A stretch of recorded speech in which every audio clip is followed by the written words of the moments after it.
Hello, chat. How we doing? Hello, OS Crane. Hello, Ashley. Hello, Uchronian. Hello, GamerG. Hello, Will Kale. Hello, VCC TV. Hello, Little Morphine Annie. Hello, Holly Hoomst, if you still be here, Roomst. Hello. Howdy, folks. How y'all doing?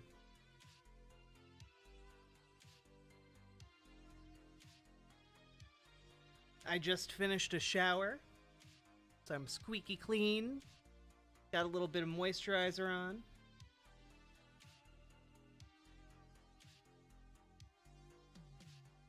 I do have to say, probably my offer to dress up tonight stands, but not in latex. Specifically because I realized I don't have any of the latex shiner that I want, you know, to make sure that, like, it's at its shiniest when I wear it on stream. So, need to get that latex shiner first. But, if you guys raise subs and donos tonight, I'll dress up in, like, a cosplay or something. Okay, I got a few of those.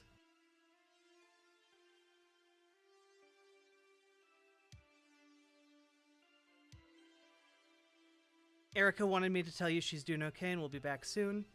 That's good to hear. Poor Erica. We miss her.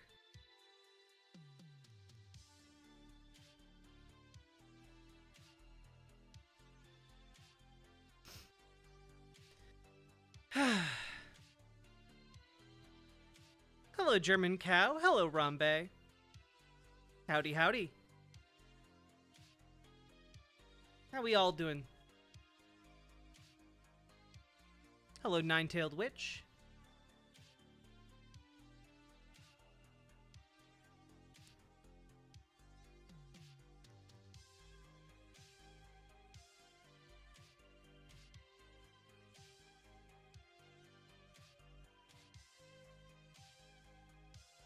Oh, by the way, I know, like, this only will appeal to, like, a certain subset of you, okay?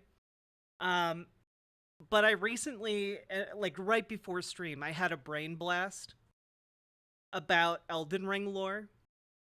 And I realized that the spider fingers from Elden Ring are all, like, severed hands from Rykard.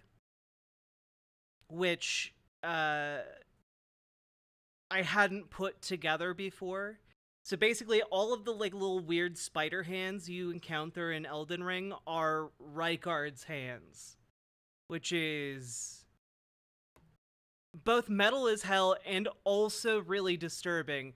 Rykard literally has his fingers in everything going on in Elden Ring. I think that's pretty neat. And beyond that, it made me realize that there are the two fingers, right? And in the game, the two fingers are like these creatures that impart wisdom from the greater will, which is like a kind of deity figure, right? And, you know, you have 4 fingers on your average hand, right? You know, thumbs don't count. You have your 1, 2, 3, 4. So each hand has 2 fingers.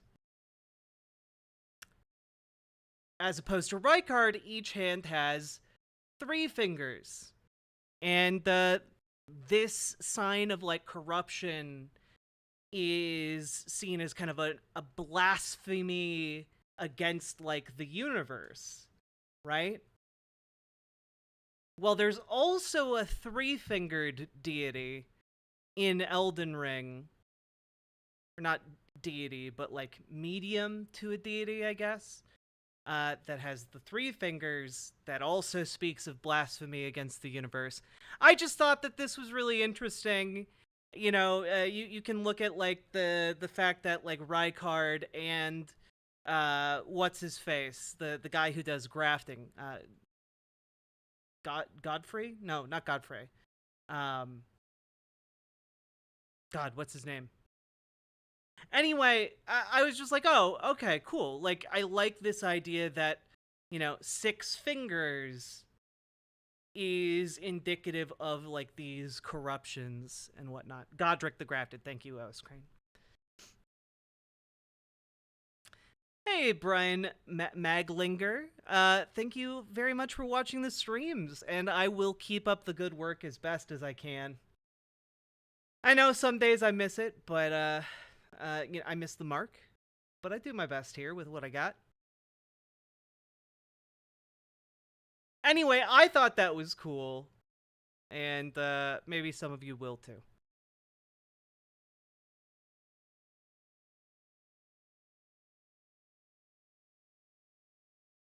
Love the Skyrim title.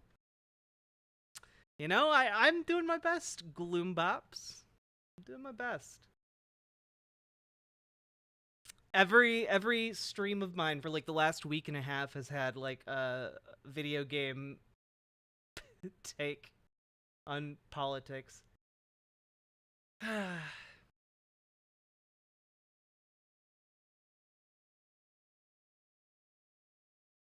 Was anyone else deep in the 9-hour story time about the woman who married a pathological liar? What?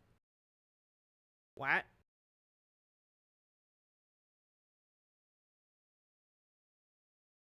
I'm glad you like the titles, Gamer G. I've just been doing them on a lark. Alright.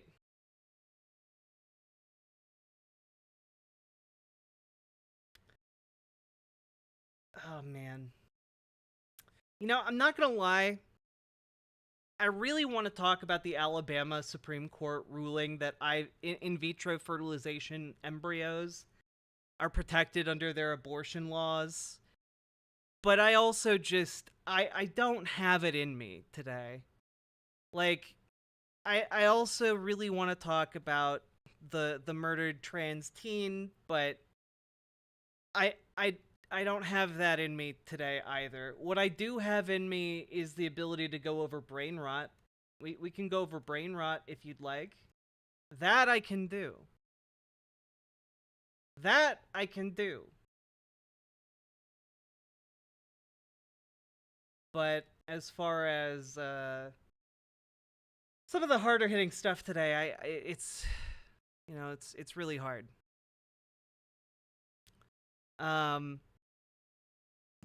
Anyway, folks, as we go forward today,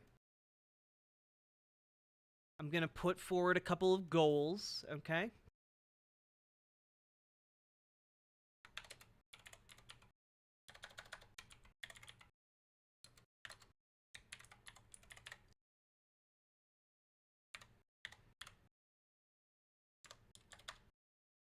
Goodness.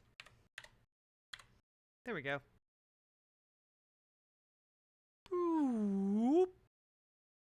Alright, at 10 subs, I will do my makeup, and then you will unlock the next tier. Ooh.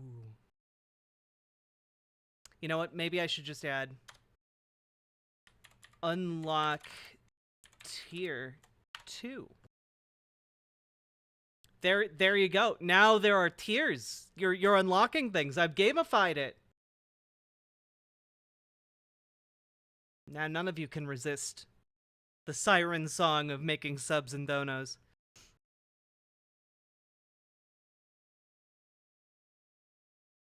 I'm for Biden, so don't laugh. Trump I used to like, but not anymore. I vote Democrat. Well, you know what? I'll take what we can get in 2024, okay? No judgment. You know how to unlock my tiers? Cut an onion near me. Hey, very knifey duck. I see what you're saying there with your words and the little mouth hole.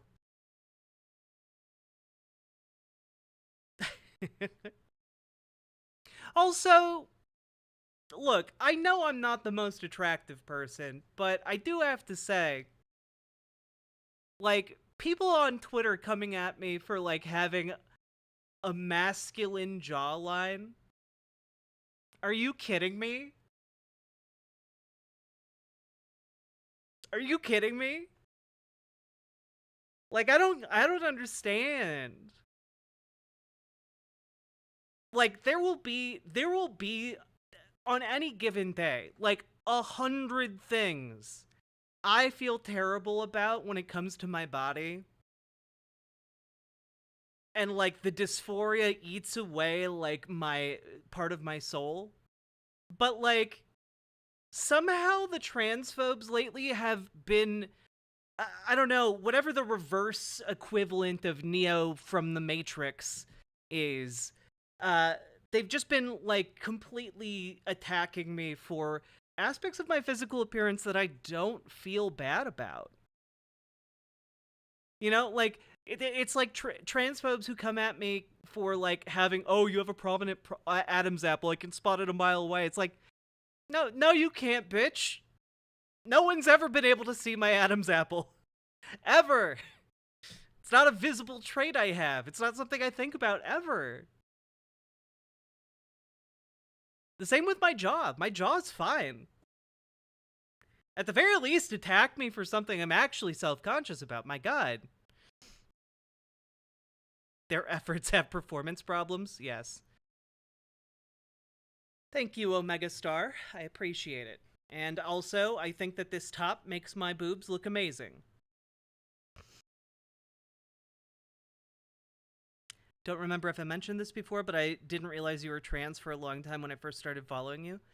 Yeah, I mean, I also, like, I mean, I'll be open about, like, being a trans person, but it's also not something I feel like I need to, like, you know, have neon lights behind me or anything.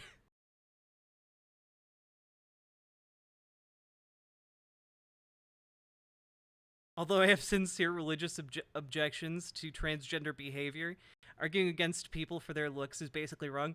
You have sincere religious objections to people playing Fallout New Vegas? What?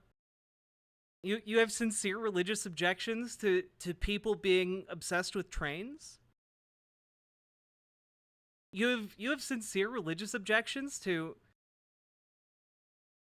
I don't know, thigh-high socks? This is insane. How dare you attack transgender behavior like this?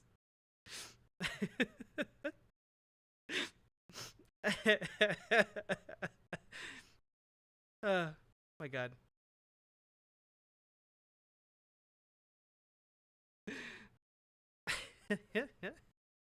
Yeah, well, you know, the Old Testament also says if you eat, you know, shellfish, you're going to hell. But I presume you probably eat seafood. You know, the Old Testament also goes over how it was actually pretty rad for children to rape their dads. I think maybe we should give it a few grains of salt when it comes to, like, its moral imperatives. Hell, there's a part in the Old Testament where a man sicks a bunch of bears on a group of children because they call him bald. I don't know. I for one am not simply going to look at a bunch of children and summon a horde of bears to kill them for an insult. So maybe this isn't the same, like, moral equivalent you want to be drawing here.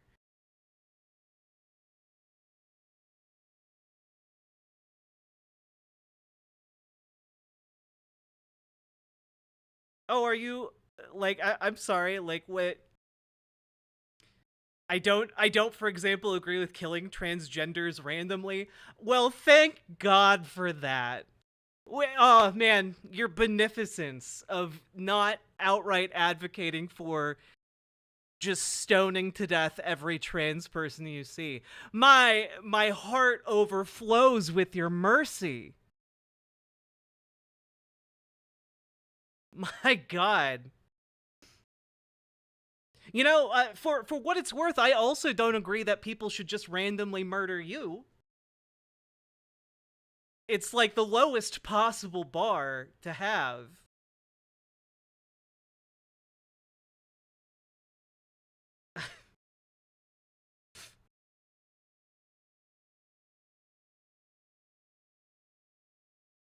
Hey, Kev3. Hey, Lanzetta. Hello, Omega Star. We will probably be playing some more Death Stranding today. Yeah, we're already, you know, I hired a few people to come into chat today to make some some content posts, and I guess we're, you know, they're getting started early. They're really earning their wage.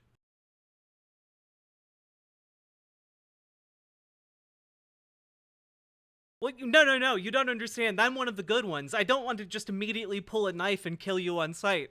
Wow, amazing. You've really your Christian charity is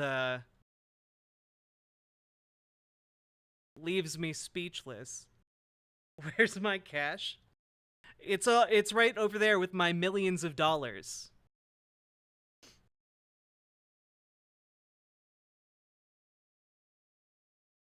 Let's see here.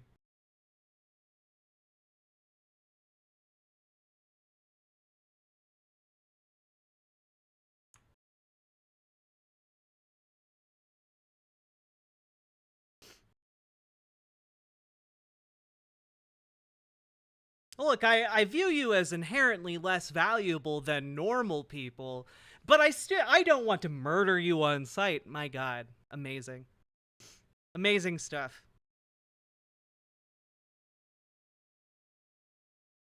All right. Moving on. Hmm.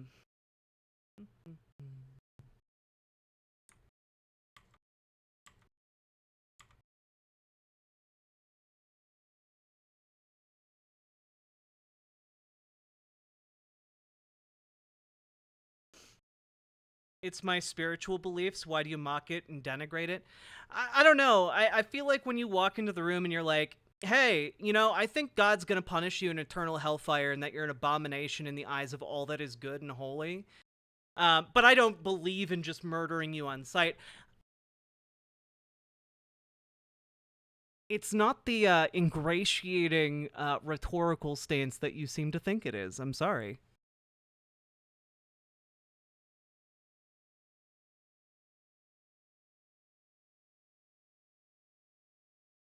Well, let me put it this way. My experience is when people generally quote Old Testament scripture at me, the intent is to point out that if you had lived back then, we would have stoned you to death. That tends to be the intent there. And if that was not your intent, then I would encourage you, please, rein in your brothers and sisters who do actually do that literally all the time. Mind your lane. Mind your lane. Maybe make sure the other people in your religious community aren't being desperate shit weasels to people who are different than them. That would be my suggestion.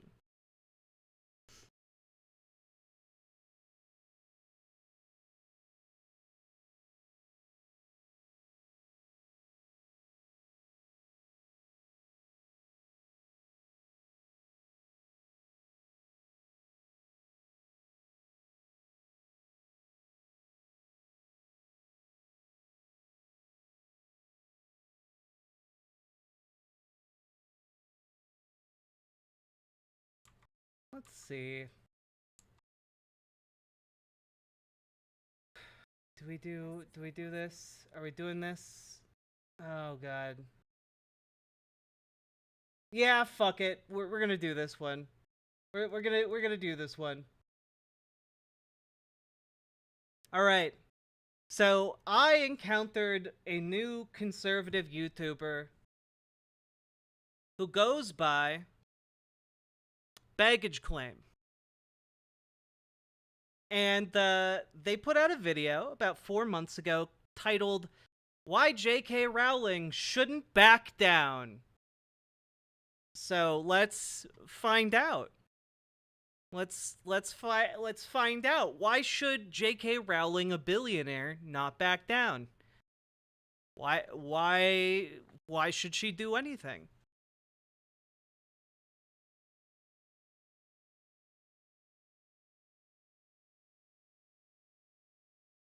Isn't it amazing that just with a couple tweets, J.K. Rowling, the previously feminist heroine of the left, set the whole internet ablaze? Woke folk everywhere turned against her, taking to social media to unleash their fervent rage by ripping up or burning the Harry Potter books and cursing their once beloved author, calling for mass boycotts of anything and everything to do with the magical world. In all this anger, there was a common thread of bewilderment. Why? Many asked, why would J.K. Rowling be willing to undo her pristine legacy to spout bigoted ideas? Luckily, it's a question that... Yeah, it's really true that people that J.K. Rowling targeted and said should be denied basic civil rights, it's true that they've been very unfair to this billionaire.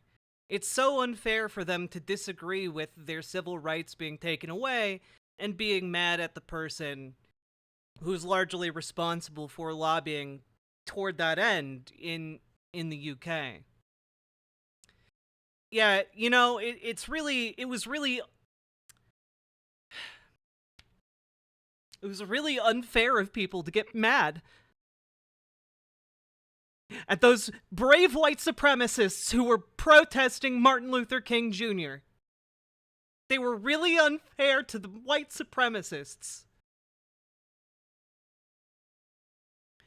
Yeah, Fedorgi, it's called medicine. And I know you might have this problem with trans people, but yes, actually, taking away their ability to use modern medicine would be an infringement on their civil rights. On par with saying something like, how dare you mutilate that 60-year-old man with an open heart transplant? How dare you? That's mutilating the human body, sir. That is sacred.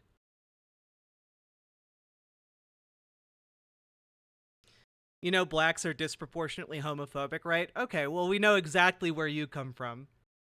We know exactly where you're coming from, bud. You come in here, you're like, well, I don't want to murder trans people on sight. Now you're moving on to... You're basically on the doorstep of 1350ing me right now, aren't you? You're on the verge of saying a 1350, aren't you? People are being so unfair to me because of my deeply held religious beliefs. Anyway, do you want to know that black people are 13% of the population and commit 50% of the violent crime? Like, that's what you're doing right now. You're like trying to Trojan horse your way into this conversation. My God. Did you know that African Americans are disproportionately homophobic? Oh, wow. Insane. Thanks for letting us know, guy who came in and said, well, I hate trans people, but I wouldn't kill you. Thanks. It means a whole lot, your input on who is and is not disproportionately homophobic. It means a whole lot. You're really nailing this one. Really claiming the moral high ground on this.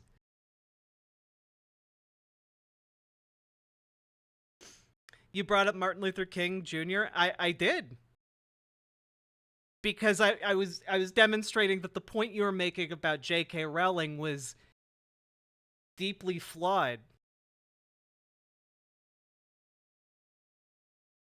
Because in this circumstance, you would be someone who'd be very concerned about Martin Luther King Jr.'s unfair malignment of and treatment of white supremacists.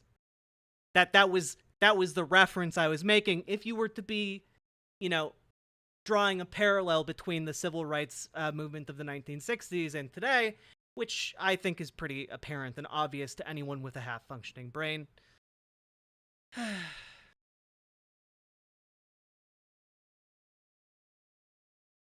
If Martin Luther King Jr. was alive today, it's statistically true he would be opposed to transsexual activists. If Martin Luther King Jr. was alive today, it's statistically true that he would beat your ass.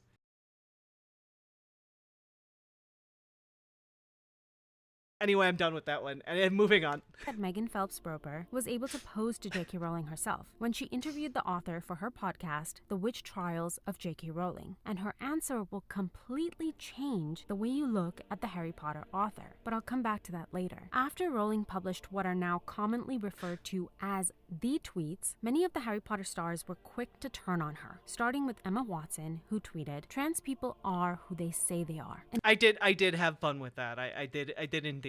Yes.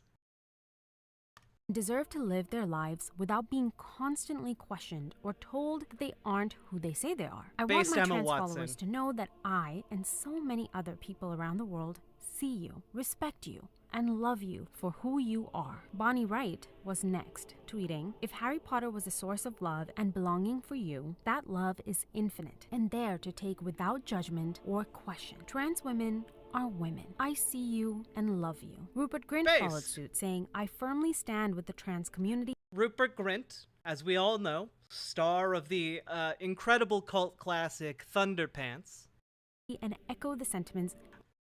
I'm sorry, I can't just tell you guys Rupert Grint is the star of Thunderpants without showing you guys the trailer for this amazing movie. I know it's completely unrelated to anything that's gonna happen in this video, but this is the real trailer for Thunderpants. It's real. This is a real movie. I've seen it, and it's actually surprisingly heartwarming. Anyway, here we go.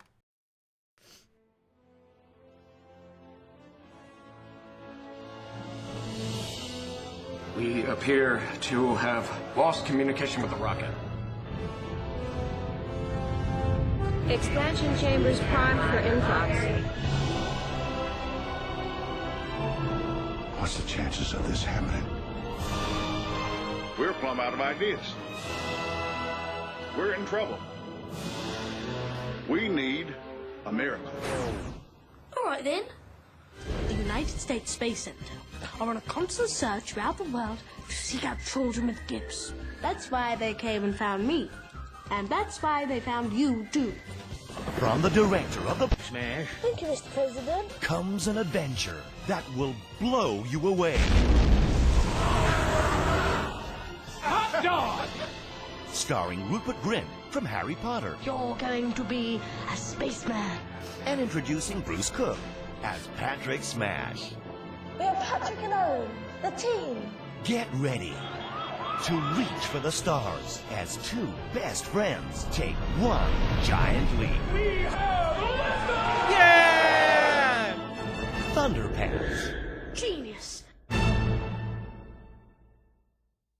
You know what's amazing about this video, about this trailer? Do you know what's actually amazing about this trailer? It didn't actually display any of the core concepts of Thunderpants. I can't believe that the trailer we just watched didn't actually tell you the core conceit of Thunderpants, which is that small child that they shot into space at the end at the end of the trailer has the ability to fart so long and with such force that he can propel flying objects. The entire premise of the movie is that his ass effectively acts as some sort of primitive jet engine. In the context of the film, the spaceship that is being launched is being powered by his farts. They don't show that in the trailer. That's the main concept of the movie. How does he not shit himself with the power of modern technology, I guess?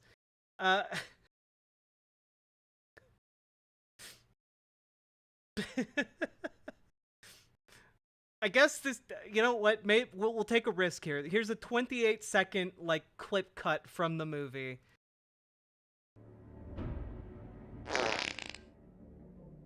That was the worst day of my life. It was the best day of my life. It was the worst day of my life. Best day of my life. Worst day of my life. Best day of my life. It was the worst day of my life. Ever.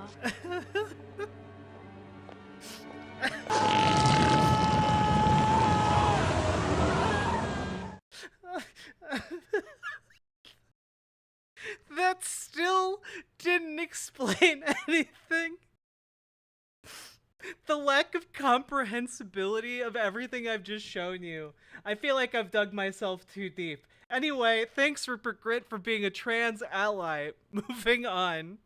Expressed by many of my peers. Trans women are women. trans men are men. We should be entitled to live and love without judgment. Eddie Redmayne, too, popped his head into the controversy and had this to say. As someone who has worked with both J.K. Rowling and members of the trans community, I wanted to make it absolutely clear where I stand. I disagree with Joe's comments. Trans women are women. Trans men are men. And non-binary identities are valid. And finally, Daniel Radcliffe, Harry Potter himself, had this to say. Transgender women are women. Any statement to the contrary erases the identity and dignity of transgender people and goes against all advice given by professional healthcare associations who have far more expertise on the subject matter than either Joe or I. After reading all of these responses, you could fairly assume that Rowling's tweets must have been heinous, bigoted, and deeply derogatory to an already marginalized group. Well, why don't we read the tweets that started it all? I tweeted, "Dress however you please.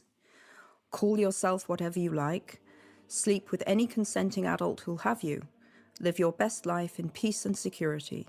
But force women out of their jobs for stating that sex is real. Hashtag I stand with Maya. Hashtag this is not a drill." Creating a more equal post-COVID-19 world for people who menstruate. People who menstruate. I'm sure there used to be a word for those people. Someone help me out. Wumban, wimpened, woomered. If sex isn't real, there's no same-sex attraction. If sex isn't real... Are we doing donos for latex today?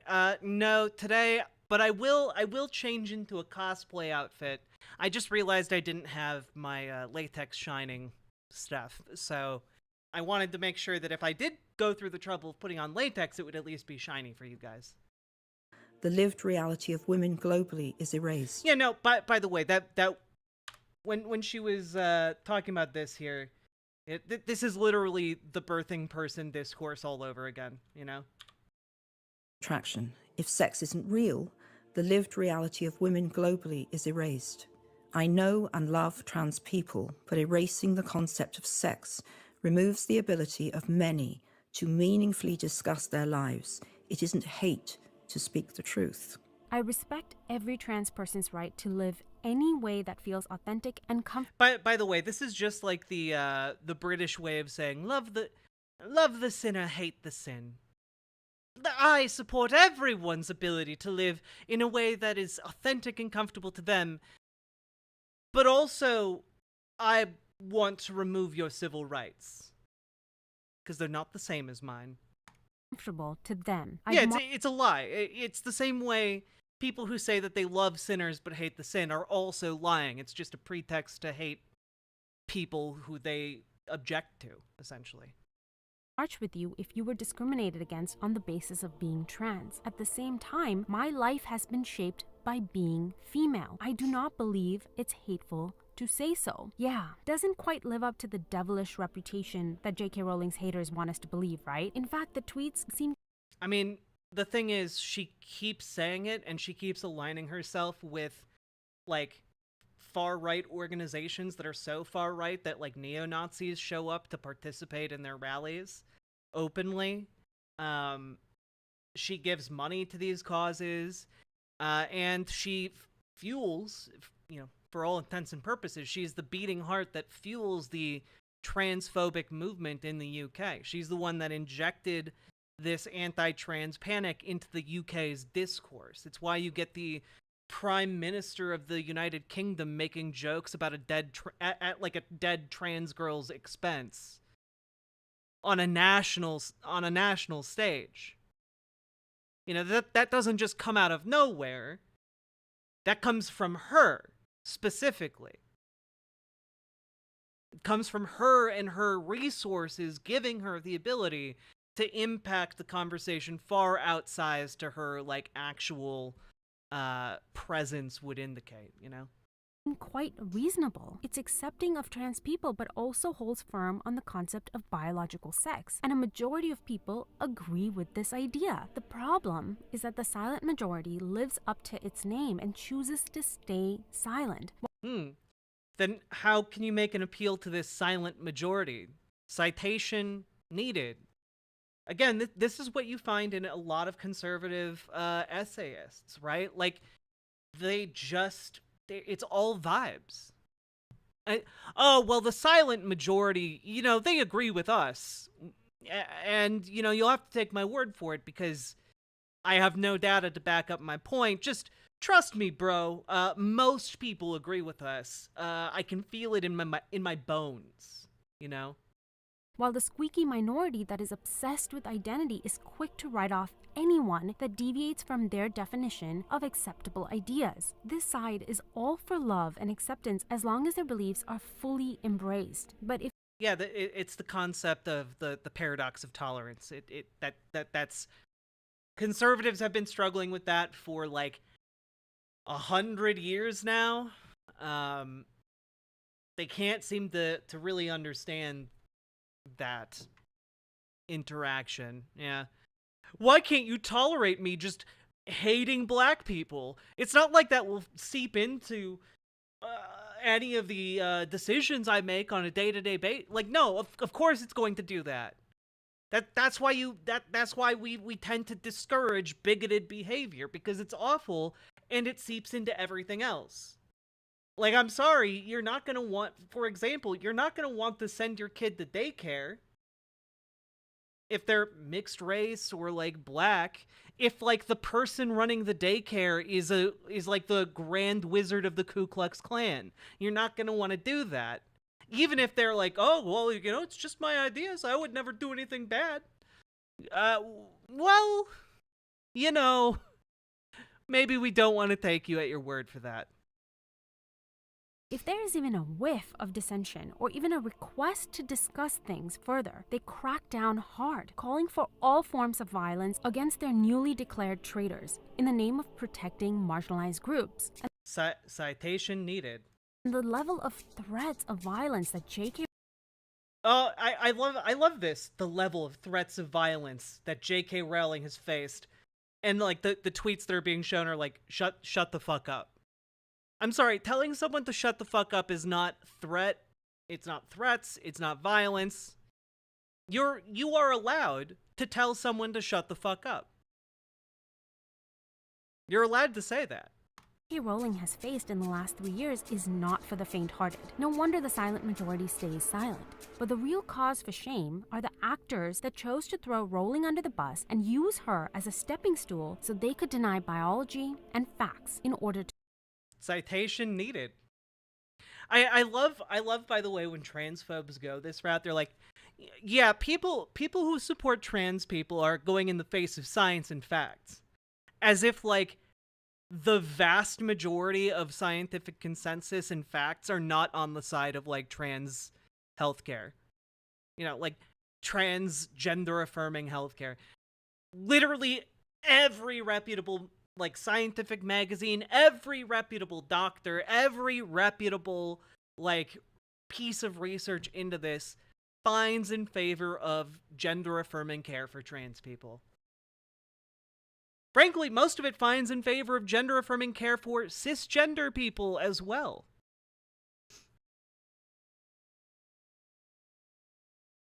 To virtue signal, something J.K. Rowling could have easily done. She too could have given in and proudly declared that trans women are women. But why is she refusing to do this? Well, she said it herself. That would not be the truth.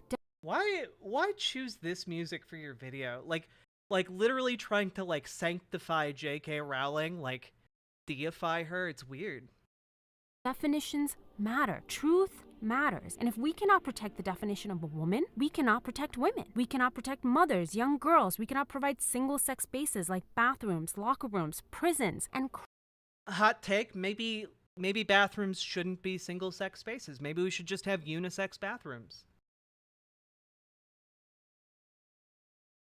I mean, if the premise of why you think you need sex-segregated bathrooms is that you think that men would just rape women, then surely you'd want single-sex bathroom, or, not single-sex, like, unisex bathrooms, because that would ensure more people would be going into one bathroom. Which means more people could intervene in the case of a sexual assault.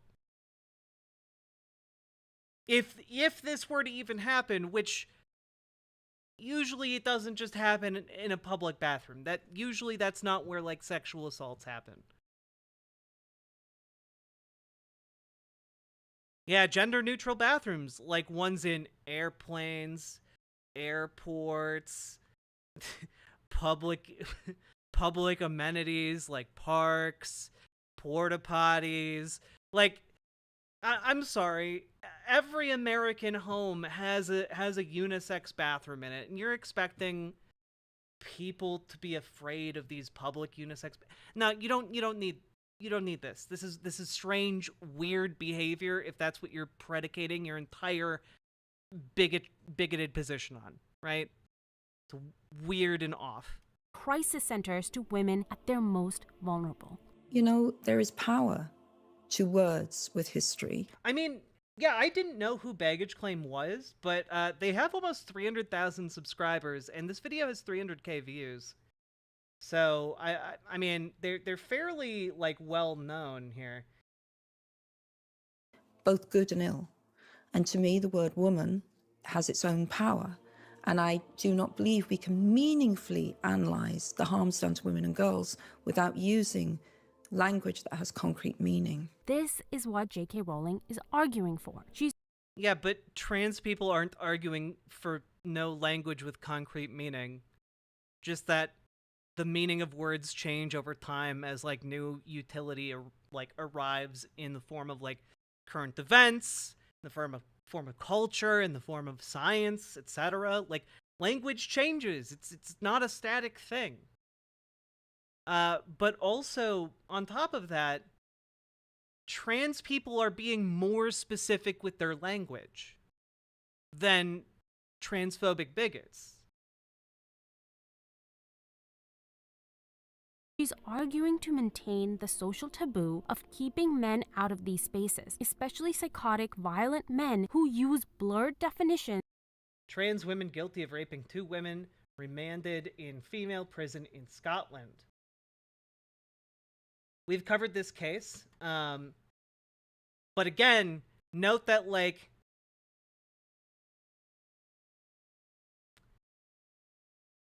this case is about literally a person who transitioned after the crimes. Like, this wasn't the case of, like, someone transitioning and then doing crimes. This was crimes and then transitioning.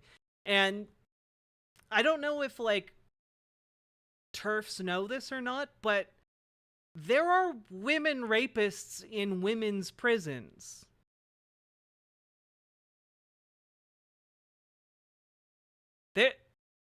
Like, we still send women who rape to women's prisons, even if they raped another woman. This isn't really the gotcha, or, like, even the framing here falls apart when you just look at the screenshot and read what's on screen.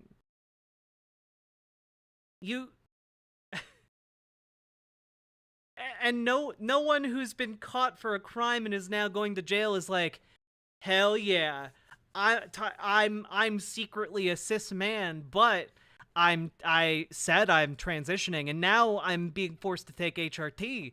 But now I will have my secret plan fulfilled of going to a women's prison where I will be able to rape all of the other women. And one would think that if this was a huge problem, it would have emerged by now in all of the cases where prison systems have allowed trans women to be in women's prison, and that hasn't happened. Yeah, the UK also has weird, like, sexual assault, rape laws. I think they changed it in the UK relatively recently so that rape is expanded beyond just penile penetration, but I'm not up on my UK sexual assault law.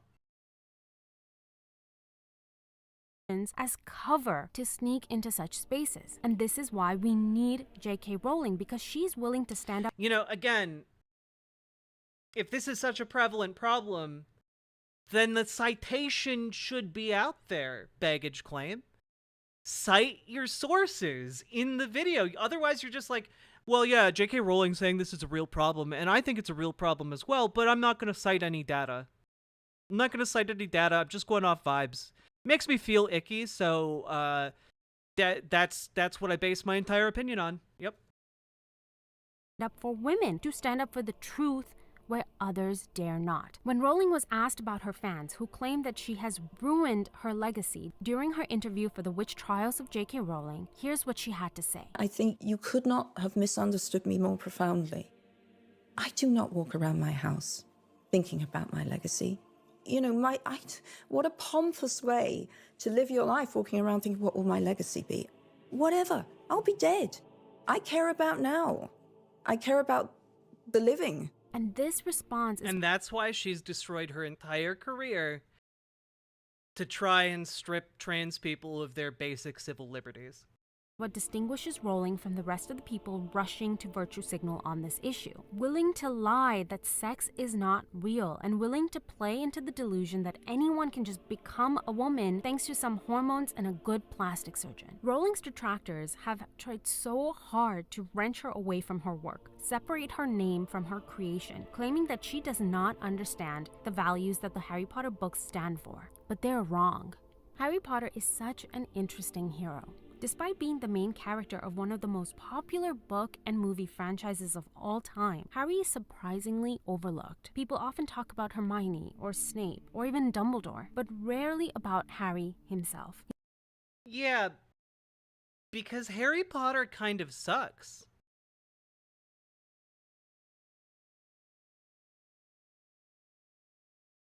Harry Potter kind of sucks.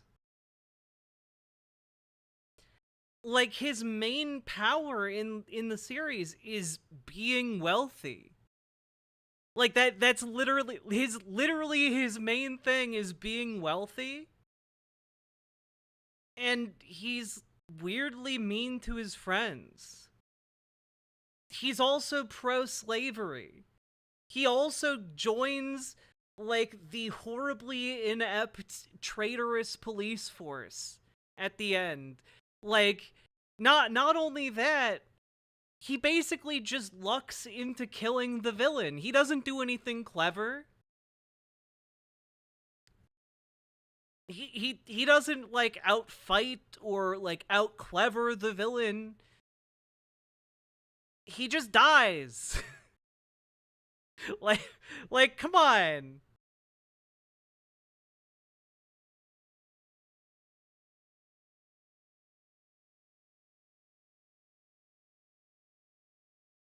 I'm sorry, I don't know how you really get behind Harry Potter after he shows himself to just not give a single fuck about the fact that there's an entire race of enslaved people making the wizard society function.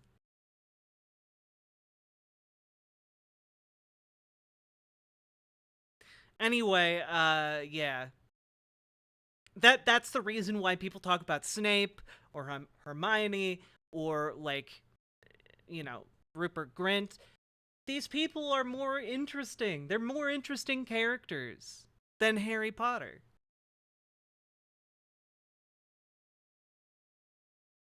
He's a magical orphan who defeats a powerful enemy, but he isn't particularly smart. Hermione has all the brains and Dumbledore has all the power. But what makes Harry the hero is his willingness to speak the truth. In the 5th Harry Potter book, The Order of the Phoenix, he doesn't speak the truth. He's literally complicit with slavery. What are you talking about? Again, most of the points in Harry's favor get immediately undone by the fact that he's pro-slavery. By the fact that he heard basically all of the Southern gentlemen's, reflexive defense of slavery as a system, and went, ah, yes, that sounds right, and he nodded and then went along with it.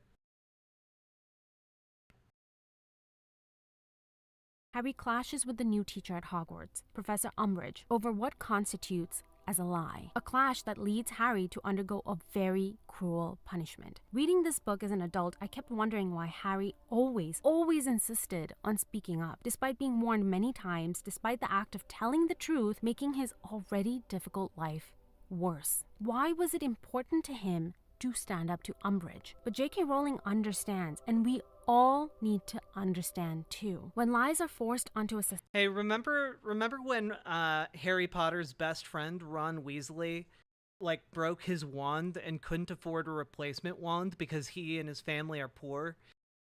Remember that? And remember how Harry's main superpower is that he's really wealthy? And then just watches his friend struggle with a broken wand for an entire year? Anyway. Society under the penalty of ostracization, when scientists are fired for speaking the facts of biology, when teachers and professors are ousted... Biology professor says he was fired for teaching students sex is determined by XY chromosomes. I wonder if that's true. Let's find out. Let's just Google this. Biology professor says he was fired for teaching students. Let's see.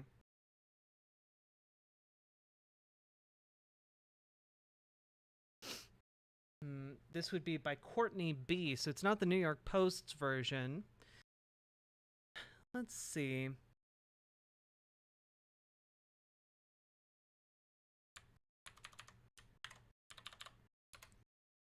Is determined by X/Y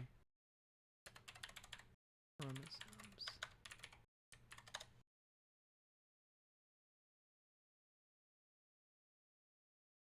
Was it this one? Yeah, we found it, baby. We found it on The Source. All right. Let's just go through The Source. Okay.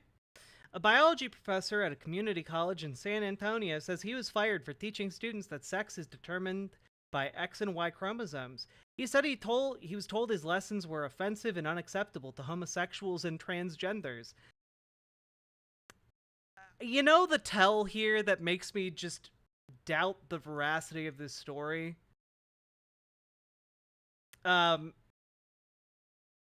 official administration told him that his lessons were offensive to homosexuals and transgenders. People don't generally refer to transgender people as transgenders unless they are conservative and transphobic.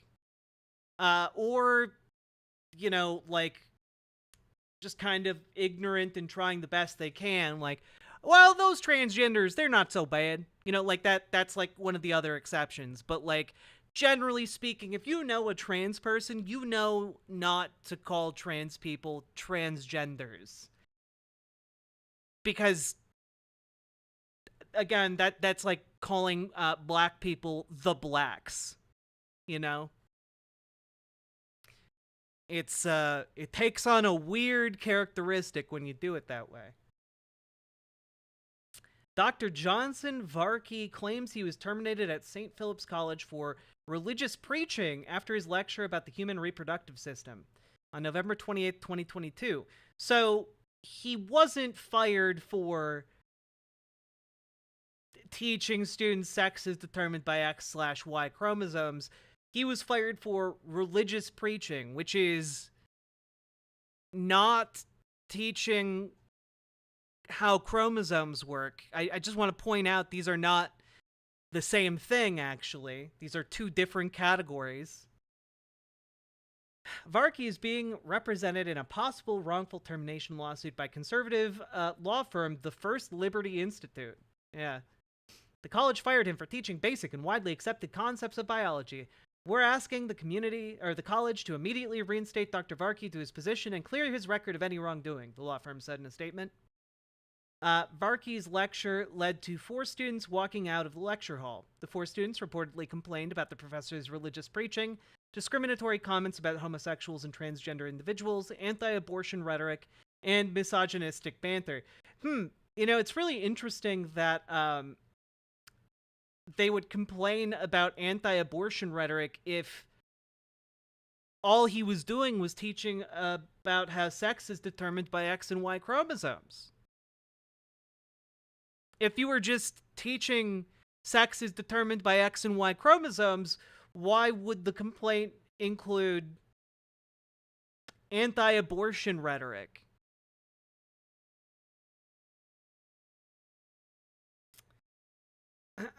In 2 decades of teaching these basic, unremarkable concepts, no other students complained. Varkey has taught human anatomy and physiology to more than 1,500 students since 2003, according to the First Liberty Institute. I wonder what the college had to say. Interestingly, we don't hear their side. Let's take a good Google of Dr. Johnson Varkey, all right? Just see what's happening. Oh, what's that? Interesting. So he got his job back, actually. Johnson Varkey will return to the classroom this fall, his self-described Christian conservative law firm said Tuesday. Yeah, the Christian conservative law firm. Interesting combination of words there. Let's see. Was fired last summer. Again, the agreeing with this framing seems odd to me, but okay. Okay. Alamo College's district canned him for teaching standard principles about human biology and reproduction. Man, I'd love a little bit more skepticism towards this story, but okay. In Varkey's termination letter, Alamo Colleges accused the professor of making anti-LGBTQ+ comments, participating in misogynistic banter, and engaging in other inappropriate classroom behavior. So this wasn't just the complaint. You know, in this article from last year, it said that the complaint against him by the 4 students alleged the anti-abortion rhetoric, etc. But now this is his termination letter. So that's different as well. The story's weird.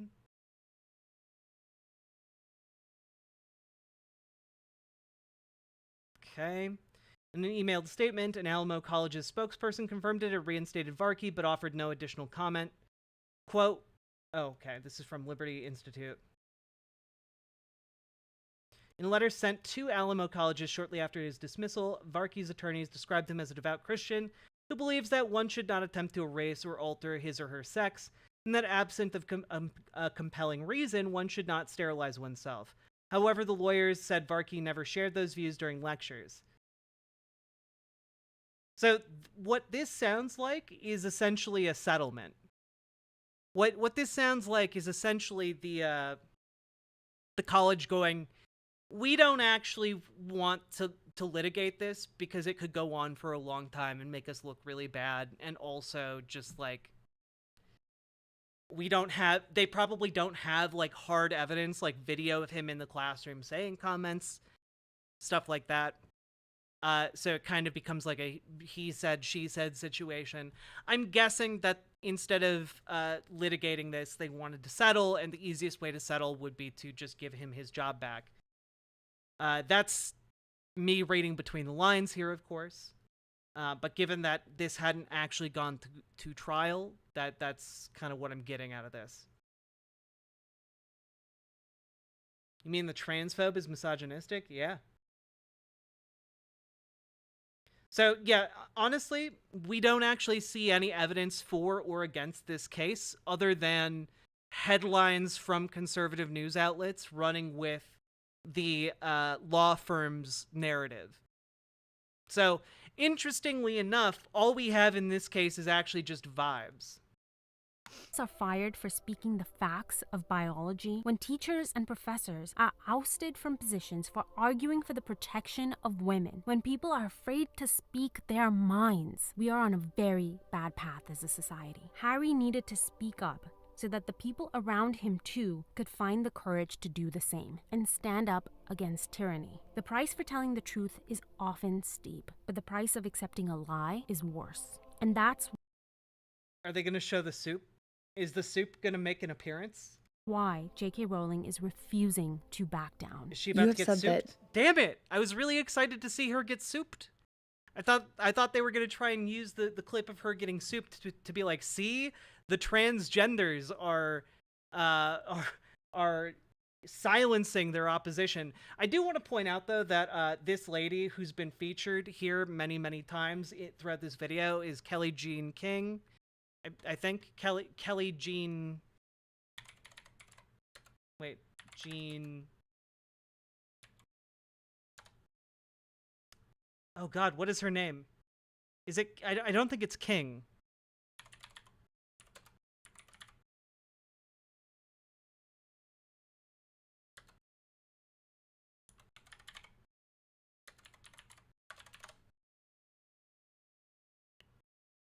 Is it just Kelly Jean? Whatever. Yeah, she's better known as Posey Parker. She's an actual Nazi. Like, she pals around with actual neo-Nazis. Her profile picture on Twitter for a long time was a Barbie in a Nazi outfit. She's crazy, and it's telling that one of the women highlighted in Baggage Claim's video is, like, known for palling around with neo-Nazis. That's, like, her entire thing. Kelly J. Keene?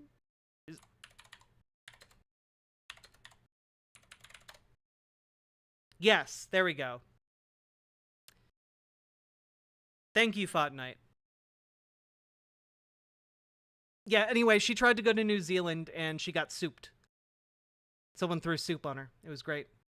And that's why J.K. Rowling is refusing to back down. You have said that you respect trans people, but you also say that there's a real difference between biological women and trans women, and a meaningful distinction between the two in their experiences. And I think some of your critics point to that and say, you're essentially making trans women second-class women. You know, like, you're almost women. You are essentially saying, I'll treat you as a woman. You are an honorary woman.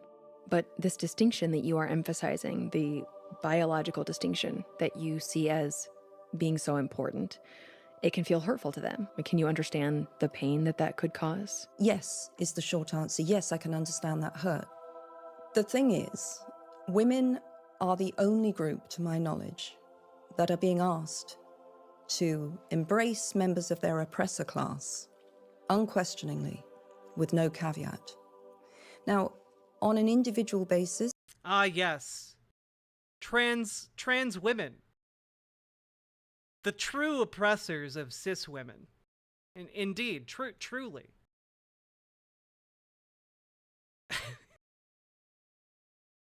Oh my God. This is where we're at. All of those trans women just boot on the neck of the cis women. That is how it be, apparently.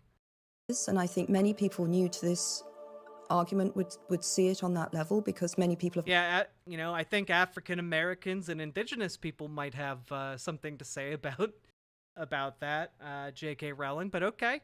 My generation particularly think that we're talking about old school transsexuals, people who've been through full sex reassignment because of profound gender dysphoria. And I feel 100% compassion for such people, and I would absolutely respect their pronouns, always have, always will, and would... But also, if they go into the wrong bathroom, they should be thrown in jail forever. Want, as I say, them to have comfortable, easy lives. This movement, though, is pressing for something different, very different. Mm-hmm. This movement has argued, continues to argue, that a man may have had no surgery whatsoever, but if he feels himself to be a woman, the door of every woman's bathroom, changing room, rape center should be open to him. She does realize that there are stalls and changing rooms within, like, these spaces that she's talking about. It's not just like complete, like an open floor plan bathroom. It's not like you walk into the women's changing room and there are just naked women everywhere. That's not how that works. I say no. I'm afraid I say no. And we are in a cultural moment where that individual... No, it's not OBS. It's in the video. It's not OBS. It's in the video. It's not OBS. It's in the video. The audio is out of sync in her video. It's a deliberate thing. Individuals hurt. Because it's a deliberate thing because the audio is from The Witch Trials of J.K. Rowling, which is a podcast. There is no video that goes along with this. It's just being put over random clips of J.K. Rowling talking. Is being prioritized over the hurt of women whose rights and boundaries are under sustained assault. And I think it's interesting to ask why the pain of one group is being prioritized over the pain of other groups. And that's why we need her. That's why we need to follow her example and never be afraid to speak the truth. Oh, that was the end. It just ends there. Okay. Yeah, no, you just hate trans people based off of vibes. Can we just, like, acknowledge that for so many conservatives, they don't actually have an argument against why, for why they think trans people should be alienated? They just have, well, I feel like they do a lot of crimes. I feel like they could do crimes, hypothetically. I feel like, you know, maybe if I squint a little bit, they might be a danger.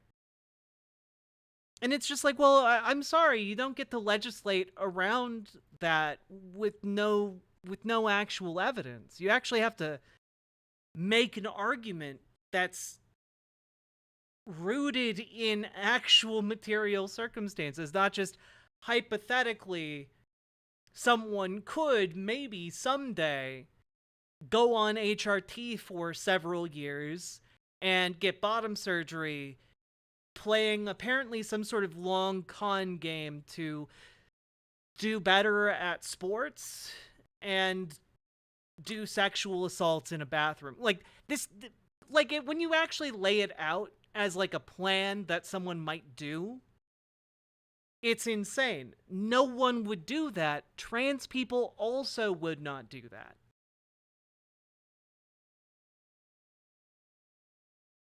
Like, this is the logic of everyone needs to be put into a cage so that I can feel safe. You know, it's just an argument in favor of fearing every other human being on Earth. And I'm sorry, you don't get to lock up every other human being on Earth just because you feel scared of them, because they might be different from you. You don't get to do that. Not in a free and fair society. All right, folks, we did it. We finished our first piece of brain rot for the day. How y'all doing? We're at the top of the hour. Remember to hit the follow button on Twitch, hit the subscribe button on YouTube, hit the like button on the YouTube stream, and consider dropping some subs or donos. We have yet to have someone step up to spread the BWA energy of the stream. I've got heat stroke. Please cool off a little bit, Salmon Moose.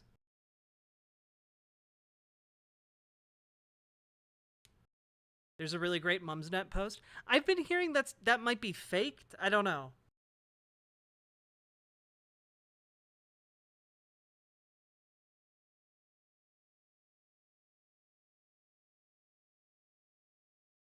Letitia James prepared to seize Trump's buildings if he doesn't pay up on the verdict. Yo,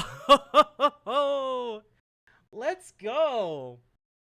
I hope he tries to weasel out of paying that, because it would be very funny for them to seize his properties. Letitia James says she's prepared to seize Trump's buildings if he can't pay his $354 million civil fraud fine. Amazing. If he does not have funds to pay off the judgment, then we will seek judgment enforcement mechanisms in court, and we will ask the judge to seize his assets. Amazing. We're prepared to make sure that the judgment is paid to New Yorkers, and yes, I look at 40 Wall Street each and every day. Dude. Financial frauds are not victimless crimes. He engaged in this massive amount of fraud. It wasn't just a simple mistake. Slight oversight, the variations are wildly exaggerated, and the extent of the fraud was staggering. If average New Yorkers went into a bank and submitted false documents, the government would throw the book at them. The same should be true for former presidents. Amazing. Goddamn! Let's go! Get Trump! Blair WA subs for the sub gods. Donos for the dono dogs. Salmon Moose, subs for the sub gods, donos for the dono dogs. Let's go. Thank you for the 5 gifted tier 1 subs. Let's get this party started. BWA. Very knifey duck, thank you for the $5 dono. Let's go, folks. Thank you to the both of you for helping make content like this, guys. Without you guys, I could not make content like this. So, again, thank you to viewers like you. I appreciate it.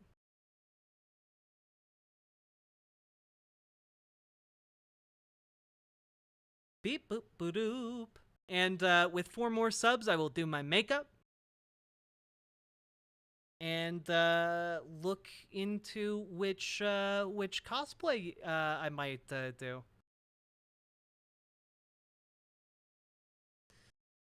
Oh, I'm sorry to hear that, Metal Kitty Mom.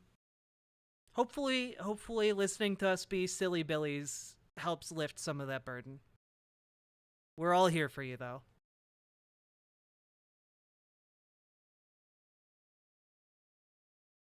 Hello, Bingo Bongus. Hello, Mr. Anderson. How y'all doing? Palm Top Tiger. Hello. Negoragama. Hello. Hello, Dylan. Just want to make sure everyone gets the hello of their desires. Let's go. Also, chat, not too shabby. Just want to throw out there, we've got about 150 people watching. That's pretty good. Thank you all for showing up just to watch little old me talk about politics and be a little Goombas. Omega Star, thank you for the $1.99 super chat. Let's go. I appreciate it. Keeping that YouTube spirit alive as well. I see you. But North America's got megafauna. Yo, moose are cool as hell. You're growing. It's awesome to see. Yeah, I mean, if we keep up this level of growth, you know, in like another month, we might be at 5K. That'd be really, really cool. I took a politic quote to my quad yesterday. It's killing me. I'm sorry to hear that.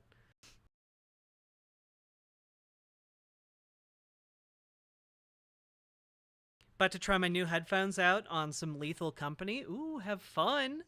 I've been hearing a lot of good things about Helldivers too. That looks really fun.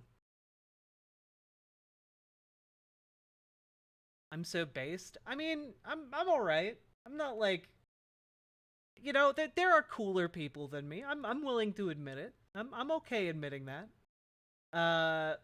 All right.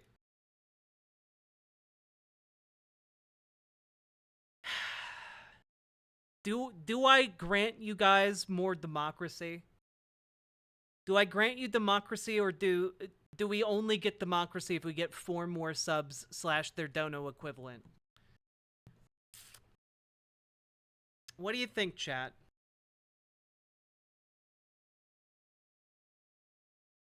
You might have seen the post about the mod team banning someone from Discord.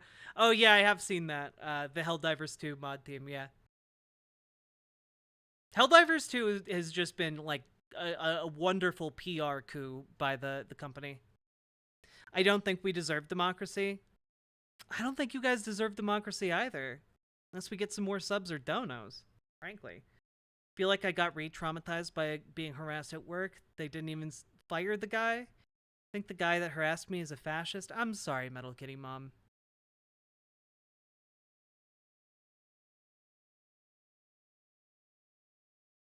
We should get managed democracy. Well, you know, the power is with you guys. Yeah, even Twitch chat is coming out the hug Metal Kitty Mom. What do you want to cosplay as? So, I have a few ideas.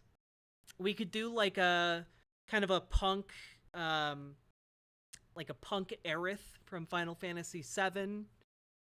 We could do like a Punisher, like a gender bent Punisher. We could do I got some costumes. I got like a Bowsette cosplay. I've got like a bunny girl outfit that I could throw on. You know, some cosplay costumes out there. But we're not close to that yet. We need four subs to be even within, you know, supposed striking distance. I don't have a Lara Croft cosplay, unfortunately. I do have like a Velma cosplay that I could do. I could do a Velma cosplay. Do I have a Vi cosplay? No.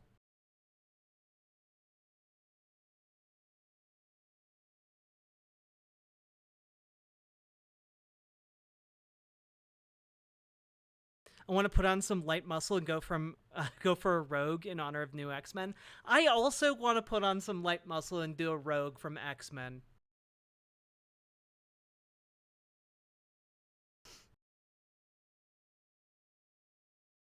Ooh, maybe I could do it. I feel like if you gave me like a month and like a good workout routine, I could pull off an Aloy. I feel like I could pull off kind of like a thick Aloy. Yeah.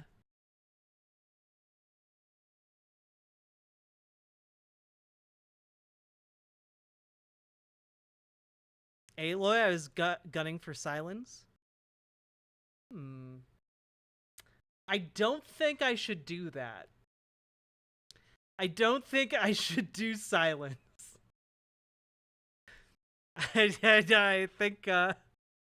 I think maybe that might be like career suicide for me to do. Just oh, you want a Horizon Zero Dawn cosplay? Obviously you want me to do a no.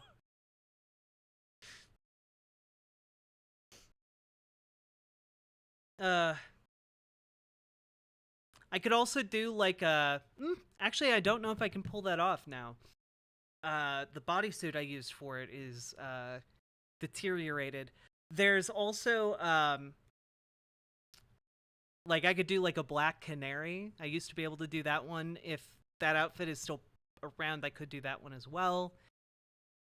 I might be able to do Bowsette, but that costume has seen better days. I need to like get a higher quality costume of it, frankly.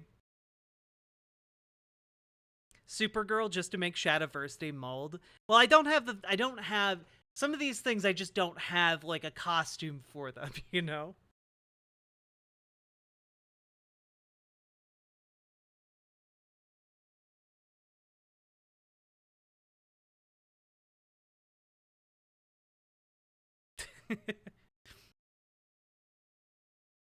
I would donate amazing amounts for you to do a lemming. It's an edge kink, I'm sure.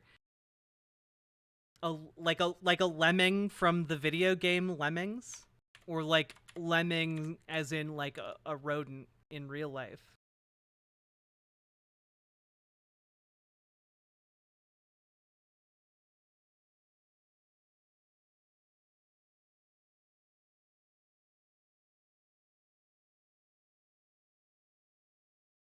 Do Punisher, but act like a Blue Lives Matter chud. Oh.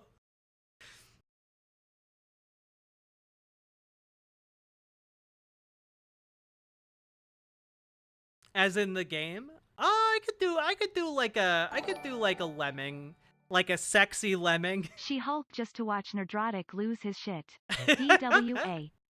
Okay, I feel like if I'm gonna go for like a She-Hulk though, I definitely have to like have a weight training plan for like a month and a lot of green paint. But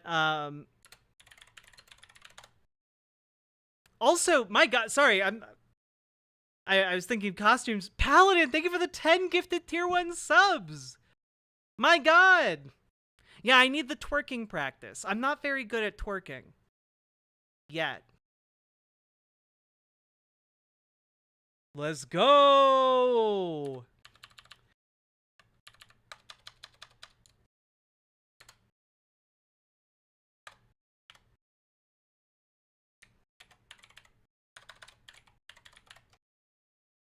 Okay, I'm gonna start doing my makeup.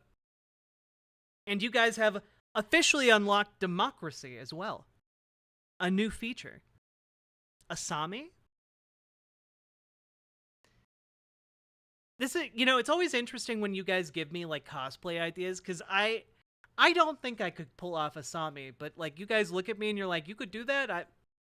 That blows my mind. Okay.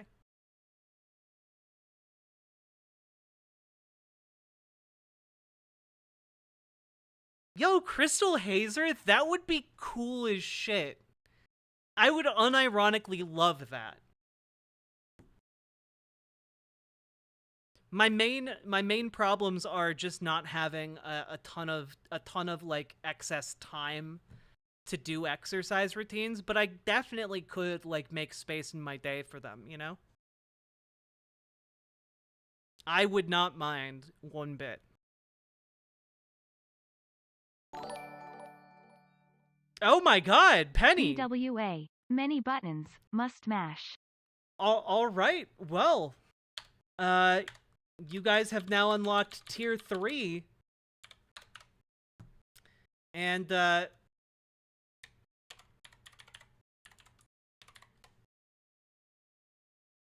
after 10 more subs, we will cover the conspiracy singularity. And I'm going to start my makeup, but first we need to do democracy. We need to do a democracy. What's the best way to keep in touch to communicate about it? Honestly, you can use the business email I have, jack@penslingers.org, or you can shoot me a Discord DM. Democracy time, baby! Missy from Doctor Who. I don't know these characters. But also Salmon Moose. Just real quick.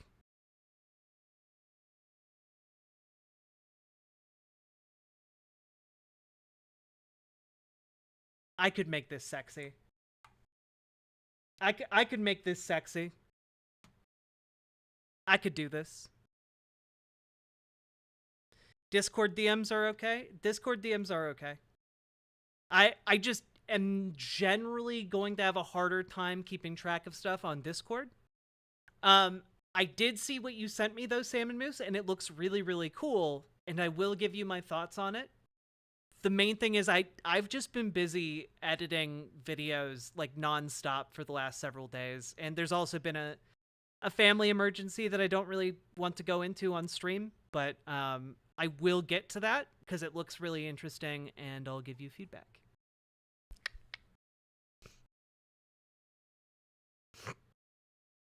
What happened to the rest of Spirit Science Lord of the Rings? We never finished it. So, we're actually going to be going back and watching that at some point. But that's up to you guys now, okay? /vote. If you would like to vote, come on over to the riverboat.gg site. Can you add a link to your Discord, please? Yeah, you just use !Discord. And that will get you a link. And if for whatever reason that link gives you trouble, just riverboat.gg/Discord in your URL browser will get you there.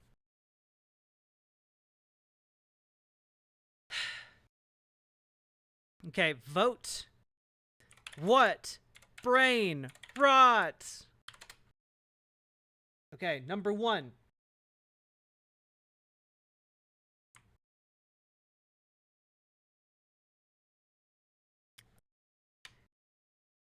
UAW ceasefire. Or, well, you know what? Well, I'll just Brianna Joy Gray. Just BGJ on there. Or we gonna do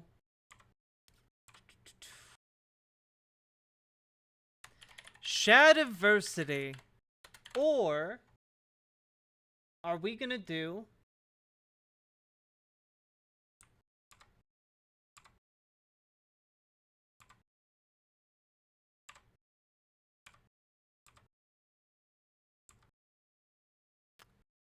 Theo Vaughn?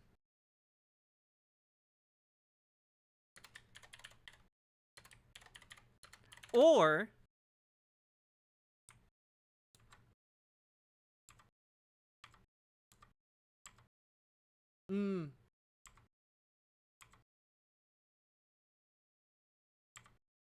okay.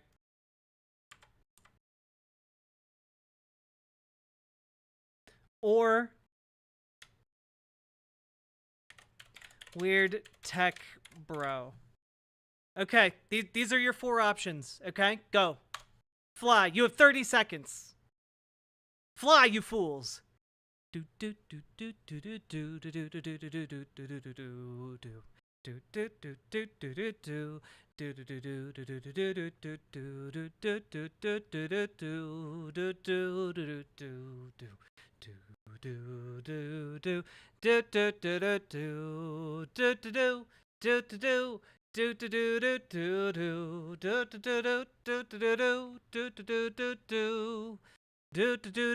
do do we have to have a runoff election.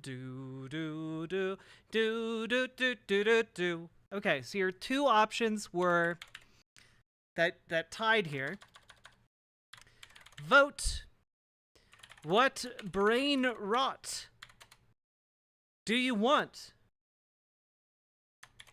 Shadiversity. Or do you want Weird Tech Bro? The great runoff.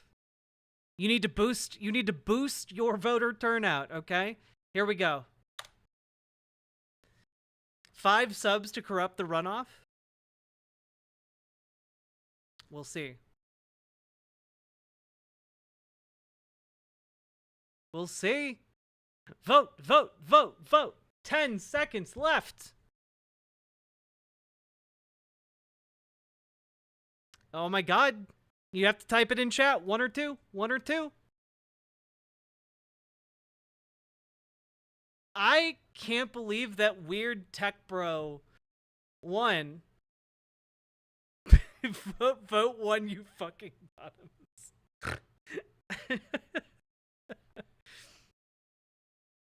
All right. Well, only thing I believe. You guys voted for this. I've had this in the back pocket for like the last several weeks now. And this is the like billionaire guy who weirdly is investing all of his money into another button. Being Such a good 18 night forever. For me. Buttons and I has a kitty in my house.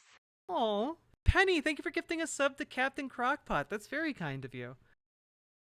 So yeah, this guy is basically investing like everything he has into being able to exist as an 18-year-old despite having the body of like a 40 or 50-year-old. And yeah, we're not going to do this entire interview because it's 2.5 hours long, and frankly, that's too much of like this weirdly sweaty dude for, I mean,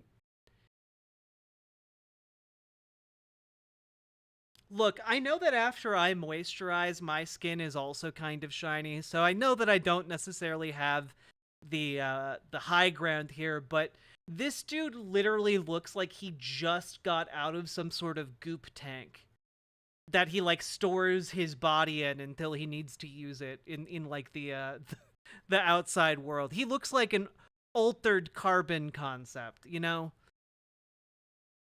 So I don't necessarily want to watch this. Is this the guy who's injecting himself with his son's blood? Yes, this is the guy who's injecting himself with his son's blood. And also, this is the guy who measures how many nightly erections he has and decided to brag to the internet that he has more nightly erections now than an 18-year-old man. He's not okay, guys.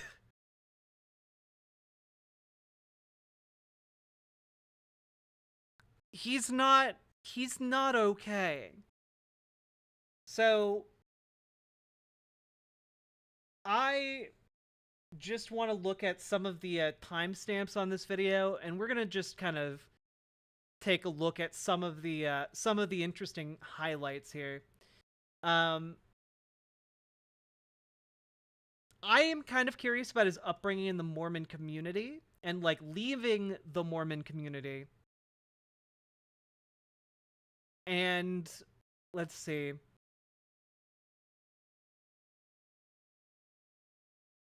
Discovering the world numerically, my god.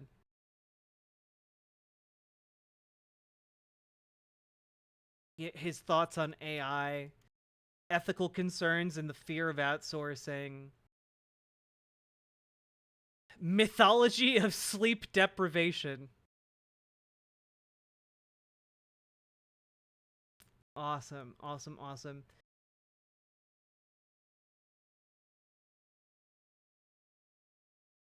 Fighting longevity. There was one specific section I really wanted to get to. Yes, I want to go over first principles thinking and zeroism. I want to go into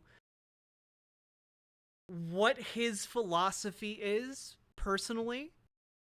How long is this video? It's 2.5 hours long. We're not watching the entire thing. I think we'll watch like the last 40-ish minutes. I want to watch the portion about his Mormon upbringing. I don't really care about his thoughts on like AI superintelligence or any of that stuff. I also don't really care about his attempt to be young forever. I don't care about that. I do have an interest in like what his underlying philosophy is, because I know that a lot of these people have no philosophical foundation that's actually solid. So I'm interested to see what his groundbreaking idea behind zeroism is. So we will do that here. I am going to go get all of my makeup supplies. And when I get back, we will start this video, okay? BRB.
Hello, everybody.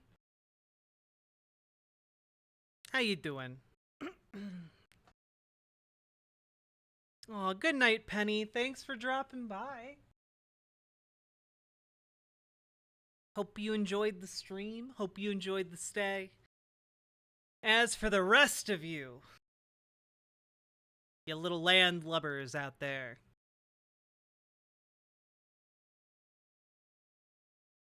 let's get going. Also, need to put this one on the board. There we go.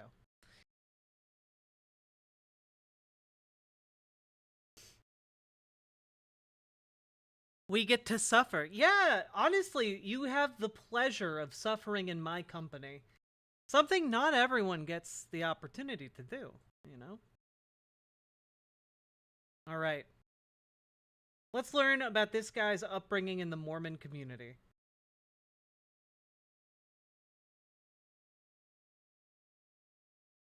Very indoctrinated in that religion. That's right. Mormonism is not a chill religion. Right. It's all-consuming for your reality. Were you in Salt Lake, or were you in like a small town? Yeah, it's more intense the further you get away from Salt Lake. Yeah, exactly. And everyone in my community, there were 30,000 people in my town. I don't remember knowing a single non-Mormon. They were probably there. I just didn't know them.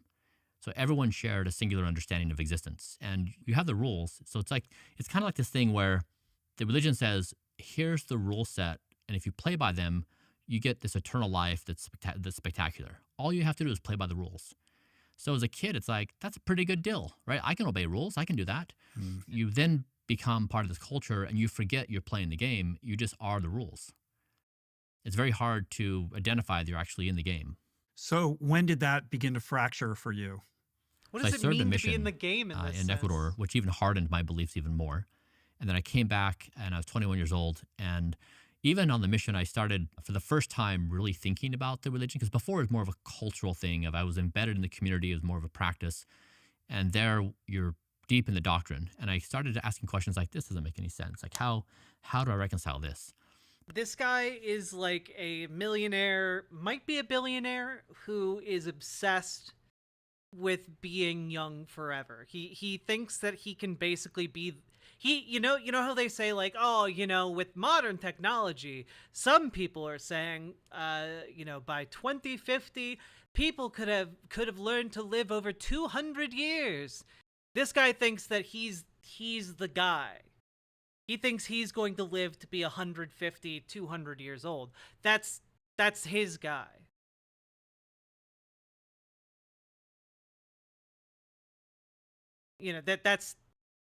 That's what he thinks. That is batshit insane. Yeah, he's like 40 years old, and he constantly brags about being on par with an 18-year-old. But the challenge was, like, half my brain was intellectually engaged in that, and half my brain was emotionally engaged with what I had done. And I was of a split brain. It was very hard for me to discern what I really thought and felt about it. The religion largely talks about how you feel about a given thing, that God communicates via this emotional language. Like, you feel, the Holy Spirit in doing these things. So it's very confusing, because you're trying to deduce, like, what is truth? How do I discern truth? Mm-hmm. Is it a logic train? Is it an emotion train? And then you have to reconcile those two things, and you have to then say, I only believe in logic. That's the only way I can derive any kind of objective view of the world. And then there's this emotional cloud that's like, but really, is there such a thing as intuition and emotion and other ways to receive truth? And so as a kid trying to parse reality, especially when you've been in that your entire life, it's very hard to understand what is really going on. So when did that begin to open up for you? Like, was there a specific event or a set of circumstances where you began to feel like you needed to put some space between you and this doctrine? Yeah, I read a biography of Joseph Smith, the founding prophet of Mormonism, Rough Stone Rolling. And I think it was written by a member of the church. So a historian, I think at Columbia, if I'm not mistaken. Mm-hmm. And it was a historically accurate account of Joseph Smith. And it was the first time I learned the true history of the Mormon church. Because when you grow up into it, interestingly, I was expecting this to be weirder, but honestly, this is a pretty decent explanation of how people fall away from these, fundamentalist religious movements. you get this washed up version of this clean cut set of events where like you have good guys and bad guys. And you read the history and it's complicated and it's not clear cut. And so I read that and I thought, this is really weird because I've trusted these people my whole life to tell me the truth at any cost. Like, I trust you to act in my best interest. And I read this, I thought, wait a second, this is not a relationship of integrity. I would have expected you to tell me exactly what happened so I could parse this myself. Not. It does look like he is suffering on a particularly bad episode of Hot Ones. Oh my god, dude. Clean up the whole thing and give me some version. My trust started decaying in the institution. Like, I can't trust you to tell me things anymore because you have an agenda to tell me things a certain way. And it just started falling apart from there. Oddly enough, Bingo Bongus, he's not a Mormon anymore. Like, of the things to dunk on him for, he did successfully manage to get away from the Mormon church. Yeah, that must have been confusing. It's excruciating. There's one thing that's abundantly clear with the Mormon church and these Mormon communities, which is that if you are to break ranks or part ways with the faith, you're risking your connection with that community. Yeah. Like, there's a lot at stake. There's a gigantic. One of the funniest things I remember my summer working in Utah was that it was considered against the Book of Wisdom to consume coffee and tea. So people would just religiously drink Coke multiple times a day for their caffeine fix. That's wild. Social cost that comes with deciding that you no longer want to participate. You know, this has been really relevant in recent years. So I had 3. This looks like Charlie Rose. I mean, it's Rich Roll, everybody. So it's the Rich Roll Historians podcast. officially declare Trump the worst president ever. I did see that. There is some pretty delicious cope of Trump's sycophants, like trying to no, he's not actually the worst president ever. It's very funny. 3 children with a woman that was Mormon, still is Mormon. We separated, and at the time, my oldest son was, I think, 10. Is that Talmadge? Jefferson. Uh-huh. Yeah, all very young. And in that moment, it kind of replayed my childhood where my father left the church very early on. I was 3 and he was on his way out. But growing up, he was always painted by the community as a bad guy, a guy who couldn't be trusted. He was on the outside of the community. The devil must surely be whispering in his ear. He must surely be my greatest threat of pulling me outside. And so he was always held at arm's length. Now, my father didn't help himself by some of the things he did where, like, he could have put himself in a better spot. Still, he was other, and he was outside the trust circle. And so when that happened, the same thing happened to my children, where I became other. There I was, like, having devoted 10 years of my life to try to be the very best dad I could. I was super attentive. I mean, I was really devoted to be a good father. The event happens, and now my kids are wondering, is dad okay? Is dad a good guy or a bad guy? And it caused this rift by, probably like 6 or 7 years. Keep in mind, he does take his son's blood and injects it into his body like every day. So he might not be winning like Father of the Year awards, okay? Where the kids were like, I don't know, and they didn't trust me. When they were with me, it was all this, there was this tension. Wait, what? Yep. We got along really well. My kids and I, we've never... To really emphasize this guy lives like a total freak. He plans out every day with the mindset of he wants to be younger at the end of it, which means everything he does, like, he gets up at like 2:00 in the morning and like goes to bed at like 4:00 in the afternoon. Like, he's very strange. He is obsessed with young blood.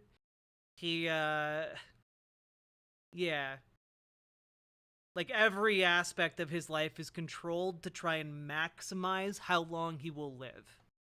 Never actually got into a fight. We get it along really, really well. But there was just this tension where they could never cross to fully engage with me again, that they could trust me.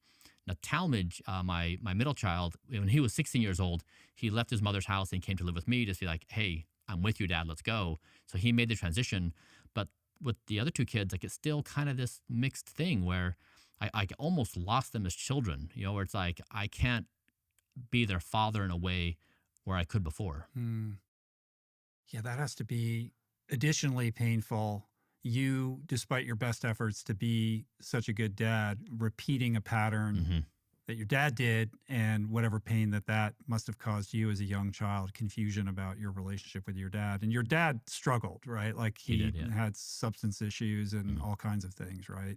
He did. Which makes for a bit of a confusing childhood. And I'm trying to tie a relationship between the experience you had as a young person in the church with your father, being painted in a certain way and then out of the house and having his struggles, to the mission that you're on now. And I have to believe on some level there was some trauma that you suffered as a result of this. And typically when there's chaos like that, there's an impulse in the traumatized person to want to exert control over their life, right? Because they're used to things being out of control. So it would make sense that you're living a life that is so, to say your life is regimented is to completely underestimate the manner in which you pursue each day. But is it fair to say that there must be some connection between those two things? Like, I'm trying to understand part of the motivation for how and why you live the way that you do. So my perception of myself, which I give very little weight to, like you can observe me probably much more clearly than I can observe myself. So having said that, my perception is that my upbringing taught me to not trust anything. The authorities that I trusted with my soul failed me. My community failed me.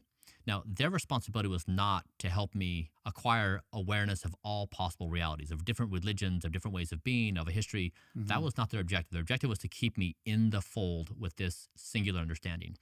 That said, it led me to distrust all authority. And then the second beat, which I think was relevant, is when I was 24 years old, I became chronically depressed. I got married. We had a new baby. I was building a startup full time. I wasn't getting much sleep.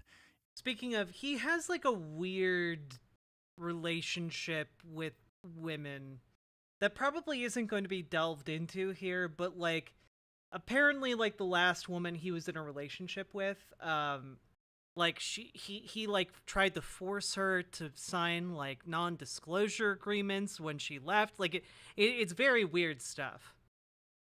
But I wanted to skip ahead to his idea of philosophy here.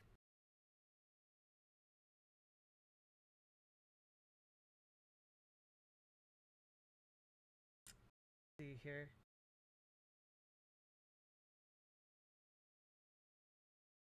To relinquish the power of my mind. It's an awful idea.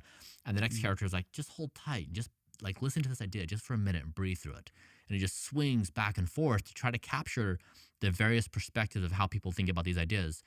Most people presume that large-scale societal change happens over some longer time horizon. I think it's really possible that this could happen faster than any of us imagined. And so I want to start laying the groundwork to say we can do this, because as a species, we're kind of beat down. Do we really trust our institutions? Like, we're at war with each other. Like, social media is kind of awful. Like, people are really ugly to each other. We say a lot of mean things. It's really hard to be healthy. I don't feel great. Like, it's just really hard right now in society.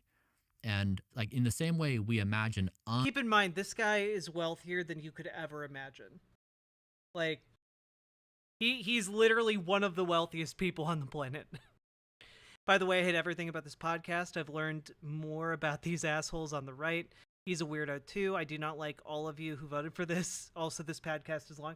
Look, we're not going over the entire thing, Paladin. We just skipped ahead. We just skipped most of the podcast.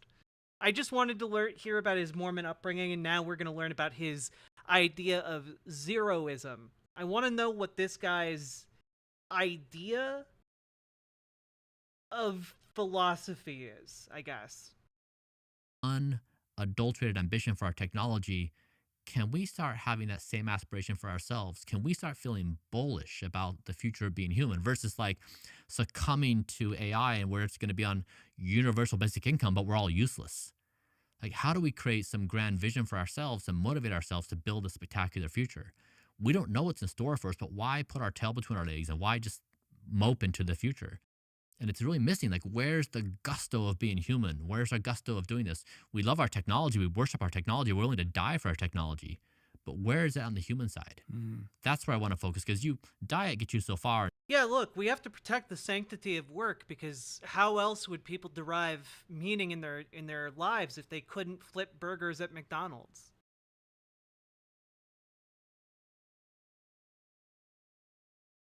Yeah, where I don't know. This idea that like humans would lack meaning.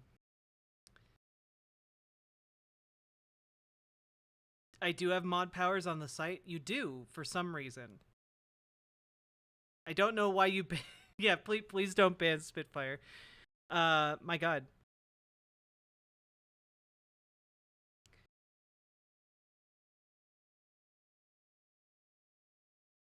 Why do you have mod powers on the site? Maybe we had like a bunch of like new people like come in at one point and I modded you. I don't know. Do not abuse. I thought it wouldn't work. Oh, I'm sorry. And sleep gets you so far, but like we need a game to play. We need to have a want to exist, like an absolute burning desire to exist. That definitely feels like it's lacking, right?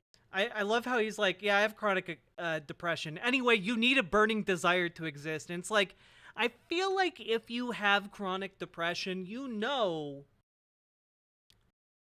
that sometimes you just don't have a burning desire to exist, and yet you still do. Right now, and I think it speaks to just a general malaise fueled by a growing sense of disempowerment in our lives. Yeah. And perhaps that speaks to the social constraints that we're unaware of that just drive us, on trajectories that feel like were never our choice to begin with, but which we've sort of been lured into.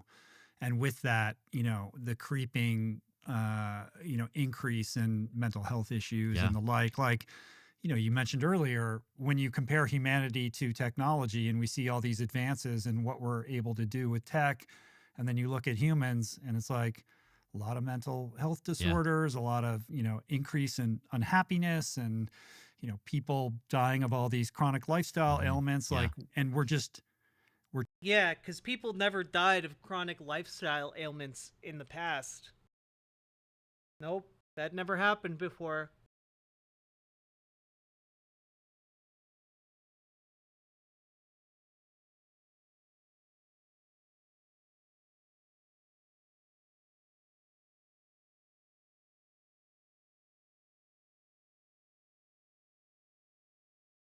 we're treating symptoms. We're basically medicating people, but we're not really getting. You're totally right, bro. It was way better under feudalism when, if you were a serf and you got like a toothache, a wandering barber could just take care of that for you, man. You didn't have to put up with all of these lifestyle ailments. Getting at the root cause of what's causing these diseases, let alone exploring the antithesis of that, which is optimizing health. Right. In large part, that's because we don't have a system set up that incentivizes that. So it requires not only outside thinking, but, really breaking the paradigm and creating a new paradigm. And that's a lonely path that you're on. So it's not surprising that you're like, please come run with me on the trail because I don't want to be the only person doing this. And if there's anyone else out there that's doing it, they probably feel, quite alone because, you have a lot of support and resources that most people don't have. The framework that I like in understanding this Paladin is learning mod commands. Is a concept called zeroism. And so first principle thinking is something a lot of people know about. You try to assume the fewest number of things in a given time frame. Sherlock Holmes is a first principle thinker. Dirk Gently, he's a detective by Douglas Adams. He's a zeroth principle thinker, where he arrives at the crime scene And he basically is trying to find what's impossible. So he's trying to find the unknown unknowns. Mm-hmm. And so if you look throughout the history, the biggest discoveries that we've had, many of the most significant ones have been zeroth principle discoveries. For example, like the Earth is not the center of the universe, or special theory of relativity, or that. I mean, you should be unbanned. Very knifey duck. The ban was only supposed to last 1 minute. Germs are the cause of infection, or the vanishing point to allow 2D art and 3D perception. They're discoveries of unknown unknowns. So first principles thinking would be knowing the knowns. Yeah. And zeroism is figuring out how to know an unknown. First principles is you've got puzzle pieces in front of you, and you're trying to figure out if there's a way to assemble this puzzle together in some cohesive, interesting way. You're trying to avoid any assumption on top of that. Zeroism, you're trying to question, is there another dimension here I don't see? The application of zeroism to the notion of health span is what? First principles thinking is only so helpful in thinking about the future because we're up against this wall of fog with superintelligence. We can't see past it. We can't predict how it's going to happen. Like when artificial intelligence played the game of AlphaGo and beat the world champion Lee Sedol, it played moves in that game that stunned human genius. So human genius has been playing that game for thousands of years. You give that game to AI, and in a matter of days, it stuns human genius. It just breaks their brain.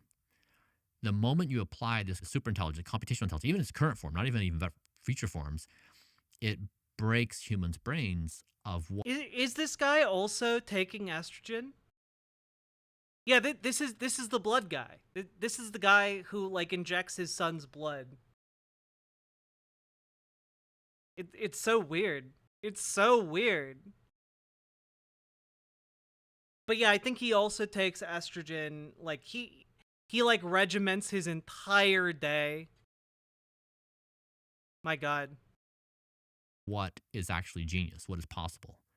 And so our future is basically going to be a continuous stream of breaking our reality. Our realities have been broken in the past of like Earth is not the center of the universe. There's little tiny microbes cause infection. Einstein says actually Newtonian physics only talks about these dimensions. There's another dimension. Whoa! But these breakthroughs are separated by decades and centuries, right? Whereas the accelerating rapidity of what is to come is staggering. Staggering. So I call this Gen Zero. And this is basically to say like, hey, everybody, we're right now in a moment, like the last moment where like things kind of have been how they have been, but they're about to change radically. And in this new. Yeah, I have to say, like, this guy strikes me as like there's something deeply wrong with him to the extent that like he's pursuing like these life extension methods when he's not he's not an old guy, is my understanding. Like he's in his 40s or something. Like he's not old, but like he's so terrified of a potential death 80 years down the road that is he on the left? I mean, no, he's a tech bro. He's like a weirdo tech bro. He's not on the left. He's really just kind of in his own little world. Like the amount of wealth this guy has effectively alienated him from the entire planet. Like he is unable to live like a normal life because of the immense resources available to him and like whatever specific neuroses lead to his obsession over this. Like it's truly weird. New future, we can't predict what's going to happen. We no longer have that ability. And so we're living in a zeroth world. And so Gen Zero is a group of multi-ethnic, multinational people who rise up and they say, we are willing to courageously step into the future. And we're willing to divorce or open to divorce from ourselves all human norms, all human customs, all human thought, and we're willing to say we're wide open What is about everything. Absolute blank slate. Now that is impossibly hard to think about. it's not. You're describing like literally every like anarcho commune ever. Or libertarian communes that hilariously fail. Like what you're talking about, okay, can I be completely honest here? If I'm being completely honest, no holds barred, what he's saying here just sounds like a very complicated preamble that I've heard libertarians, like conservative anarcho-capitalist libertarians, talk about in the past. He sounds like a guy who's about to make the argument that the age of consent should be eliminated. Okay, like that's what he sounds like right now. He's basically going on and saying, yeah, we need to be brave. We need to step forward into the future and have a group of people who say we're not going to be confined by these old school social norms. We need to open ourselves up to all the possibilities. And that's why the age of consent needs to go. Like that's what he sounds like.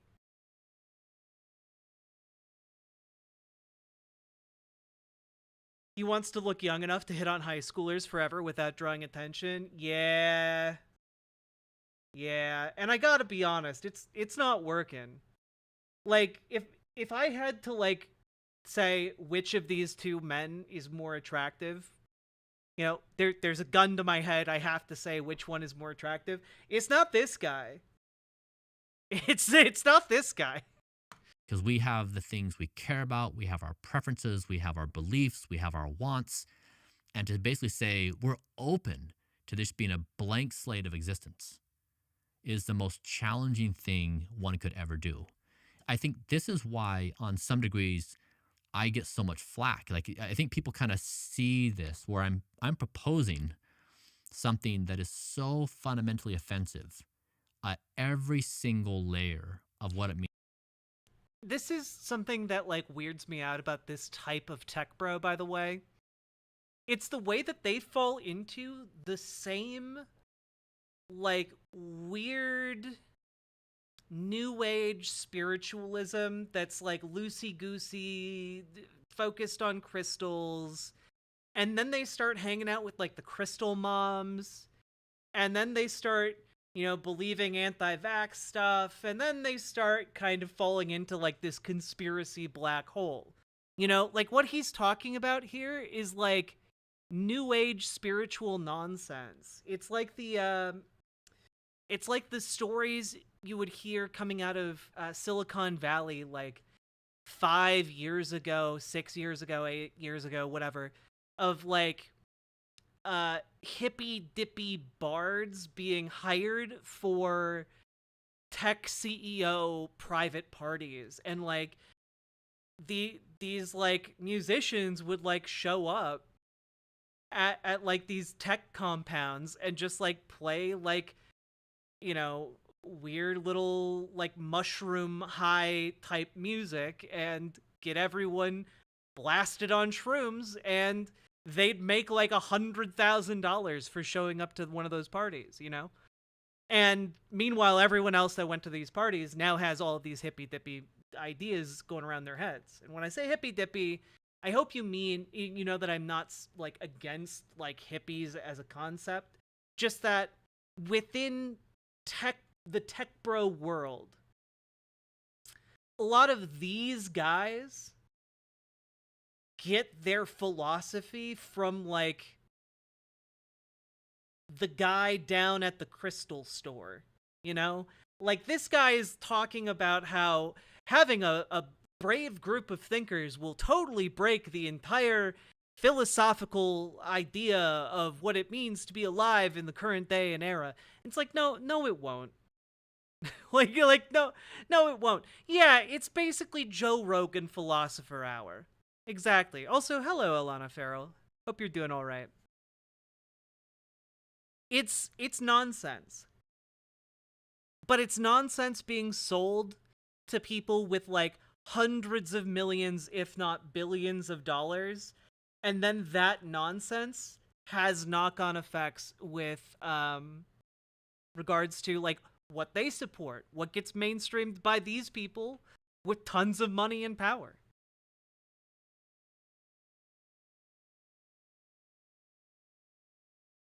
The most profound idea I had on shrooms was that love is the meaning of life. Not a bad message.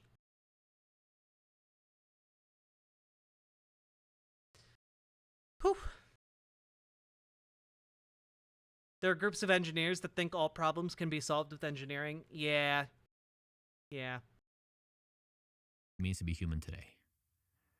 Like, you take every single thing we consider to be sacred, and I'm challenging that head on, and I'm saying it, the reality may be the exact opposite. Like the idea that one could possibly transcend every bias and every idea they have about the world and themselves is, again, on some level, it goes back to this Buddhist idea of oneness and of no mind, right? There is, like, are psychedelics a part of this? Because it sounds like in order to inhabit a space. I don't want to say I called it, but I called it. Of creating distance between yourself and your assumptions and your biases requires, you know, some kind of fracture process to even approximate. Yeah. Yeah. So I think Buddhism is a really interesting example. If you look at ideologies that have emerged throughout history, you could almost look at the time and place the person emerged. So let's just take Buddhism. And if you look on the other side, what was the technology at the time and place? You could almost predict the ideological thing that would emerge. So in the time of Buddha, come on, they didn't really have any technological abilities. The only thing you could do What? would be to close your eyes and meditate. You had no other abilities. They had no other technology in Buddha's time. The only thing the kids could do, they hadn't invented hoop and stick yet. They could only meditate. And Buddha was the best meditator, and that's the origin of Buddhism. My God, what? And then we look at the rise of Islam and Christianity. You find this really compelling storytelling. Like, hey, there's this omnipotent being. We have these rules. If we follow these rules, we get this prize. It's true. It wasn't until Islam and Christianity rolled around that compelling storytelling existed. What? And that storytelling prevails for a few thousand years. But like, that was really the technology of the time. If you say right now, what is the technological ability and what does that mean for an ideology? You could almost map the ideology. And the ideology is zeroism. It's like, it's so predictable because no existing ideology in the world has anything meaningfully to say about this moment in time. Where are the major religions in offering us practical things about this moment on how to solve our biggest problems? Even with capitalism, like, hey, capitalism, what should we do with our major problems? How do you solve this? Even that, Yeah, capitalism, why aren't you solving our major problems? He. Why capitalism? Why aren't you busy solving all of society's problems right now? Why capitalism? What are you doing over there? Are you creating new problems and commodifying the solutions? Capitalism. it just is too shallow. So where do we look for inspiration and structure to do it? And this is what I've been trying to fill with zeroism. Like, build out a philosophical structure. We can say, okay, like, we can understand where we're at. These are practical steps we can follow. We can all cooperate around these core ideas. But I'm trying to create the stableness of a foundation of how we think about and act in this highly uncertain situation we're in, and build something as much as we can predict and control in the future of a world where, you know, it's built around this don't die and thriving. To what extent are you actually participating in the building of that? Like, we've been talking about AI, you're an entrepreneur and you have a variety of companies. Okay. that's about the extent that I wanted to talk about that. Frankly, if I'm being honest with you guys, yeah, I love the idea that this guy goes and like tries to coin his own ideology, and his own ideology is just, what if we came up with our own ideology after throwing out all of the other conventions and like social taboos of society? What I wonder what ideology we'd come up with then. Surely it would be better than what we have now. Citation? No, I just feel like it.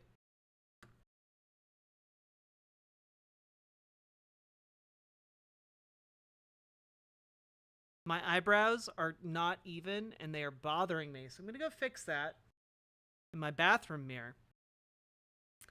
And, Paladin, no worries. I will divest you of your mod powers to ensure they are never used for evil again. Let's see here. Now, folks, we've been going for over 2.5 hours.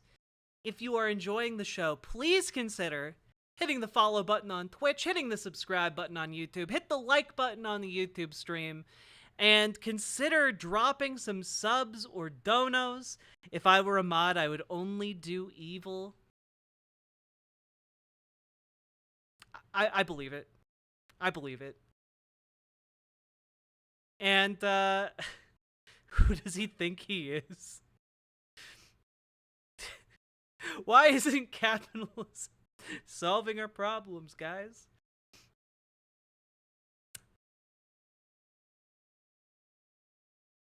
And we are 9 subs away. I just need to point this out. You guys have already unlocked me in a cosplay outfit. That is still coming. I just need to finish my my makeup first. And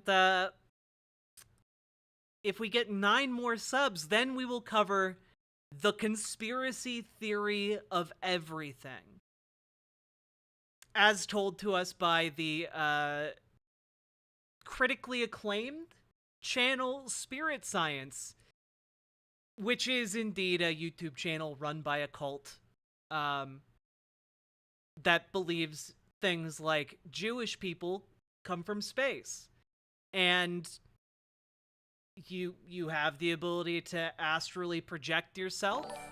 Humans are If I were a mod, I would only abuse it with it as really funny. Fair. Okay, fair, Catalina Gearbox. You aren't going to be modded, but fair. Also, thank you for the $5 dono. Now we only need 8 more subs or their dono equivalents in order to hit conspiracy theory video of everything. Sounds like a Wendigoon video gone horribly wrong. I mean, that's more or less. I mean, I played you guys literally 1 minute of that video last night, and it was already talking about like dinosaur DNA and alien conspiracies. So, you know, like, I feel like that's what we can expect generally throughout the video. VCC TV. I'm gonna go fix my my eyebrows real quick because they're bothering me. And when I get back, we'll see how we're doing. Consider dropping some subs or donos. Bye!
Hello.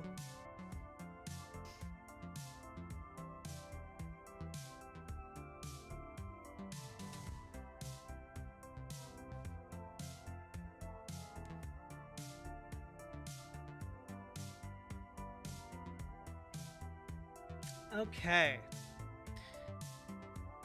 Now I just need to finish my eyes.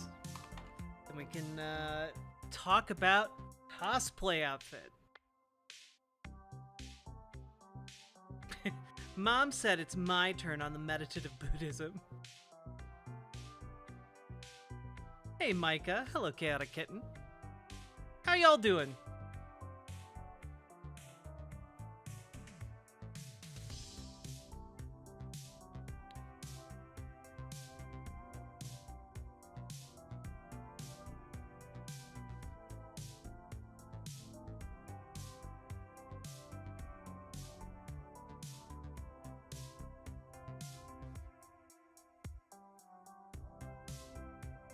There we go.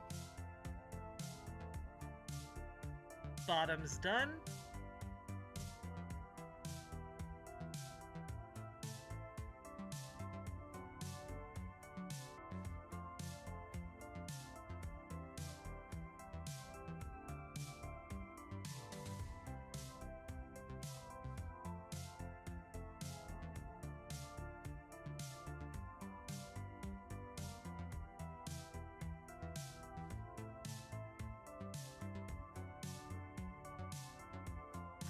Top's done.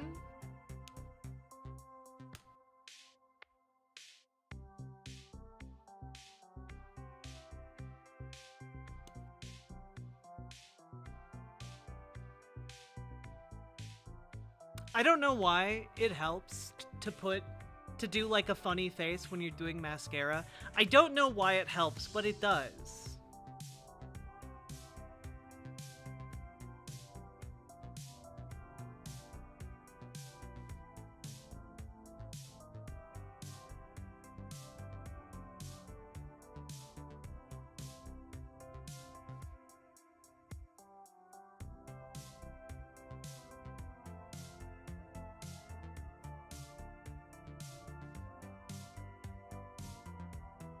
Plus, it's just a little bit more fun.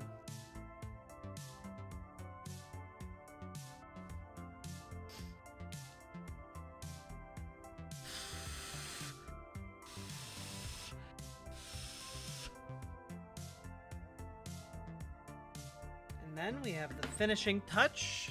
A little bit of eyeshadow.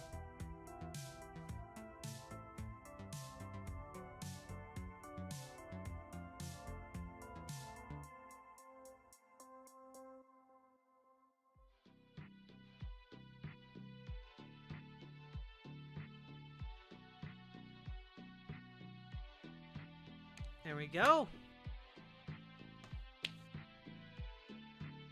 Done, son.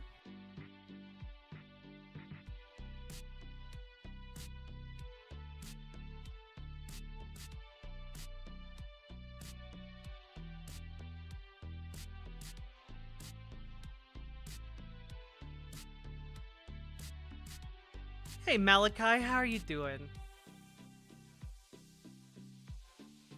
Pulling your cheeks down, keeping your skin tight and away from the brush. Ah, I see.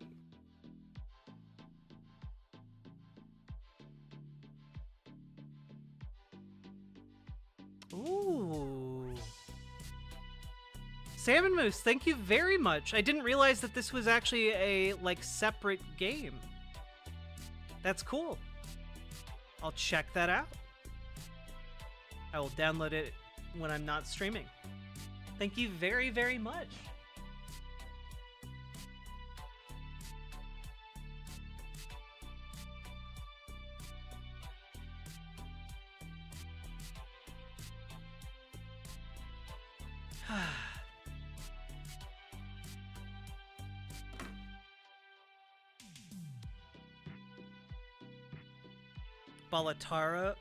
Balatro. Okay.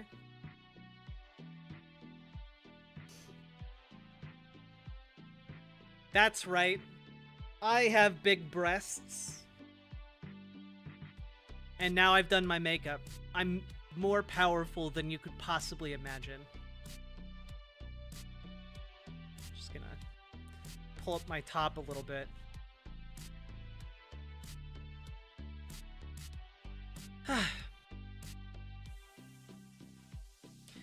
Motherfuckers on Twitter telling me I got a masculine jaw. Got a sexy jaw is what I got.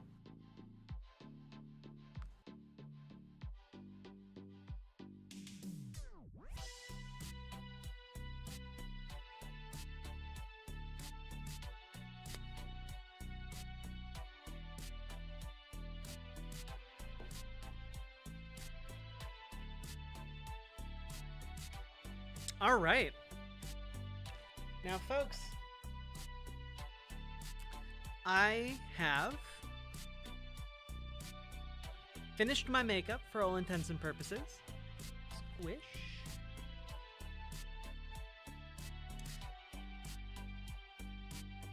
We're still 8 subs or their dono equivalent away from doing our Conspiracy of Everything video. However, we still need to decide which cosplay I will go with. So, let me take a quick look at the different outfits I have available and cosplayable. Be right back.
Hello!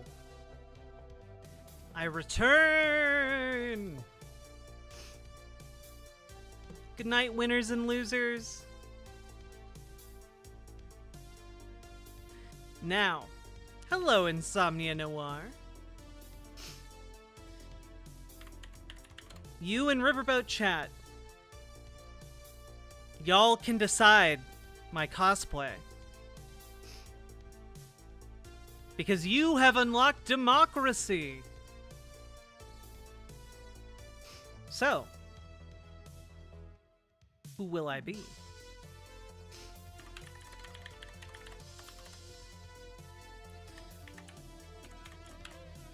Should it be Aerith? Or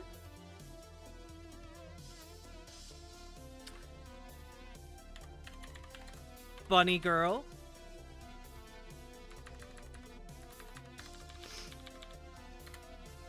Or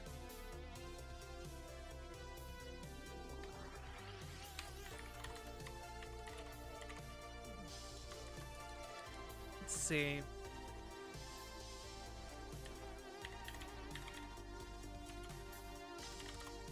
Punisher.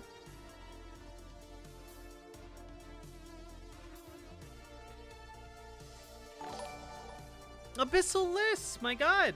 Sending oil with the hopes that the people at the processing plant refine our oil into conspiracy.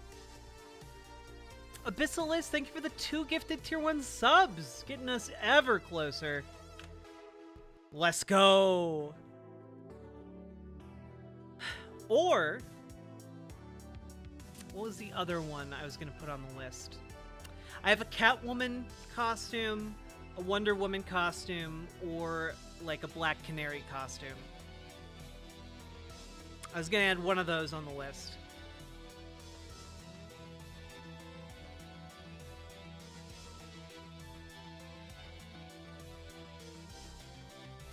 I think we'll do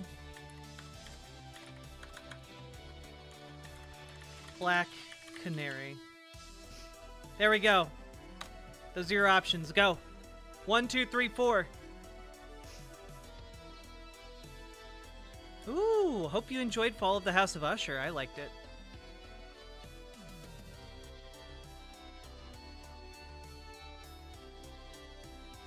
The bunny girl is in a very shiny fabric, I should just point out. It's a fun little like bralette top. I'm a fan.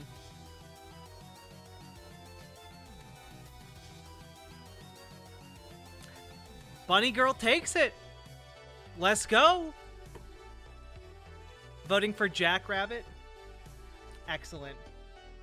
I will be right back.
Hello.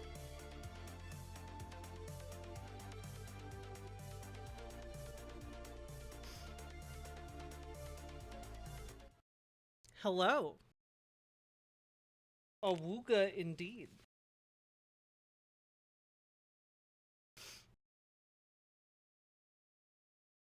Well, you know, you guys did donate some subs and donos. Can we get a twirl? Well, I feel like a twirl will ruin the outfit because due to TOS, I am still wearing sweatpants. And it is further complicated by the fact that the lower half of this costume is literally a translucent skirt and like a thong. So for various logistical reasons, I will not be doing that.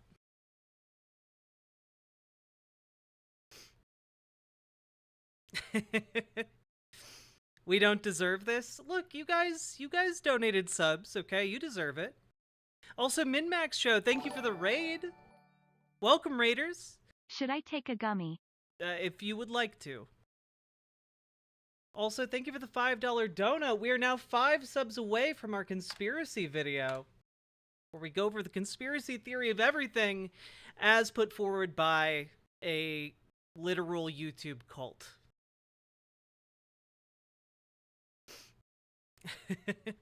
Hello, Spicy Diarrhea.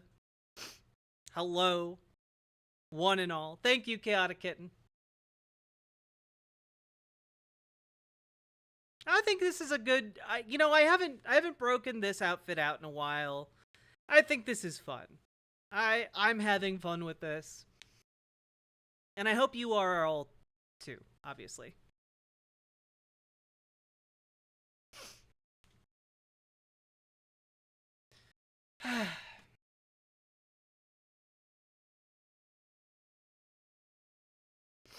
I love the boob window. Yeah, it's real nice. Also, I'm pretty sure my boobs have gotten bigger since last time I wore this outfit, and it still fits, which is really, really nice. Would I ever do a Poison Ivy cosplay? Yes. I would love to do a Poison Ivy cosplay.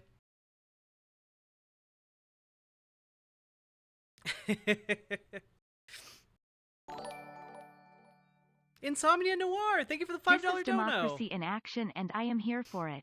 It's definitely the democracy I am here for.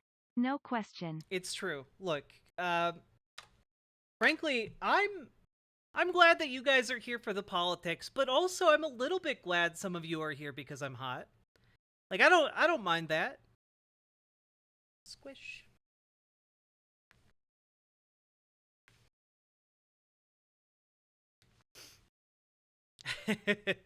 Become green. Maybe if I get some green body paint, they'll do like a She-Hulk cosplay. Your partner could be the Harley Quinn to your Ivy. Oh, that'd be really cute. I'll float the idea.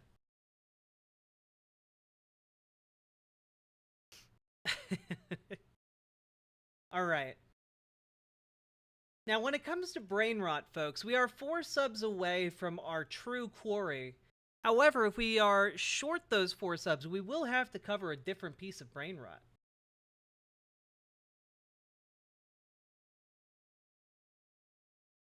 I'm here for the plot. River Shards, thank you. Chat, I asked what outfit chat wanted me to like dress up in / cosplay as, and they chose bunny girl outfit, and this is my bunny girl outfit. What can I say?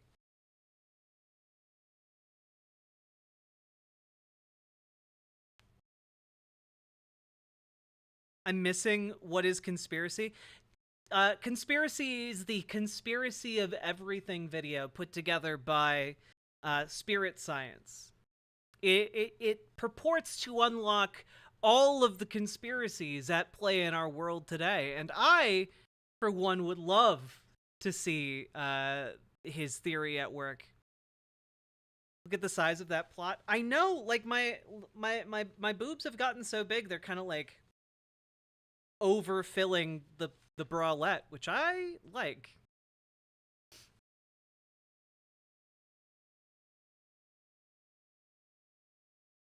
The thirst trap arc is no joke. This is honestly less thirst. I'm honestly, believe it or not, less thirst trappy now than I was like 3 years ago. Squish. I'm asexual, but not gonna lie, this is kind of hot. I take that as a compliment. You are the cutest. The only reason someone would hate on you is cause they're secretly attached to you. Oh, and did you see Spirit Science's new video begging for money? No. It's so funny. No, I did not. We will have to take a look at that. You know, maybe as like a little treat. Oh. There's no way I'm missing that. BWA is all about the plots. And conspiracies. Thank you. So that leaves us.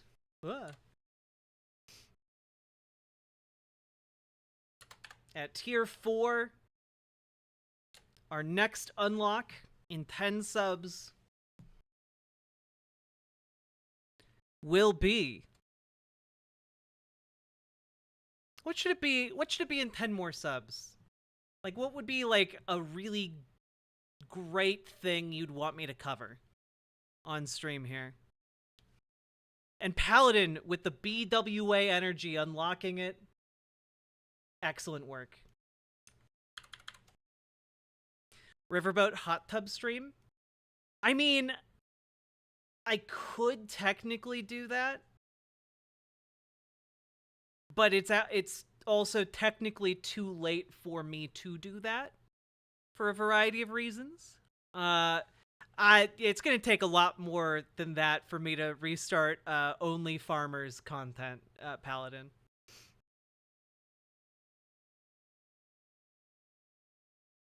But hot tub stream is actually like kind of potentially in the cards, you know?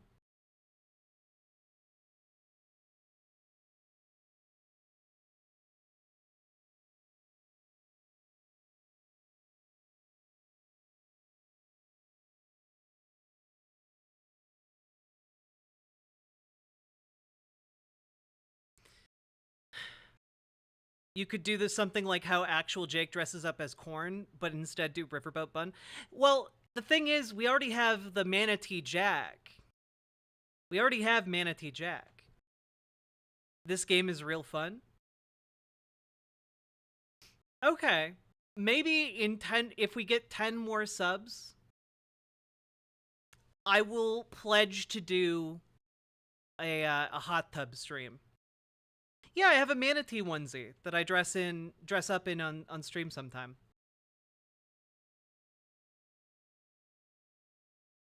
Do people not know about the manatee? No, it's been a while since we broke out the manatee. It is really cute. A wooga.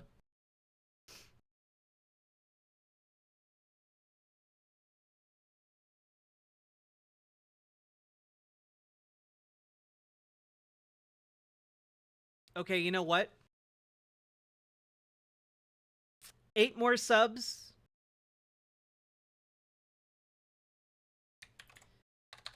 Hot tub stream.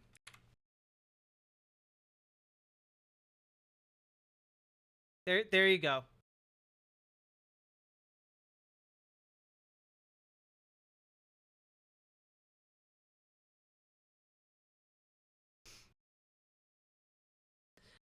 It won't be tonight. It won't be tonight. But it could be a day in the future. All right? I can't promise that I'll be wearing like a bikini or anything, but I can promise some level of clothing that is acceptable.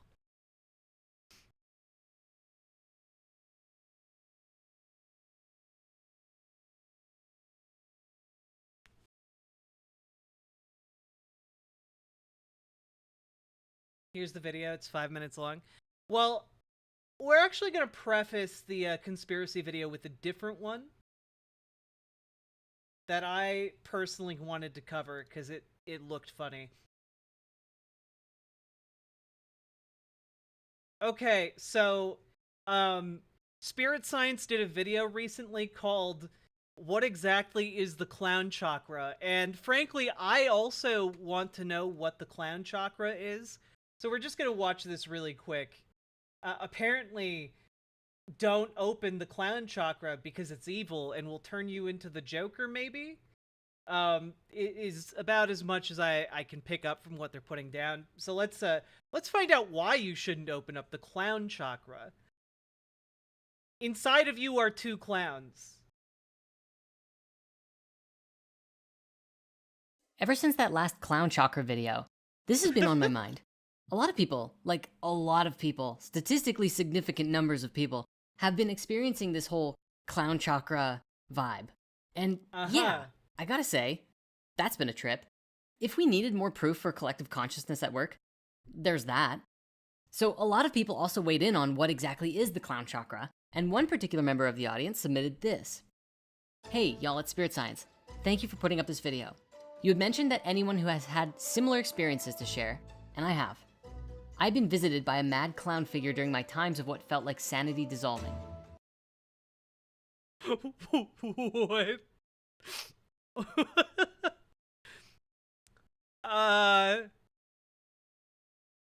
Oh, so by clown vibes you mean you keep hallucinating a clown.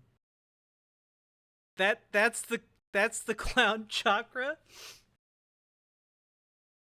What the fuck is this? It's the clown chakra, everybody. It would come to me in hysterical laughter and almost demonic life feelings enveloping my body. Almost coaxing you to feel insane. Even typing about it is giving me chills. From my understanding, this is a force that holds no respect or regard for others. Everything is a joke, nothing is real anymore, and the world is nothing but a channel for endless chaos. This is the unbridled child who has become enveloped in psychosis that has no stability. Thus, the world is clay, and whomever or whatever you encounter is merely material to mold into your reality. I believe it also holds a powerful message that we, as mad creators, I feel like this guy watched a playthrough of Final Fantasy VI one too many times. can blindly and chaotically unhinge our world into chaos if believing you're alone, in mind, body, or spirit. But such force is also able to be channeled into a powerful tool, one to carve boundaries and pathways for our life, to artistically interlace ourselves into Jesus Christ. It's the Kefka chakra.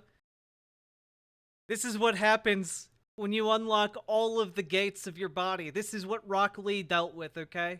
the collective, while beholding unto our individual sovereignty, the fractal tile that is you, and not lost into the void between, yourself and the all, simultaneously. Knowing you are both chaos and order, holding close to the mad clown until its cruel grin fades into a frown as tears begin to stream in cries for sanity to return. And it says, but doctor, I am Pagliacci. And so along comes a light to burn away the paint, and the sinister self fades into a being of creation. Creators must hold reverence to their abilities. In so, respect must be shared among all creators, yourself and all that exists, so that this liquid world doesn't wash away as we tear it all to pieces with fractured consciousness. We must hold on to sanity as we swim in the waters of insanity. There we remember that we are powerful. Swim, my friends, but don't get lost at sea. None of that made any sense whatsoever. Holy moly. Now, honestly, I don't know that I need to say anything else here, but actually, perhaps I do have something to add.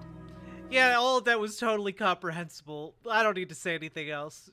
We shouldn't consider the clown chakra as an actual chakra of the human body, but as the vortex but as an actual clown itself. Of chaos that can pull us into hopelessness, despair, and madness when we lose our center or lose our way. Chakra, after all, means wheel and is a spinning vortex. Generally, though, each chakra goes somewhere, and the clown chakra would then be a vortex that doesn't really go anywhere at all, except into pure insanity, a mixing of ideas chaotically without any real direction. It's the part of us that says, the world is going to shit, so I don't care what happens. And might as well do whatever we want without regard for the consequences, because nothing matters. You see, One thing that makes humanity powerful and gives us strength is the connections that unite us. Is this what having a stroke feels like? Yes. There is nothing about anything that he is saying that makes any sense whatsoever. As our friend described in his post we just read. There's no daylight between the idea of a clown chakra and Jordan Peterson's chaos dragon. Okay? Like this is just a more spiritualized like set of gobbledygook than what Jordan Peterson sells his audience, you know? It is in the connections that we discover our unity, and the unity is the light which binds us together. We anchor to the light, we draw to the light, and the light is truth, and the light is love. So I ask you today, please stay in your heart, stay centered, keep breathing, and go and give someone you love a big hug today. I do need to emphasize that this guy, I believe, was charged with sex crimes for abusing members of his cult. Just wanna really, you know, throwing that out there. This guy, not a good dude. Show someone that you care, and show up for them, and help build connections with them by being there for them. We're gonna get through these crazy times. And let me be clear, because I don't want this to seem like I'm dunking on anyone who has like a spirituality or religious belief. I think there's a difference between individual religious belief and practice and like whatever the hell this is. Because this isn't like someone practicing their own private religious beliefs, whatever. This is someone who's actively recruiting to a cult and who has like abused members of his religious order. Like, yeah. Creator of Spirit Science, Jordan Ducknicks admits to rape, and Blake Dyer, member of Teal Swan's team, blames survivor. Yeah, so... yeah. This guy is full of bullshit. Specifically to accrue power and influence over people who are in a position vulnerable enough to fall for his wild shit. Also, didn't he break into a hospital? Yes, he broke into a hospital during COVID to try and prove that the pandemic wasn't a thing. Yeah. Give Spirit Science some credit. He just said in about 4 minutes what it would take Jordan Peterson 3 hours to say, and he didn't blame the Jews once. You know, that's true. Let's find out if that pattern holds true in the Conspiracy Theory of Everything video, the 90-minute long video that YouTube doesn't want you to see, because apparently he had to keep taking it down and editing it to get it on YouTube. So anyway, you guys have all been begging for this all day. This is the thing you never knew you wanted. Let's go.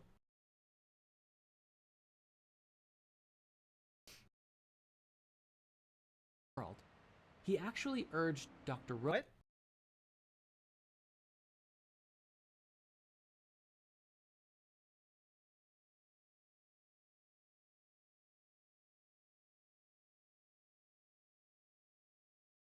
All right. Warning. This documentary contains subject matter that may break an individual free from the Matrix. Opening the mind is advised. No, this isn't 4 hours long. It's 90 minutes. It's an hour and a half.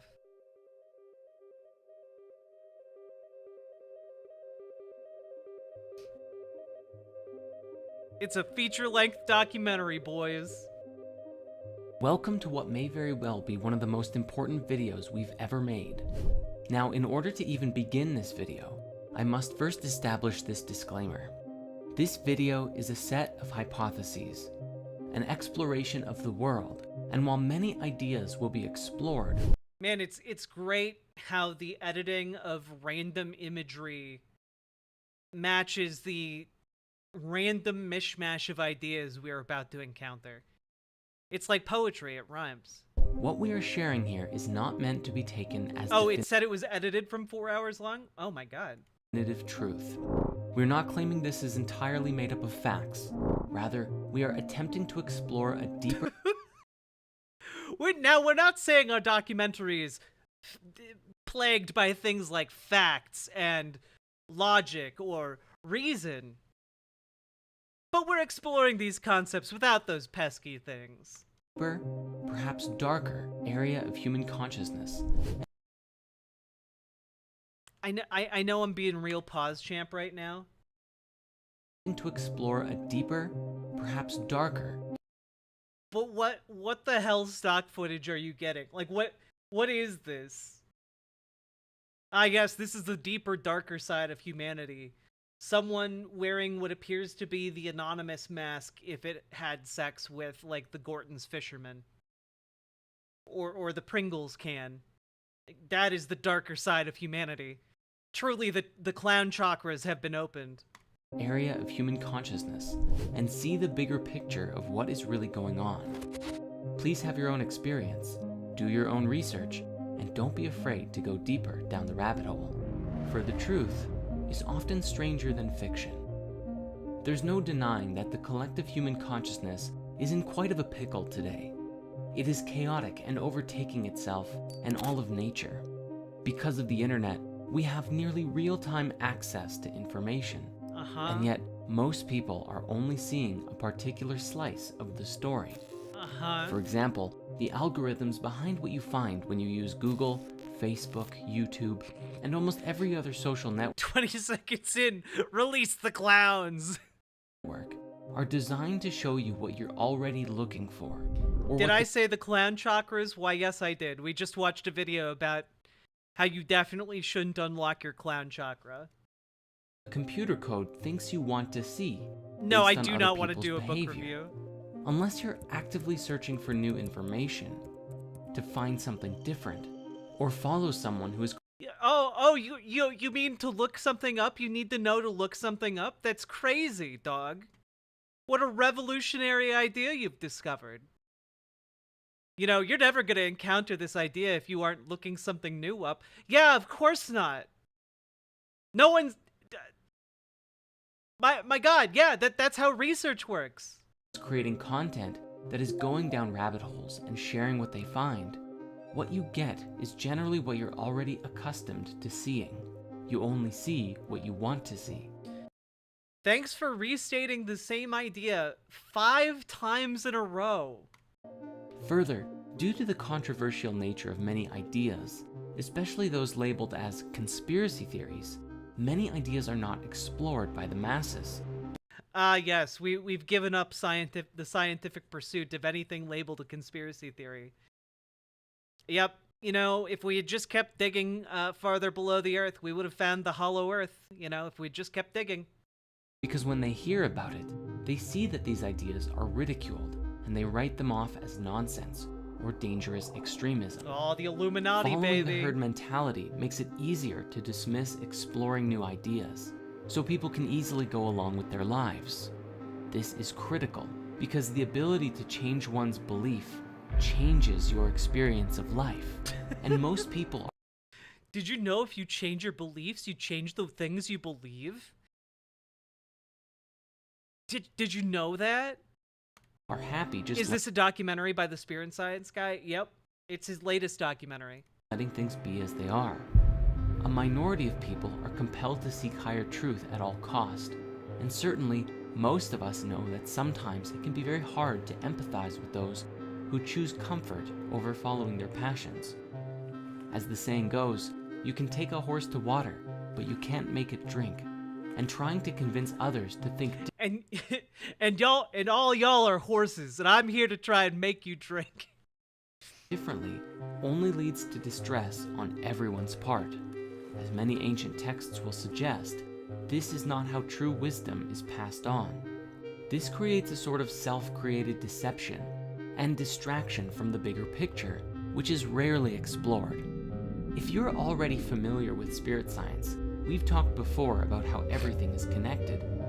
This was even a fundamental part of my own awakening, where I had a transcendent experience that all things were one, unified and stemming from and linking to a singular greater whole. Yet today... So this guy did like shrooms one time, and then just instantly fell into a cult. That's crazy. Yeah, when he opened up his horse chakra. The struggle of human consciousness is that most people are not seeing it, simply not die looking, when they're or killed. not even wanting to look. In modern science today, there are many scientists searching for an all-pervading theory of everything, something that unifies quantum mechanics and the theories of relativity.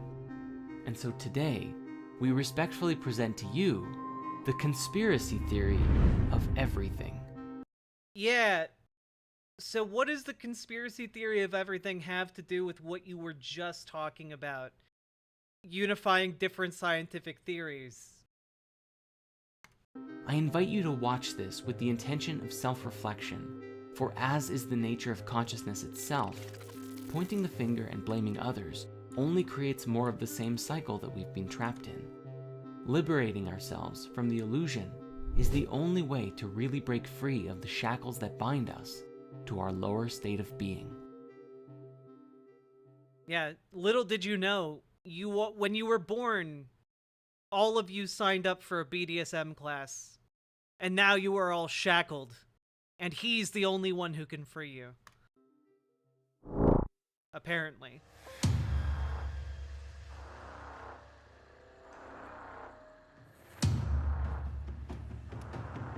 Oh man. Okay, we're starting right off the bat with aliens. Okay.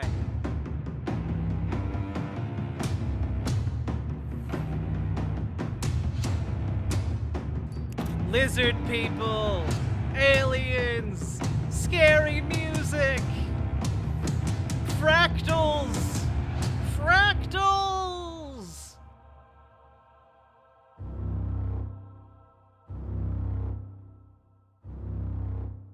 My, this all seems important. It'd be a shame if it was just random conspiracy-related imagery with no purpose in the film. Our conspiracy theory of everything begins first with the demiurge. The demiurge is an ancient Greek and Gnostic concept describing a consciousness that is considered to essentially be the creator of the physical universe, but not the supreme creative force Is that the behind time all cube? things. I hope he brings up time cubes. I hope he does. I miss them. A good way to explore this idea is through The Matrix, a science fiction story that suggests everything we think we know of as the real world is nothing but an illusion, a false world within which most are imprisoned, unable to effectively identify what is real. As people go about their day-to-day lives, they think that their world is authentic, but that every individual is truly plugged into an artificial reality. It's the Matrix, you see. Red pill, blue pill, am I right? Severed from the real world. While people suffer, there is a tremendous benefit to the ruling overlords, who in the film were a form of AI. As it relates to us, this AI is in essence the demiurge. What the fuck the are you demiurge was talking about, described dude? as a force, a deity, or a consciousness who was responsible for the creation of the physical world and reality. However, in a way, it had imposed itself over top of the true reality, the supreme oneness. The real truth is that we are all actually bald. That created all things. In this, it was a false god who had assumed authority over the world, masking the living beings, namely us, from the supreme truth, the highest order of creation, and making us believe that what we experienced as real, the physical reality that we are a part of, was the true, authentic reality, even though it wasn't. Depending on the school and belief of different Gnostic sects, the demiurge was either seen as something malevolent, deliberately trying to deceive us, or something that was simply ignorant or misguided of its place in the universe and the rest of creation, which led to us becoming lost in the illusion. Yeah, honestly, they should have shown stuff like this as anti-drug PSAs, okay? Anti-drug PSAs made drugs look cool, and only really made people do more drugs. I feel like if people were shown that this is what you're gonna get into as a result of drugs, like, a lot fewer people would take them. Mostly because this makes drug use seem very not cool. As a result. Said in simple terms, the demiurge was the force behind the physical universe, but within our consciousness, so long as we perceived that which is physical to be real, we were slaves to the illusion of the false or at least incomplete reality. To that end, these ancient people, at least those who are part of the ancient mystery schools, believed that the physical reality was an illusion. They sought to liberate themselves from the illusion of reality through— Just pro tip, this isn't like what actual bodies look like on the inside. Just in case you were freaking out about that. Varying spiritual practices, from meditation to plant medicine ceremonies and everything in between, in order to connect with higher realms of existence and break free of the false world by finding the truth, the supreme oneness within. This is because even the demiurge and the physical universe still stemmed from the supreme oneness, and the light of truth could be found within. Known to the Pro tip, everybody. If you are ever, like, just go, you know, you're looking into something, you're watching a YouTube video or something, and it's on autoplay and it goes into something and it starts talking like this, without any, like, specifics, without really any citations, with weird nebulous language, there's like a good 80 to 90% chance that video is trying to sucker you into like a multi-level marketing scheme or a cult, or is like just like blatant fascist propaganda. You know, like it's like one of those three, frankly. Gnostics as Sophia, meaning wisdom in Greek. It was the act of awakening this divine spark within us that would return us to the higher realms, which became the ultimate goal of many Gnostic schools.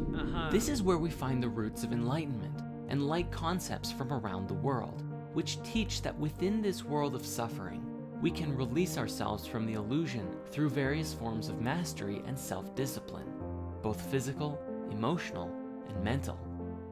This, of course, takes considerable effort and intention to do so. In essence, transcendent people do what is hard, and that's why their lives are easy.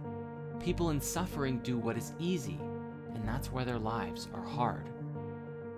Fast forward to today. Like you guys can understand how if you're willing, like if you're able to fall for platitudes like this, you can also fall for platitudes like, strong men create easy times create weak men create hard times create hard men. You know, like that's an equally vapid platitude that like could have been plugged in right here, you know?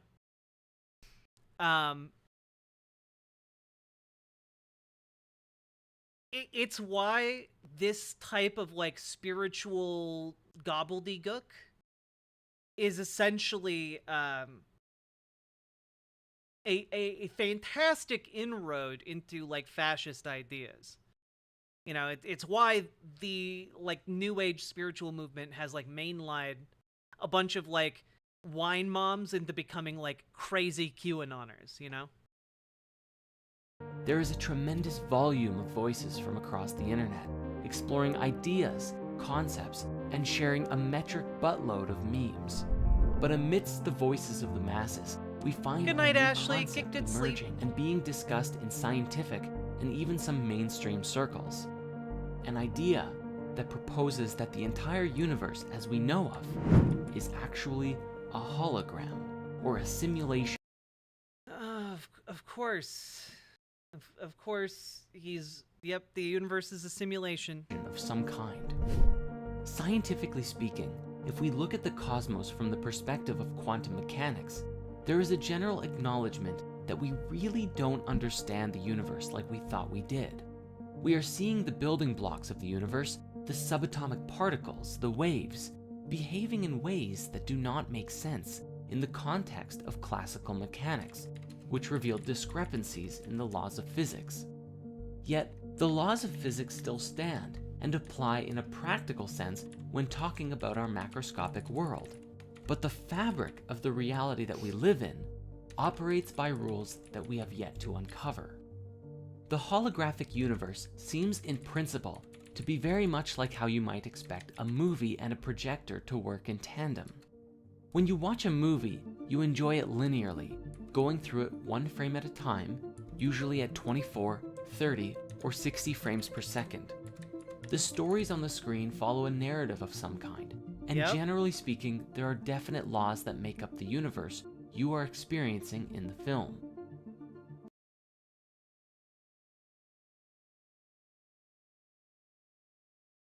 This feels so dumb.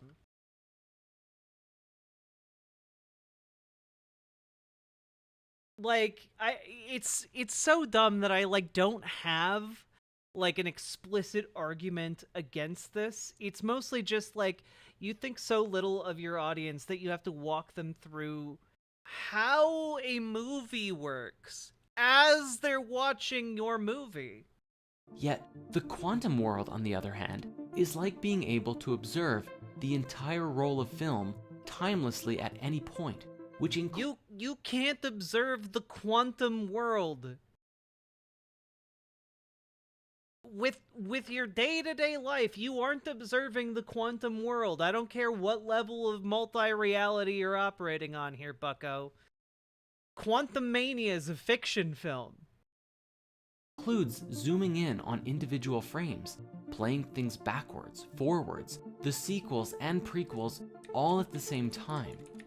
The particles and waves that make up our reality are non-linear and could potentially imply notions of retrocausality. And while they too follow their own set of laws, they are different from the world we exist in at a macro level. Another example of this is found in computer code. What you are seeing on your computer or phone screen at any given time is a filtered projection of what is really going on underneath the surface, designed. You see, underneath the surface, there are all these ones and zeros dictating what you do and do not do. So really, you're operating in a binary world. You just don't know it.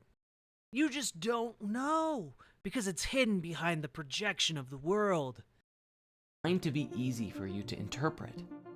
Yet, under the surface of these machines, there is a computer language that is incomprehensible to nearly everyone. Languages like binary and machine code are too simple to make complex algorithms effectively in. What?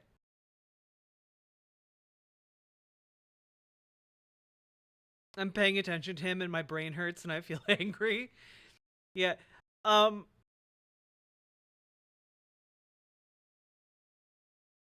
They make when they're coding computers, coding language is then translated into like binary instructions. Like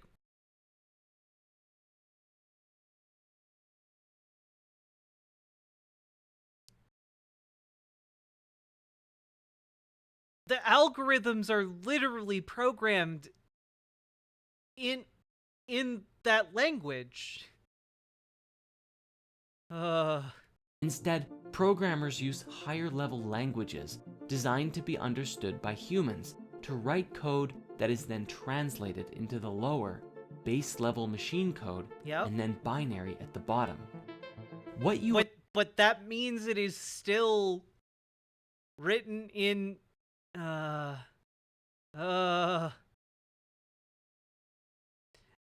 the base, it's machine code, which is stored in binary. Yeah, exactly. You are seeing when you look at your phone or computer monitor ultimately comprises mountains of ones and zeros that lay under the surface of the digital world. Yeah. Just like what is under the surface of our own reality. No. You might be familiar with the ancient wisdom teaching, as above, so below. A concept that applies. A concept that led to the creation of a pretty good found footage horror movie, and is actually one of my personal favorite found footage horror movies. It's a very comforting horror watch. I like it a lot. Otherwise, it's a reference to like alchemy and such. He's just reinventing the Matrix. Yeah, he basically introduced the idea of a Matrix, and now he's just going in circles around that. And introducing, like, more and more spiritual concepts to, like, reiterate his circular reasoning. Applies on several levels. Describing that which exists in higher realities is a mirror of lower ones. So as with... Yeah, Smelanie, it's a great movie. For those of you who are just kind of intrigued, the concept is an archaeologist goes looking for the Philosopher's Stone under like the streets of Rome, I think, and winds up like it gets creepy. You know, it's in like the tunnel system underneath Rome or something, the catacombs. Yeah, there's creepy stuff down there. The catacombs of Paris. Thank you. Machine code and binary. Ultimately, all of that computational code is equal to and actively creates the digital experience on your devices. But they are two entirely different paradigms. This is the great challenge of modern science today, unifying quantum mechanics and general relativity, because we are unable to comprehend yet how the physical world and tangible substance, continuity, gravity, life, time, and consciousness emerge from this flux field of quantum information. What? No, we have a pretty good idea of all of that, honestly. We don't necessarily understand consciousness because it's an incredibly complicated phenomenon, but generally people understand it as an emergent phenomenon of, like, you know, evolutionary processes. It's, you know, we happen to luck out by being conscious. Or, you know, if you want to put a negative Nancy spin on it, you know, we really rolled a 1 out of 20 on our, you know, on that one, and now we exist merely to be aware of our own suffering, and everything sucks. But, you know, that's a matter of perspective. Which appears to operate by an entirely different set of laws related to statistics and probability. Yet, like with machine code and computers, are they really so different? Yes. Yes. Coding language and quantum mechanics are very different. The question then becomes, as many are theorizing today, could our entire reality be nothing more than a simulation? An artificial reality that our consciousness is plugged into? There are some oddities that have been captured on... I mean, I just given what I know of, like, movie production and, like, YouTube video production, he absolutely is reading off of a script here, but, like, it's such nonsense. On camera that some people believe are glitches in the Matrix. Now maybe these oddities are fake, who knows? But as an example, they're not glitches in the Matrix. You just feel deja vu. It's not a glitch in the world hologram. You're just feeling you're feeling weird in your brain. That's not a glitch in the Matrix. We do have this curious clip of a bird who is perched in midair without moving before flying away. There was also...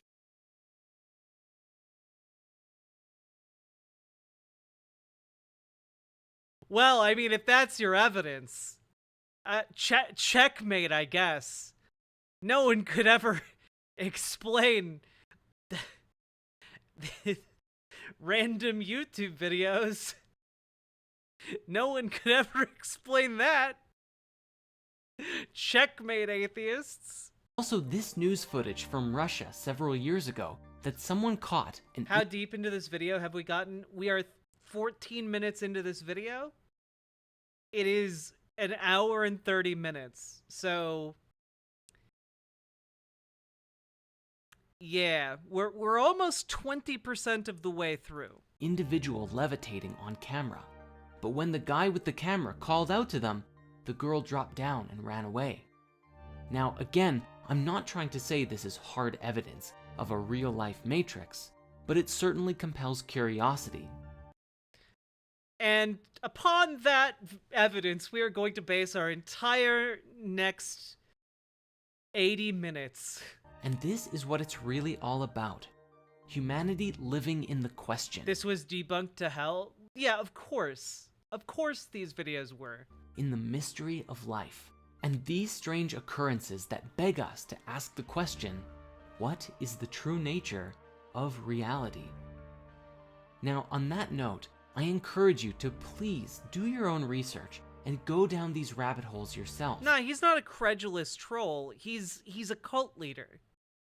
Like, he's talking to his cult members right now. And make up your own mind. In this way, you become a conduit of free thought, rather than following in the herd mentality of that which has been established for you by the powers that be and society at large. Even if the laws of physics as we know them today say that this is impossible, levitation or birds perched in midair, we also know that the laws of physics are incomplete.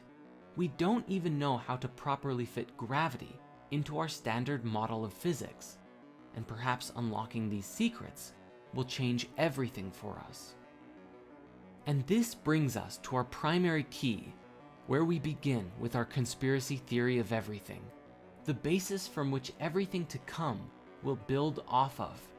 The demiurge is, in essence, a lesson about the illusion of reality. Man, I actually forgot that we were talking about a conspiracy theory of everything. I actually forgot that that was what he was talking about. What are the other conspiracy theories? I want to know. I do want to say, this is a weird way to structure your video. Usually what you'd want to do, right, is like, here are all of the conspiracy theories that we're blending together, blah, blah, blah, blah, blah. And then you go over each one by one, and then you tie them all together at the end. That would be, you know, to my, like, off the top of my head, the way you would want to organize a documentary video along these lines. But the fact that he's front-loading it with all of this garbage is really telling. That the entire world as we conceive it to be is based on what we perceive with our physical senses, which is a limited experience of the totality of that which exists in the whole universe. This idea suggests that the illusion of the cosmos. Yeah, again, he's doing like the whole everything, you know, you could just be a brain in a jar, you know? Just like pulling out like some solipsism over here, just yeah, the only thing you can know for certain that exists is yourself.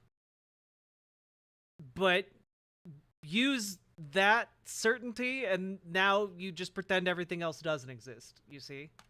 Is incomplete. And as long as we believe in only it by itself, we too shall remain incomplete. We are living within a material universe, yes, but there is more to the cosmos than just that. And as long as we choose to believe in this limited reality, we will continue to perpetuate its existence. It is only— No, Omega Star, you can't unlock the clown chakra. Okay, you're supposed to be busy unlocking your horse chakra so you can drink. God, all of you are getting so off track. By embracing that which we don't know and asking the right questions, can we break free of the fetters that bind us. In the Emerald Tablets of Thoth the Atlantean, there is a great deal of discussion that describes the— Oh, yeah, in case you just missed it, that was the first name drop of one of the primary deities that his cult believes in. Thoth the Atlantean. And that is Thoth from Egyptian mythology, but he's from Atlantis now. Human soul as a light trapped in the veil of the night, a metaphor suggesting that the night is the illusion of separateness, the soul disconnected from the supreme oneness, or simply trapped in illusions in general. Basically anything that is not the highest truth. It is the unilluminated mind that actively creates the reality that it perceives to be real, and as such, humanity lives out its days in the dark, veiled in the illusion of one's own beliefs, disconnected from any higher reality. This was portrayed excellently in Marvel's Doctor Strange, when Stephen denies anything beyond the material universe, and then is shown a glimpse of the multidimensional nature of reality, that thoughts are things. He is shown that all of us steer the reality field by our conscious intent. Yeah, as we all know, Doctor Strange was a documentary film. But yet, as we become complacent in the creation of our lives, we give up control of the driver's seat. But then the question is, who is driving the ship? Literally. As you can see, Benedict Cumberbatch is indeed Earth's Sorcerer Supreme, and as such, he deserves your due reverence. Anyone and everything else. Carl Jung called it the collective unconscious, the collective mind field. Does he know Thanos was a utilitarian? Yeah, he needs to team up with Tim Pool. Everyone whose thoughts and feelings influence our own very decisions and actions by the concentration of their energetic weight. Whether it be the media, the news, advertisements, what your family or friends tell you, or things that you just happen across on the internet. Ultimately, all of it is processed by our egos, which shape who we think we are as we disconnect further from the nature of our being. So the question then becomes, what is the truth? What is the higher reality? And how do we connect with it? The ancient wisdom teachings describe that the quest for wisdom, or enlightenment, or the true nature of being, is a continuous journey into the unknown. Oh, by the way, if in case you're wondering, the Emerald Tablets of Thoth the Atlantean are indeed a basis for this guy's like cultic beliefs. So, you know, this is a book about, you know, the magical Emerald Tablets of Thoth the Atlantean. Written by Rebecca Marina Messenger. So, yeah, no, this is like ancient. Honestly, GamerG, this is ancient aliens shit. If I'm being completely honest with you, like a lot of this cult is just ancient aliens, an ancient aliens knockoff of like Scientology, frankly.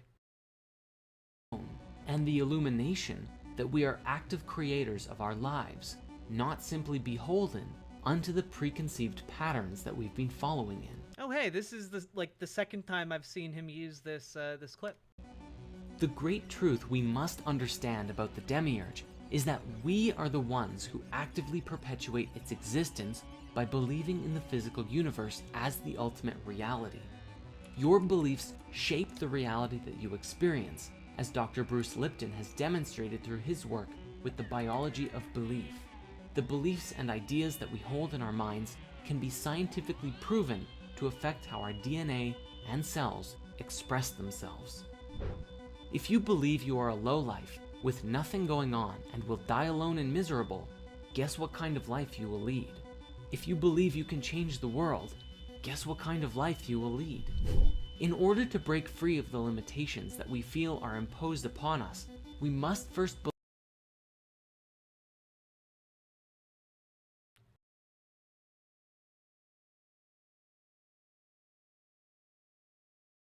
Here comes the cult stuff. None of this has been cult stuff yet.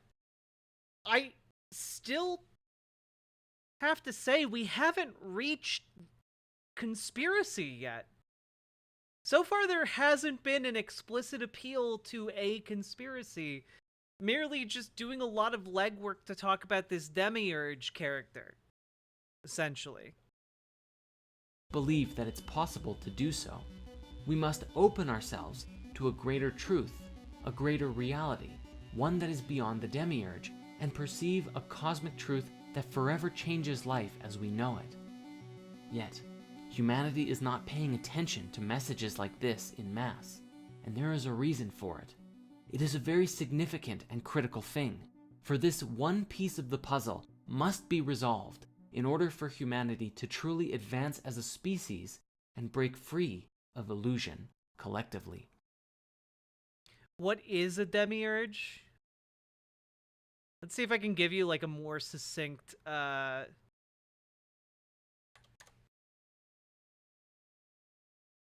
demiurge is basically just a way fancier way of saying like creator deity.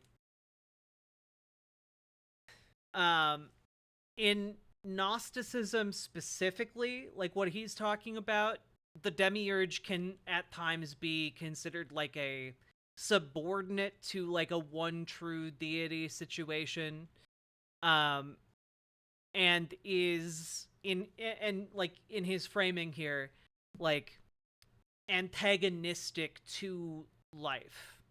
So basically, in the universe that he's positing we live in, there's a demiurge that has power over all of physical reality that is positioned as antithetical to spiritual existence, and thus the demiurge seeks to lock you out of accessing your true spiritual self, right?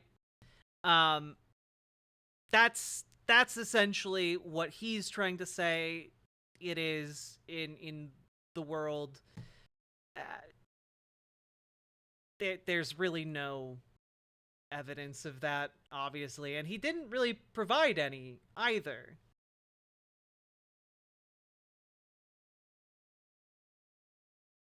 But with that, the mysteries of who is...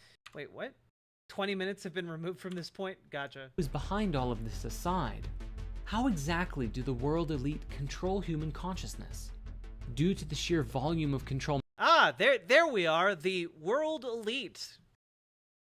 Excellent.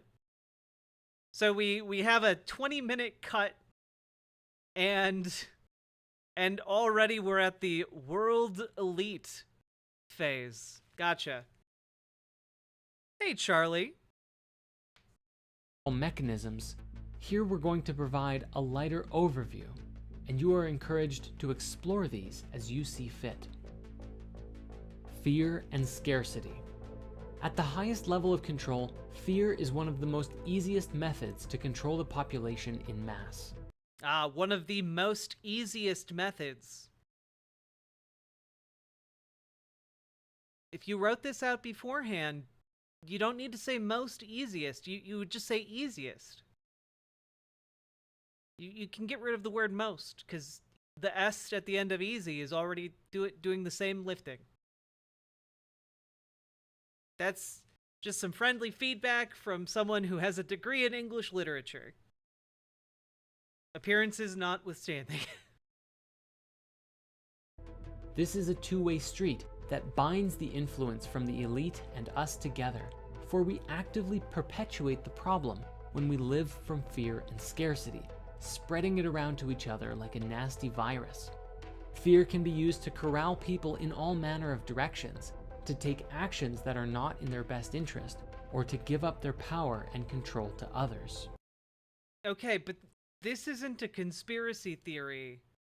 You're just talking about fear, something all humans experience, and scarcity, something that exists by the nature of existing in material reality. Our food. For the most part, all of the food that we're eating today is toxic, designed to subdue our creative energy, making us easily addicted to things that are unhealthy for us.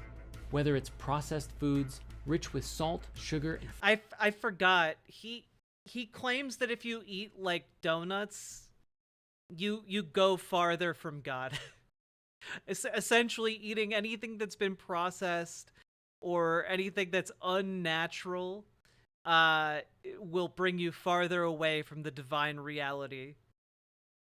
My God. Fat, or even our produce, which has been chemically engineered or sprayed with pesticides and herbicides.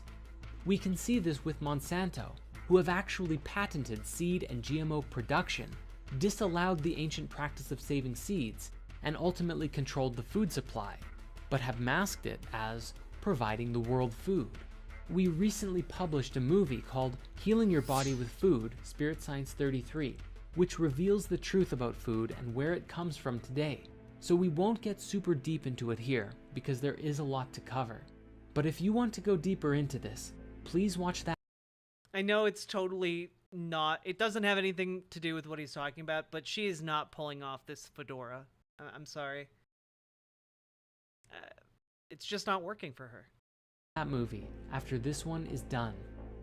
Ultimately though, the bottom line here appears to be it's okay, that we are what Chaotic. we eat, and most of us eat far too much, and in that consume too many harmful substances. Fluoride in the water.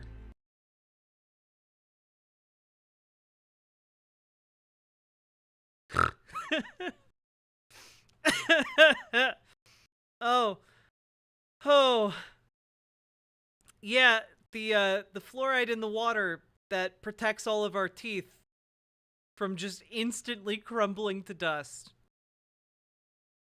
Nah, is good, is fine. This is, I will say, at least this is the first official conspiracy theory thing that has been listed. We're 22 minutes in. We're almost a third of the way through this. Some have said that fluoride is the metaphorical tears of the New World Order, and that it's their most widely used weapon against us. What? The idea, in a nutshell, is that governments put fluoride in our water supply in order to negatively affect huge populations and facilitate mass control, whether for financial gain through the health defects that it causes, or for the purpose of disrupting our connection to the spiritual planes. Ah, yes, fluoride. Anti-spirit substance there. Any quick search of a fluoride conspiracy brings up notions that it calcifies the pineal gland, the organ. Oh my God. Y'all. They're combining it with, like, brain calcification. The idea that, like, parts of your brain get turned to rocks by eating certain substances. It's crazy, dog. We're making so many things cross right now. All the streams crossing right now. Amazing. There's now a 99% chance there will be something anti-Semitic in this video. I mean, you missed it. He already talked about the global elites coming together to control the world with fluoride in the water. You missed it. They already did the dog whistle. Our brain that is often linked to consciousness and the third eye. The idea of the pineal gland being linked with consciousness originally came from the French philosopher Descartes, who— Ah, yes. Philosophers. Famous for understanding brain function. argued that the interaction between non-local consciousness and the physical world occurred inside of it. It calcifies the third eye. If you dig into why water fluoridation began, you find a convoluted, suspicious— Descartes would hate this man. Yeah, no, Descartes would spend 5 minutes in a room with this guy and then slap him before walking out. mess, mostly centering around the aluminum production company Alcoa, who supposedly had a lot of toxic waste to spare that took the form of fluoride as a byproduct of aluminum production. After a single biochemist who was sponsored by them showed in a lab that fluoride affects cavities in rats in 1939, so the story goes, the first public proposal that the US should fluoridate its water supplies were made, not by a doctor, but by an industry scientist. Fluoride is in our toothpaste, dog. Nowadays, our water is fluoridated in over 24 countries, mostly in the Western world. According to chemist and researcher Charles E. Perkins, who wrote the book The Truth About Water Fluoridation, repeated doses of infinitesimal amounts of fluoride will in time reduce an individual's ability to resist domination by slowly poisoning a certain area of the brain, thus making them submissive to the will of those who wish to govern them. While there are unsupported theories that the Nazis used the chemical in concentration camps or the USSR in their gulags, the threat of fluoride isn't just a theory. The work of Jennifer Luke in the 90s showed that by old age, the pineal gland contains the same amount of fluoride as teeth, having been calcified as we age. Further, a huge review on fluoride toxicity published by the National Research Council in 2006 reported a range of negative side effects from fluoride, including any substance ingested to a large enough degree can lead to negative and harmful effects on your body. That's true for everything. Water, iron. There are so many different things, different vitamins that are good for you. Like, the issue is fluoride can be very good for you. It can also be very bad for you if you just like snort a pile of it. Yeah, it can poison your body. If you're like, you know, just ingesting like a pound of fluoride, yeah, that's not going to go too well for you. But the argument that that's the level that they put in the water system is ridiculous. Because it's simply not. Including decreased melatonin production and other effects on normal pineal function, which in turn could contribute to a variety of bad effects in humans. In fact, studies from Harvard and China's Shanghai Health Institute may even have linked fluoride to reduced IQ in children, and even suggest that it could be toxic to a developing brain. As well as being linked to certain types of cancer, it's also been shown to destroy the male reproductive system in rabbits. The bottom line is, the benefit to risk ratio on water fluoridation is unclear due to a lack of good evidence, with most people not even knowing that they're drinking it. If the conspiracy theories are to be believed, professors doing this research have been met with numerous attempts to discredit them. Stephen Peckham, director of the Centre for Health Services at the University of Kent and professor at the London School of Hygiene and Tropical Medicine at the University of Toronto, has had his research of water fluoridation rejected from dental health journals. This is a good debunk of fluoride. Is there... Hey everyone, so... Oh god, it's 19 minutes long. I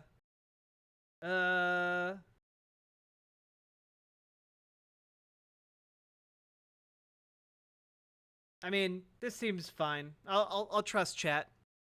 Good job, Fortnite.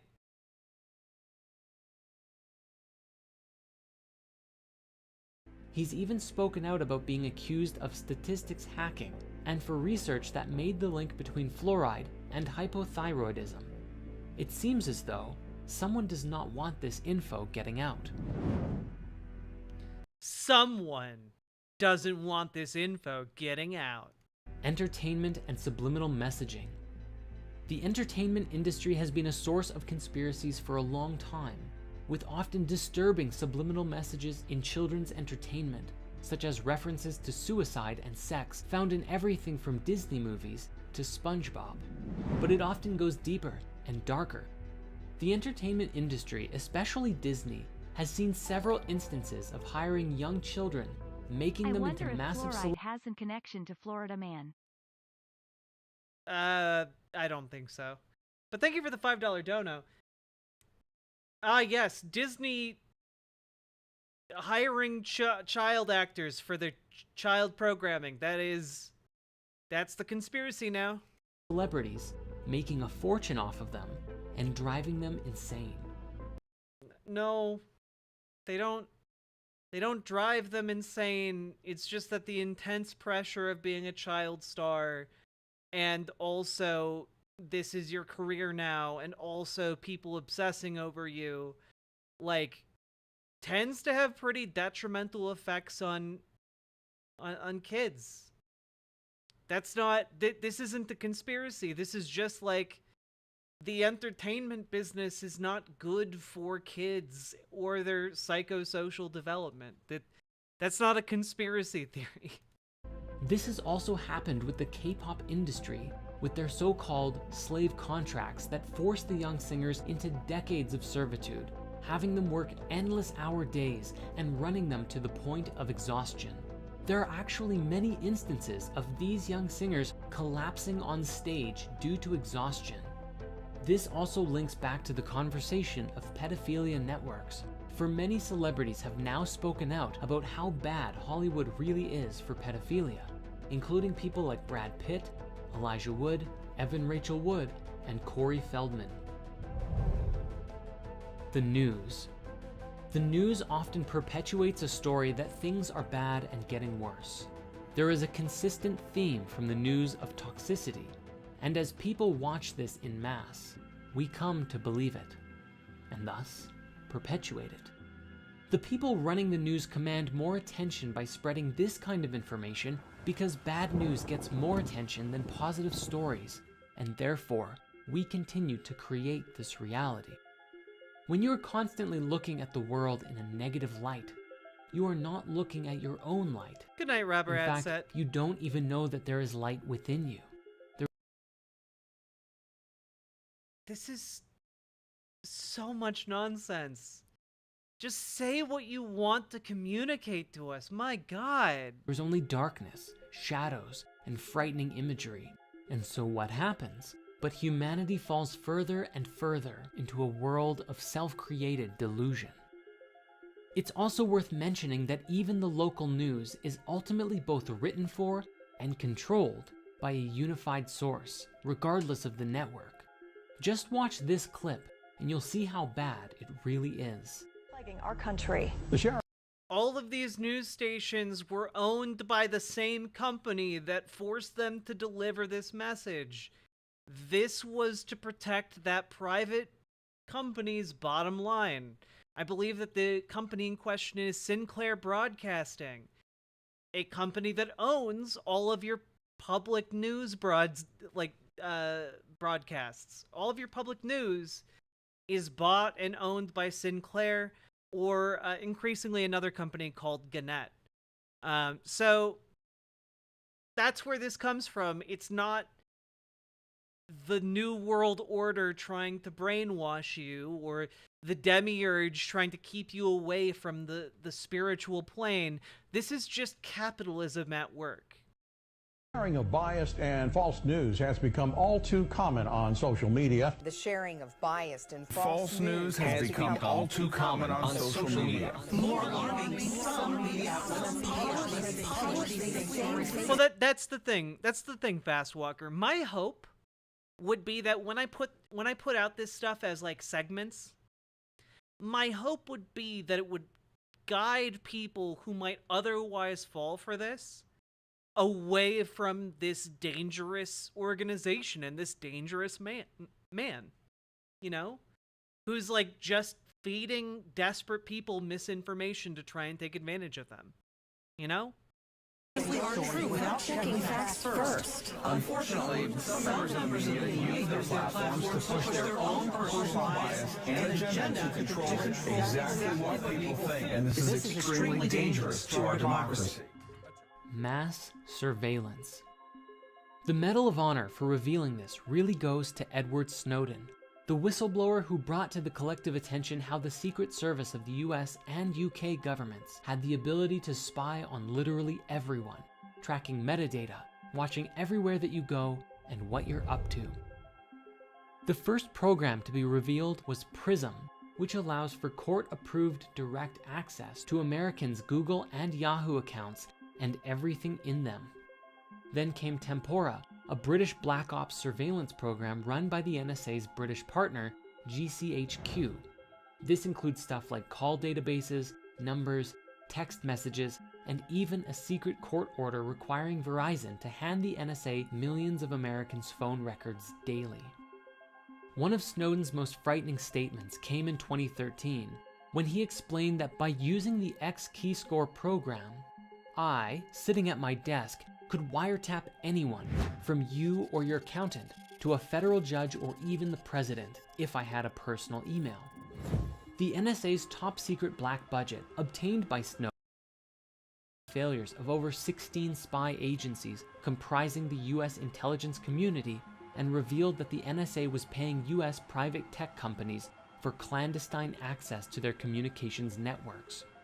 All in all, it was revealed that the NSA was harvesting millions of emails and instant messaging contact lists, searching email content, tracking and mapping the location of cell phones, undermining attempts at encryption via Bull Run, and that the agency was using cookies to piggy.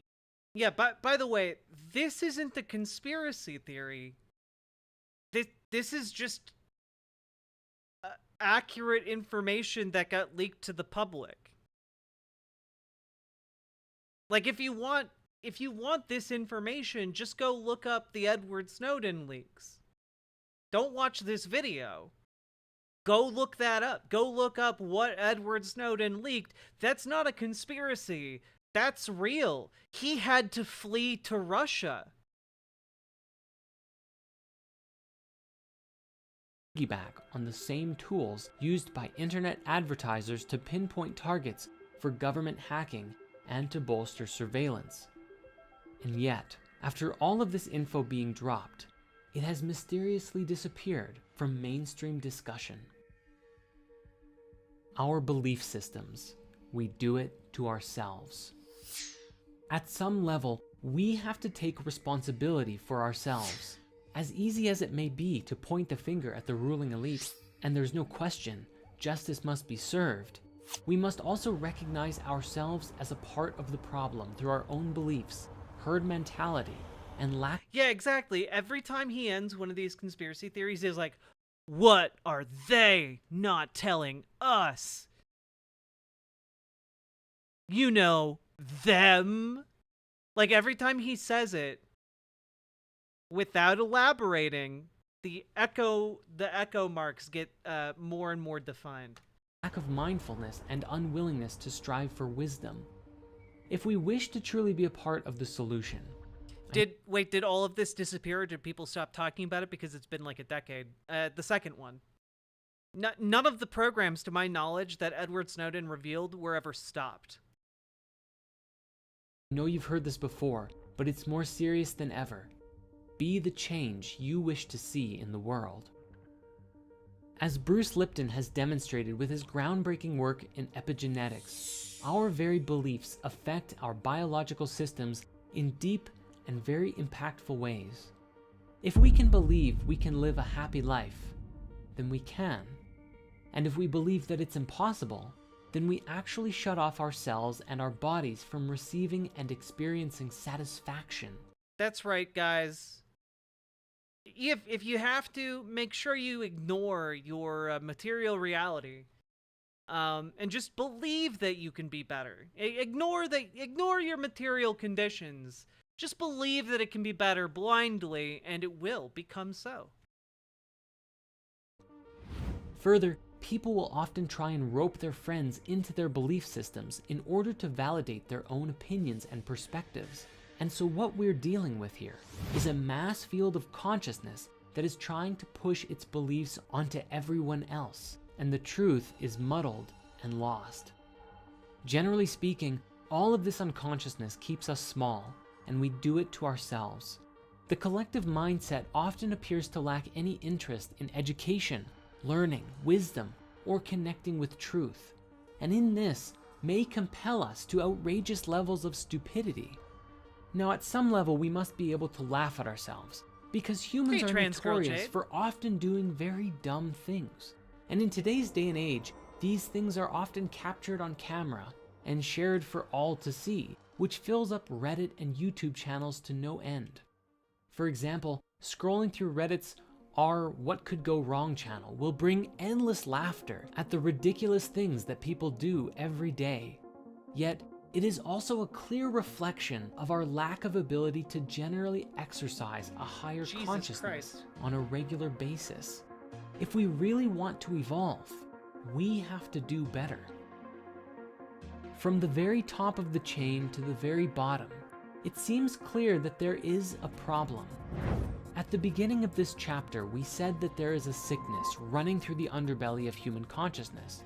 And while we have explored the idea that this sickness may be perpetuated and inflicted upon us by a demonic consciousness, whether it's sick, twisted psychopaths, a reptilian species, or demonic entities themselves. I'm sorry, what was that? What were the last two? The reptile people are real? Reptiles and demons and international cabals, huh? Okay, yeah, all right. Yeah, just don't elaborate on any of those, okay? The truth is that we actively perpetuate it by staying asleep, pessimistic, and disconnected. And such is the nature of this chapter within the conspiracy theory of everything.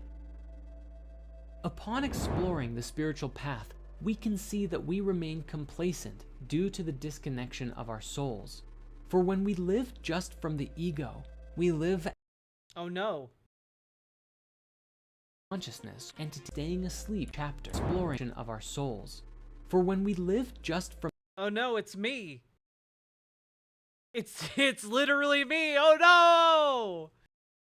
From the ego, we live as self-centered, materialistic, pleasure-seeking beings who do not actively perceive or care for the search for anything greater. The soul is the voice of truth, love, and compassion within you, the most authentic and highest version of you. It is the eye of awareness within your heart that connects you to everything, that sees and knows that all things are connected. However, in mass... Okay, just real quick, can we just also point out the... Like I hate this. I hate that this guy is trying to like equate his insane, weird, nonsense cult with like actual indigenous like spiritual practice and belief. You know? Like I hate that. This is authentic and the highest version of you. Yeah, you know, like he connects his beliefs to like the religious beliefs and practices of people who've been like practicing them for thousands of years. It's insane. It is the eye of awareness deeply disrespectful within your heart that connects you to everything, that sees and knows that all things are connected. However, in mass, there are so many who are disconnected from the soul and don't even believe that it exists. Thus, ideas like this are often ridiculed and demeaned by the masses, which further perpetuates the soulless body of human consciousness running rampant. A body of ego. Obviously, this makes it very easy for the elite to control the collective mind using all of the ways that we've explored, because we are not operating from a state of higher collective consciousness. Rather, yeah, I understand, especially from like, you know, I'm kind of like a, you know, ambivalent when it comes to like religious belief, and I understand people who take a more harder atheist stance on it, being like, well, it's all kind of bullshit, right? And I do agree to a certain extent. However, I think that there is a scale, a sliding scale of bullshit, you know? On the one hand, I think that like something that's been around for thousands of years that is culturally and societally important, like I think that there is a certain tolerance we should have for stuff like that. You know? On the other hand, on the other side of the spectrum, you have whatever the hell this is that is leading to like the direct sexual exploitation of people who watch these videos. It's leading to like the direct abuse of people who get involved in this cult, you know? I think that there's a difference between the two. we are operating as if we are chickens with our heads cut off. Yet, if even but a glimpse of the soul can be seen, which often happens through lucid dreams, near-death experiences, psychedelic experiences, or other personal transformational revelations, an individual is usually changed forever. It is very difficult to go back to the way things were when you suddenly see and experience within that you are a part of something so much greater than yourself, and that your own thoughts, feelings, and actions have a direct impact on the world around you. How could you go back to being ignorant of this once you know a higher truth? We must be mindful that solving this problem must be taken from both ends of the spectrum. Those who are perpetuating the crimes against humanity, the mass manipulation, the pedophiles, the rapists, the murderers, all of them must be brought to justice. However, if we think this will solve all of our problems, we are sorely mistaken. For if we remain asleep and complacent, we remove one leader and a new one just takes its place, and the cycle continues forever. Ah, yes. Finally, we have Spirit Science, I guess, coming out and saying that horseshoe theory is a thing now. Even in Spirit Science. My God.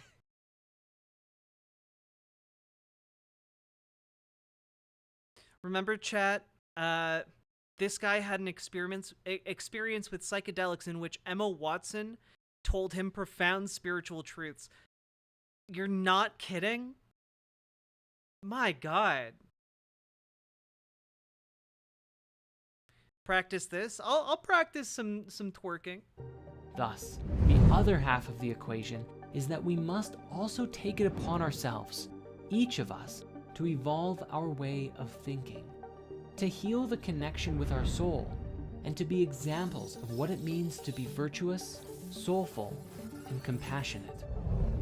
But again, this is only still just the beginning, for our journey of waking up also stands in alignment with the evolution of technology and the introduction of new tech that will forever shape the future as we know it.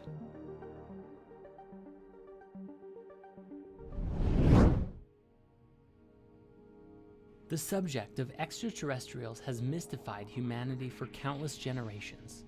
The question of, are we alone in the universe, has inspired us to push forward and advance. It's time. It's time for us to do aliens. That's right. The next 20 minutes is entirely about aliens. Supposedly. Supposedly. I'm gonna take the opportunity of, like, there being a pause in the narrative of this to just say, hi, everybody. What is this? We're watching the Conspiracy Theory of Everything video by Spirit Science. And I'm in a bunny girl costume. Both Vunch and Actual Jake covered it. Covered this guy. Alright. Hey, Bill Casey. I am doing okay. Not particularly well. This week has been a hellscape for news.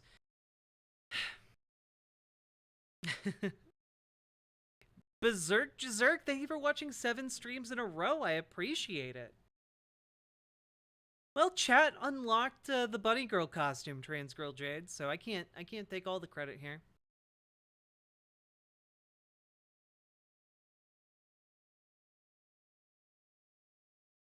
Can we be for real and acknowledge there ain't no way that aluminum foil sculpture they called the moon landing module actually could have landed on the moon?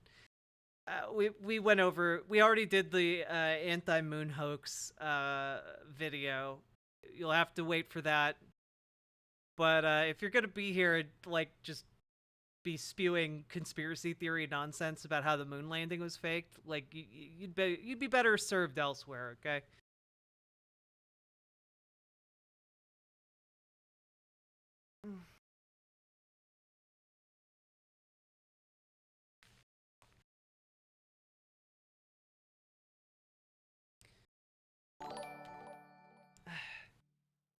One sub closer to the tub BWA.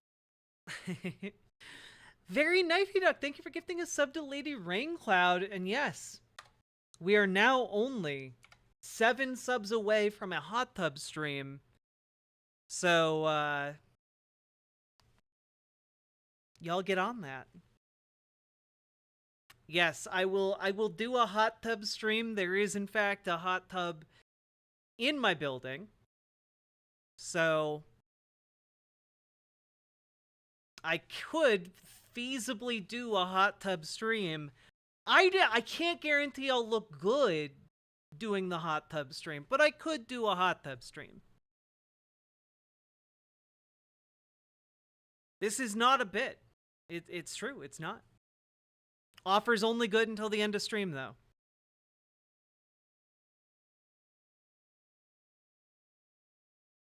Anyway.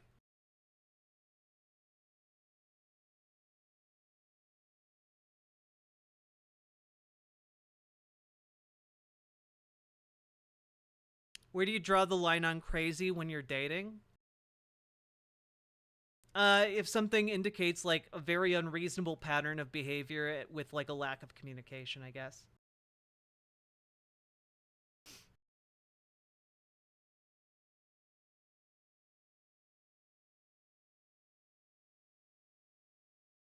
Charlie, you'll definitely get there. See, the thing is, I don't feel like I look good in this costume, but I do appreciate the reinforcement from all y'all. Would you date a crystal mommy, or is that over the line? I feel like for me, that would be a bit over the line. I think there's a difference between, like, teehee, I like the crystal because it looks good, and I like the vibe it brings to the room, versus teehee, I need these crystals because they realign my chakras, and you know, like, I feel like it would depend on the level of crystal mommy, you know?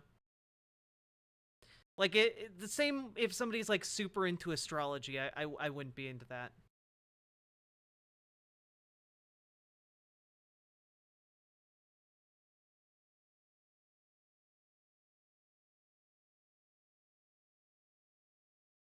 Boop.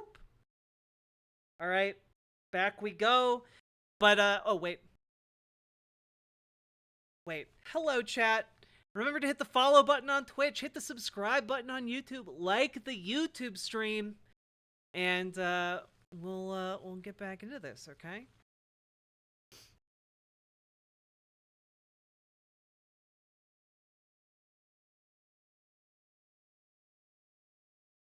Advance as a species in the search for life in the great beyond. But to this day, judging by the way people generally treat the subject, it would appear that we have yet to make any form of substantial contact. Yet, the awareness of a deeper truth, that something is being hidden from us, is regularly being leaked to this day. Let's start with some basics, which would be UFOs, which we all know stands for Unidentified Flying Objects, or as they're starting to be called today, UAVs, Unidentified Aerial Vehicles. Oh, Dylan, it was shortly no. after the 2 atomic bombs went off during World War II that UFO sightings spiked around the world. Hundreds of reports of UFOs began to emerge in the decade that followed the incident, and it was in 1947 in Roswell, New Mexico. Oh my god, are we doing the little gray men? Let's go!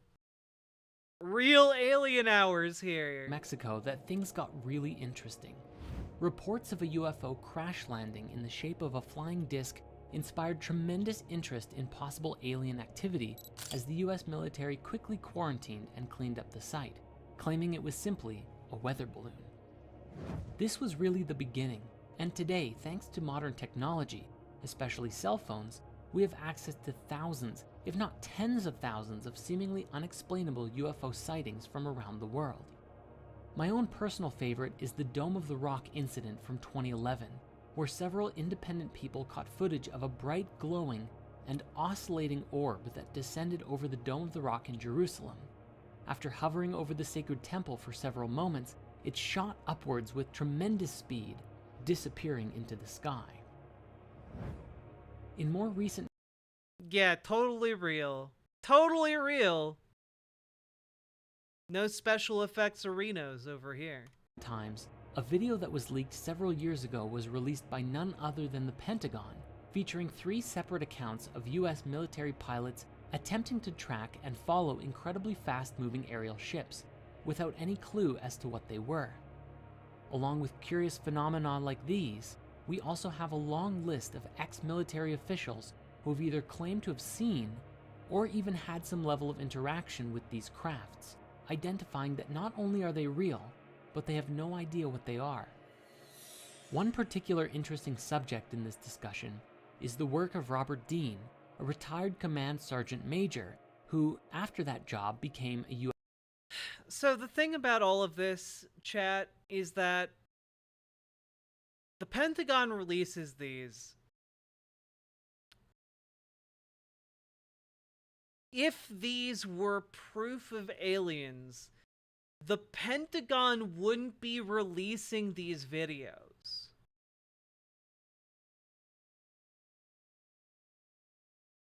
Like, these are not videos they would release if they were real. They would be some of the most closely guarded secrets in America. Doing my part for hot tub action. Also, the royal family are actually alien lizard people, so this actually ties into your last stream. True. Fast Walker, thank you for the $10 dono. That is very generous of you. That means we only need 5 more subs, chat, for that hot tub stream. Get on it. Now, the other aspect is that the position of the US government has never been that that UFOs are aliens. UFO stands for unidentified flying object. All of these are presumed to be terrestrial human crafts. It would take additional evidence to confirm that they are, in fact, not human crafts. ufologist, and had been very public about his experiences with UFOs and ETs up until his passing away in 2018. At one point, he gave a presentation, the full thing of which you can find available on YouTube, accounting many of the things that he saw in the military and NASA. The most interesting of which being the story of what happened during the real moon landing.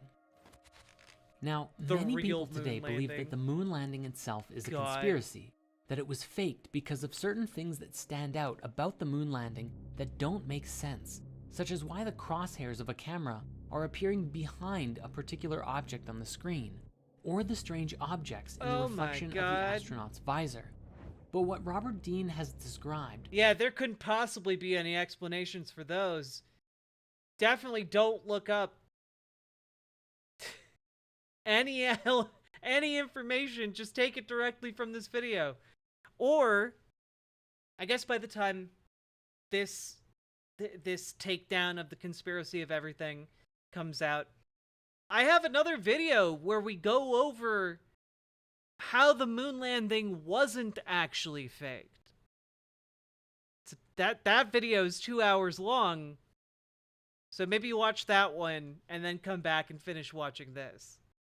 Was that there was actually a real moon landing, but what happened was that upon arriving at the moon, what the astronauts found was that it was populated.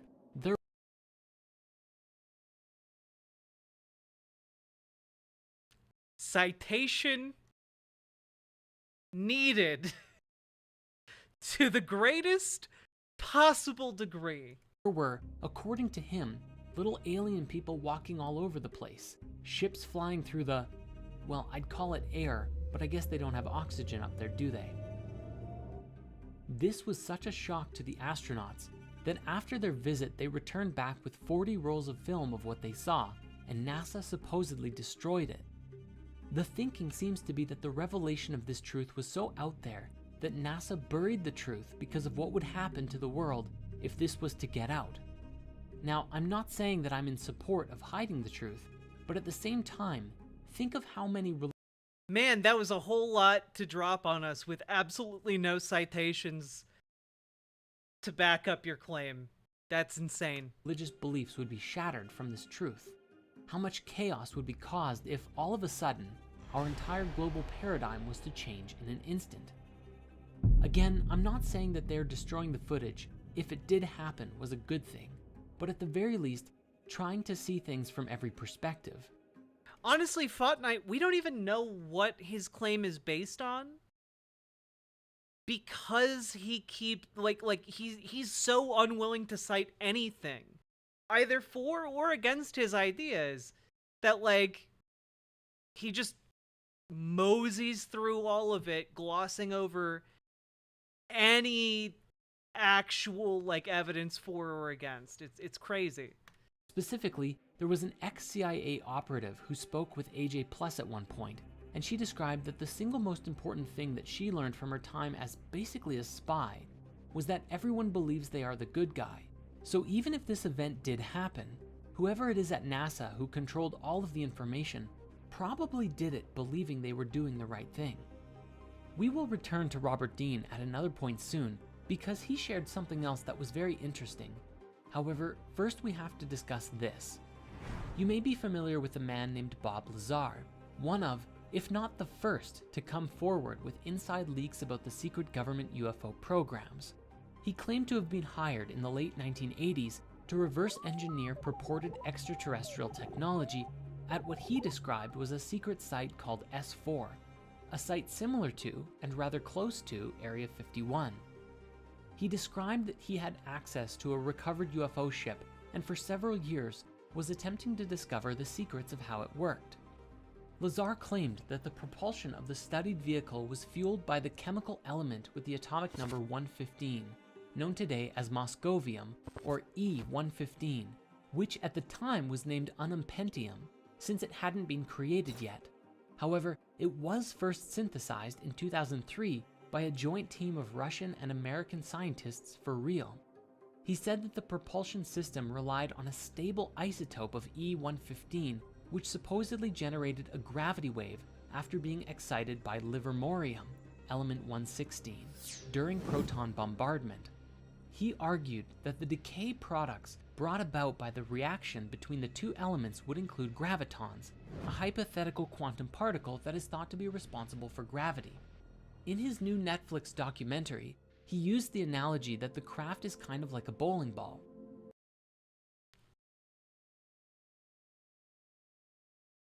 It's almost like this guy's just full of scientific bullshit. And he's not talking about anything that he knows anything about. Like, the amount of insanity that he's throwing at us, expecting his audience to swallow, is wild. As Narodia quite correctly points out, there are no stable isotopes that high. That isn't scientifically possible. Second of all, oh yeah, we should definitely just believe a guy who said he worked on an alien spaceship. Yeah, you should just accept the testimony from that guy, sight unseen. That's the thing though, Jack, I don't swallow. Well, good, I'm glad you're maintaining your skepticism. My God. If you were to put a ball onto a piece of fabric or your bed sheet, and then proceeded to push down on the areas around it, the bowling ball would fall forward into the bends and gaps that you create around it. In this way, the craft would kind of just fall through space by distorting space-time around it, like in a continuous rolling motion. This is what allowed the vehicle to fly and to evade visual detection by bending light around it. He said it levitated silently, and when it was activated, he was unable to even put his hand on it, because the force would repel his hand away like a strong gravitational field. Ah, yes. You know, gravitational fields, things that famously repel people away.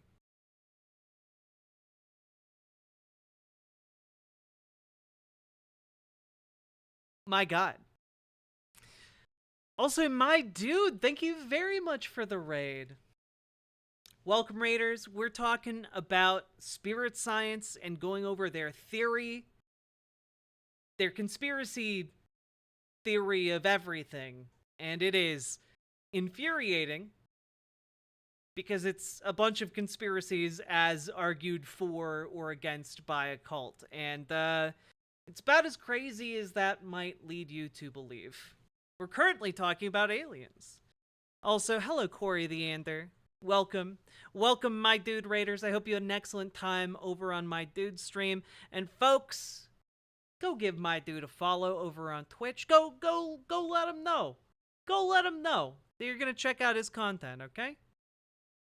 Conspiracy in latex. So this isn't actually latex. I don't have my latex shining like lubricant with me, unfortunately, but I do have the latex dress, so I will wear that on a new day. But today, chat voted on a cosplay outfit for me to wear, and voted in favor of bunny girl. So that's what I'm doing now. He made a YouTube recently. Oh, yo, folks, go follow my dude over on News Dude on YouTube. Give it a subscribe.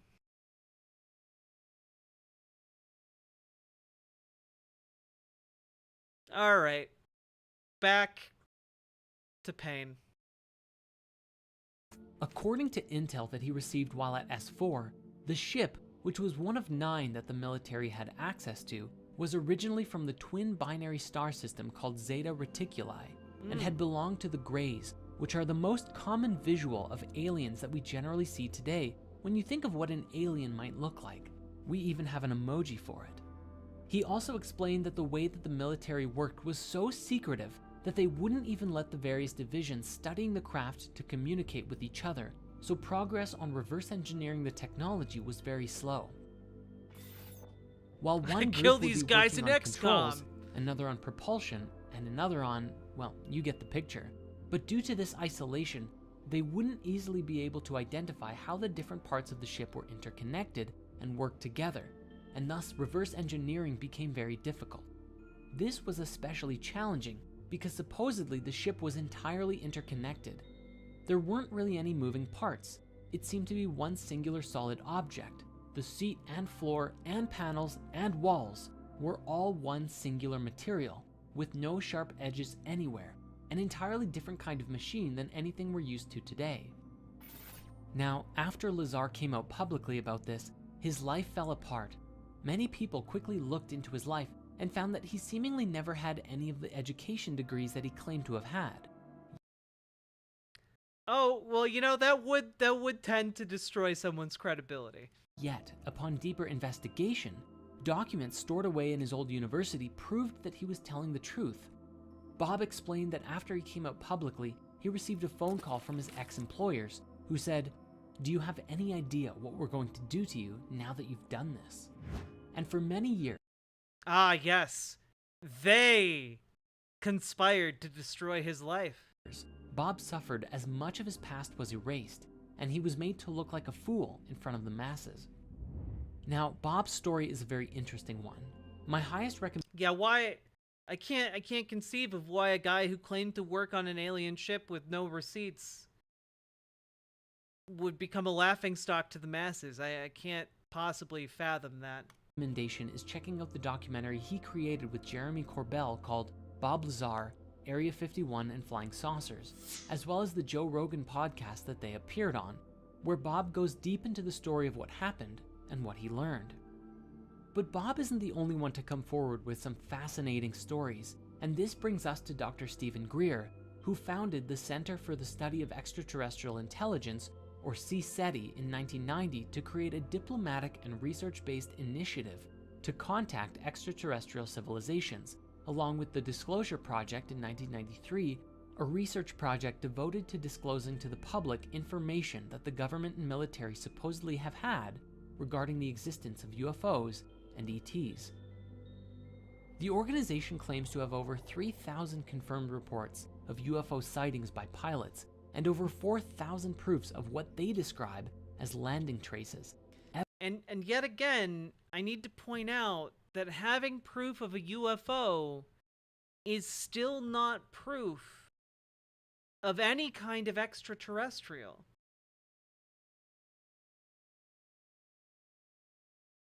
I need to point that out. You can have as many proofs for unidentified flying objects as you want. People are gonna see shit they don't recognize all the time. The world's a big place full of wild wonders and like incredible physical interactions.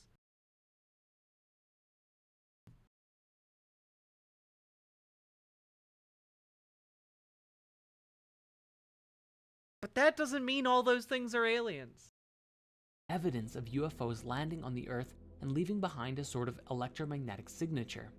If we pair this with what Bob Lazar said, it's entirely possible these ships could be bending light, entirely invisible to us, though perhaps not high-level military scanners. Dr. Greer also appeared on the Joe Rogan podcast many years ago and explained some very interesting things. What he received from a collection of over 30 documents from the NRO, NSA, CIA, FBI, and presidential briefings was that the way that these ships work and the way these ETs understand the universe is leagues beyond our own. What he described was that while today we believe that light is the fastest thing in the universe, this is only a barrier, and on the other side of the speed of light are laws that are governed by some sort of super consciousness, and that it is from this higher awareness that interdimensional travel becomes possible, and you can move throughout the universe nearly instantaneously without worrying about the speed of light, which is simply too slow to travel at if you're going from solar system to solar system, or especially across the galaxy, or even between galaxies.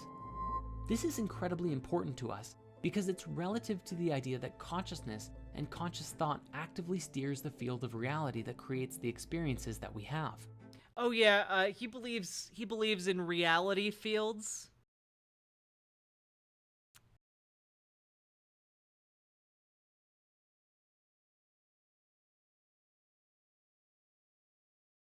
Yeah, no, like all of this is bullshit. If you know how, even if you know of like how a part of some of this works, you can figure out that some of this is bullshit, you know?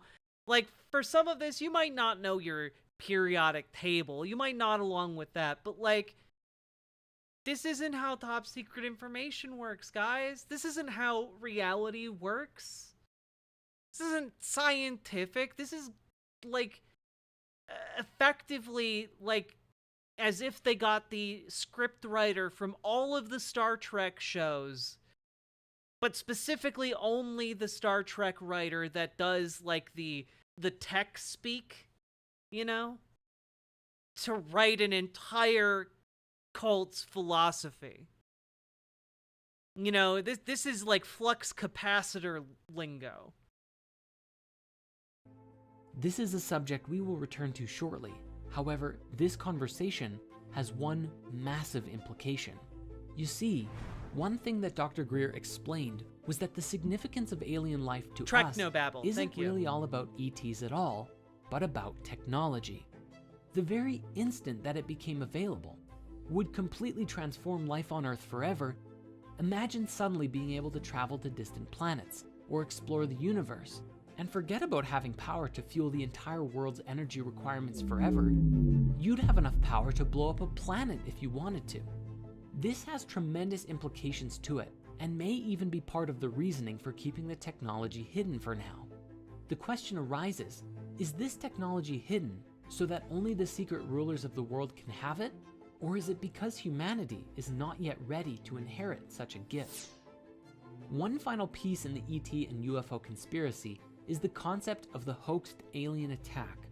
This comes from the late Dr. Werner von Braun, the top Nazi scientist of Hitler's army, who, after World War II, came to the Oh hey, this is like the minute long we watched last night. United States to work for the US government. Funny how that happens. And on his deathbed, he theorized that after a war with the Middle East, one day there would be a hoaxed alien attack, which was a part of the secret plan to weaponize space and control the world. That's right, everybody. Watchmen is real.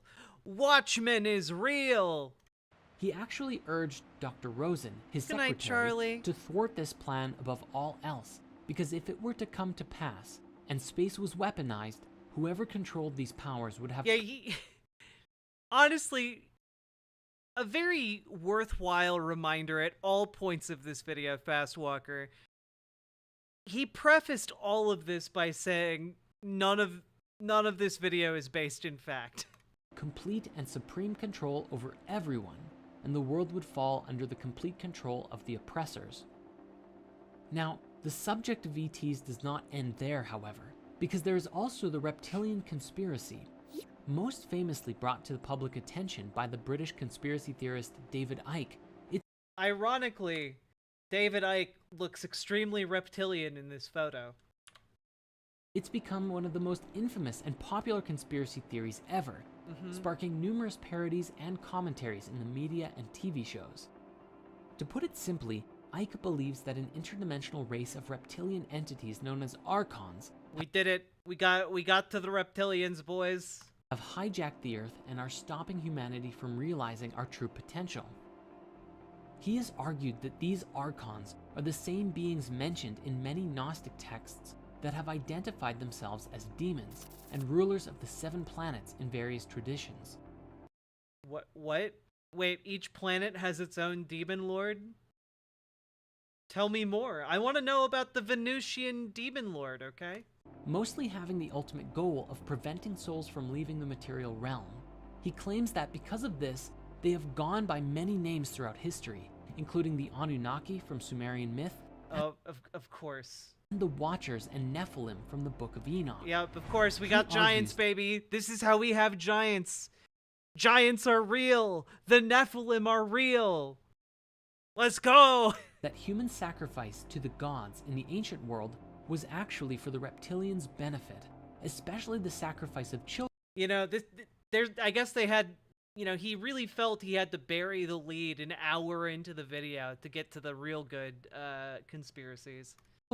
Because he tells us that at the moment of death by sacrifice, a form of adrenaline surges through the body, accumulating at the base of the brain, and is apparently more potent in children, something that is today reminiscent of adrenochrome. Is he trying to argue that Monsters, Inc.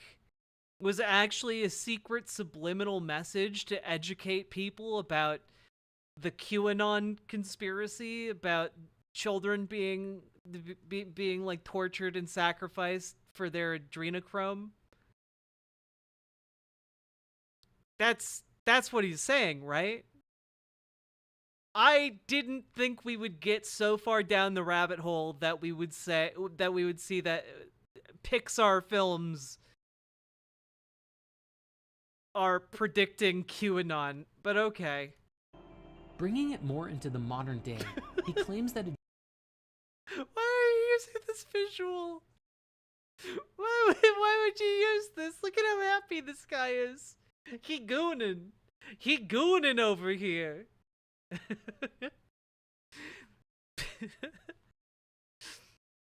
The one on the left is like showing like his porn and fetishes to his friend over here on the right. And the friend on the right is just silently judging.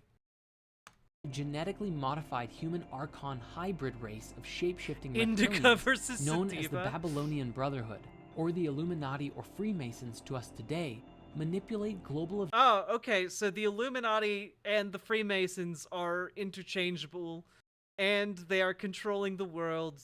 You know, they are controlling the world. Gotcha. ...events to keep humans in constant fear, so that the Archons can feed off of the negative energy that this creates. There is 9/11. Yep. We did it. We finally found 9/11 in the conspiracy video. So that the Archons can... And we also learned that apparently lizard people did 9/11. Okay. ...feed off of the negative energy that this creates.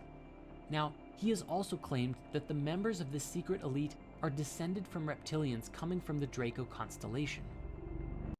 Get it, chat? They're reptilians, so they come from the Draco constellation. The dragon constellation. They're reptiles, they come from The dragon one. Of course. Where else would they possibly come from? He stated that the reptilians come not only from another planet, but also another dimension. Oh, the cool. lower level of the fourth dimension, which he calls the astral plane. What? The lower level of the fourth dimension, as opposed to what other dimensions?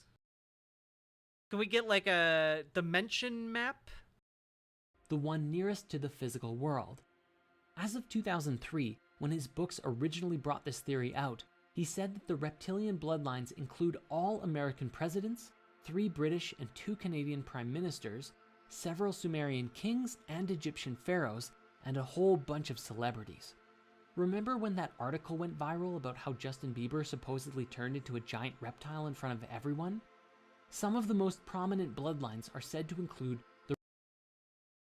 No, I don't remember the article where they said Justin Bieber turned into a giant lizard monster.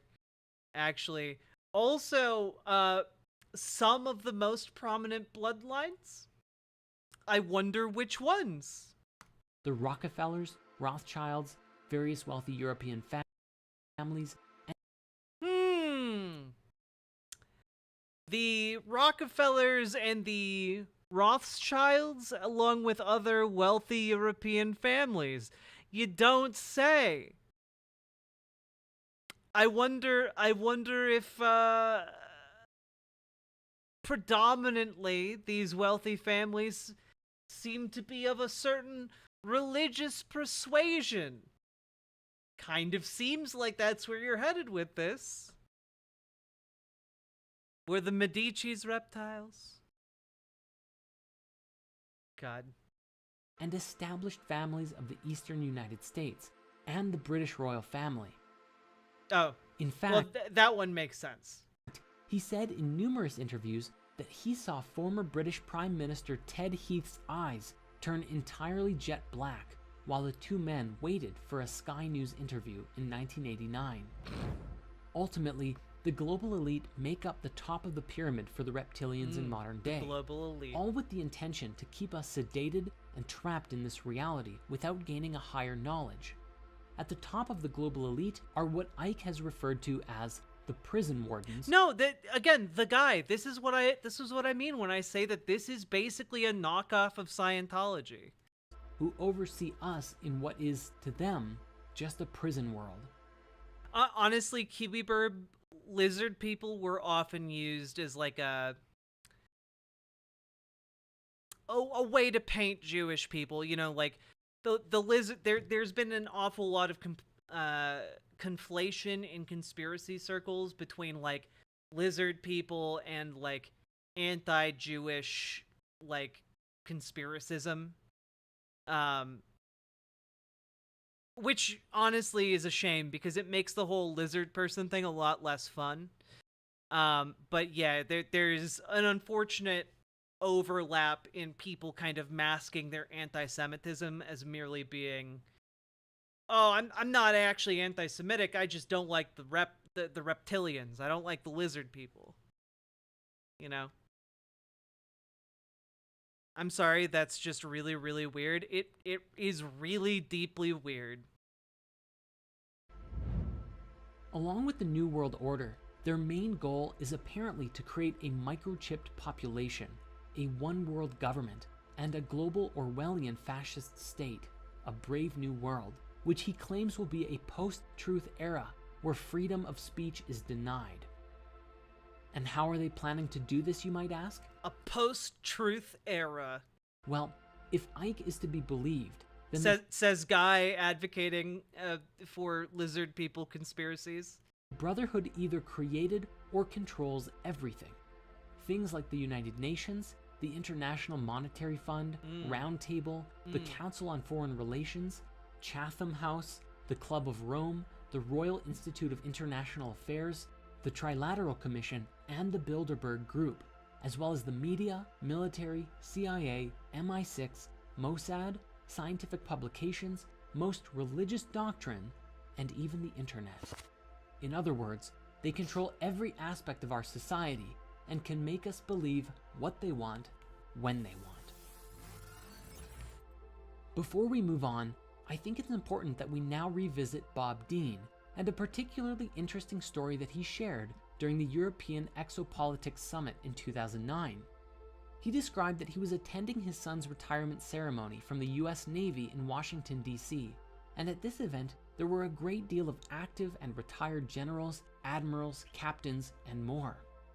One particular retired Navy scientist approached him and said, "Hey, I know you. You're that retired command sergeant major who has opened up about the UFOs. I have a story for you, that my last government job was as a plasma fusion physicist at a top secret place outside of Las Vegas, and I was working there for 5 years with 2 guys who were not from here. They were from somewhere else, delightful people supporting us in figuring out plasma fusion, which equates to infinite energy forever." The man said, "After a few years of working with these guys, I approached one of them and asked, 'Okay, what do you really think of us, humans, as a species?' And the alien said, 'Well, since you've asked, we think you are a primitive, savage, and dangerous race.' The other alien who was listening in then leaned in and said, 'And you also smell bad.' And he explained that it's not really about our bodies, although yes, we have polluted our bodies and the earth to a wild extent, but that we also have a psychic odor about us. Our thoughts and feelings are so negative. Your thoughts are smelly. That other higher species find it terribly offensive.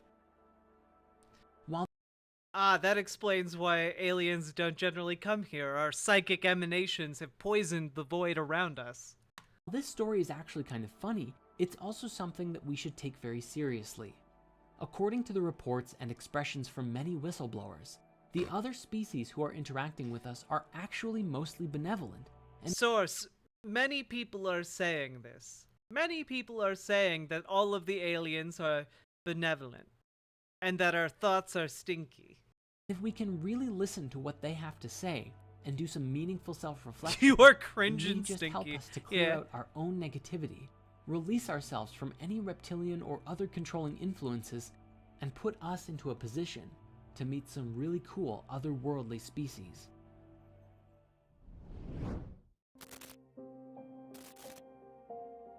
Know your customer. Citation is many people are saying this. I just like, man, I'm not asking for like a lot of citations here. I'm just asking for like any that's like rooted in like facts. Anything at all. Like this anecdotal, like, well, this guy saw a lot of things and said he saw a lot of things, doesn't fly when we're talking about alien conspiracies of creatures and factions that run the entire world.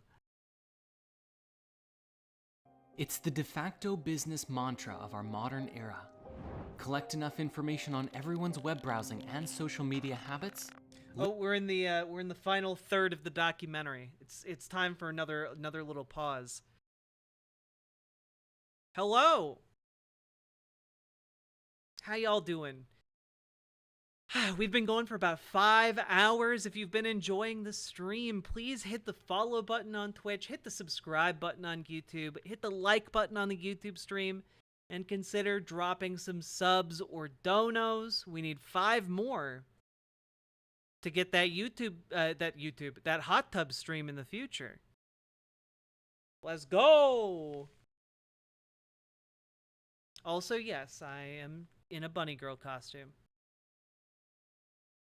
Chat unlocked it with donos. YouTube, look, my brain was primed to say that one, and I was hoping you guys wouldn't notice that I slipped it in there. Hey, Methatyahu. Anyway, just a reminder, this hot tub offer is only temporarily on the table, okay? Can we call you Jackrabbit? Yes, you may. Slipped in where? You know where.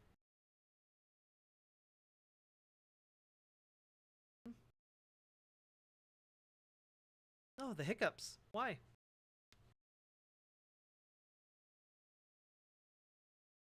Let's see. Also, let's see how we're doing on likes. How are we doing on stream likes? Huh? How y'all hanging out? We've got 83 likes on the stream. If we get only 17 more, we'll be at 100. And I think we can do that, okay? I think we can do that. We've got like 180 people watching right now. I think we could do 17 more likes on the YouTube stream. I'm gonna make an OC called Jackrabbit now. It's going to be a girl boy with big boobs, a bunny girl uniform, and a cool big gun. Hell yeah. As all OCs should be. I agree. Will you be streaming again tomorrow? Probably. That's the plan.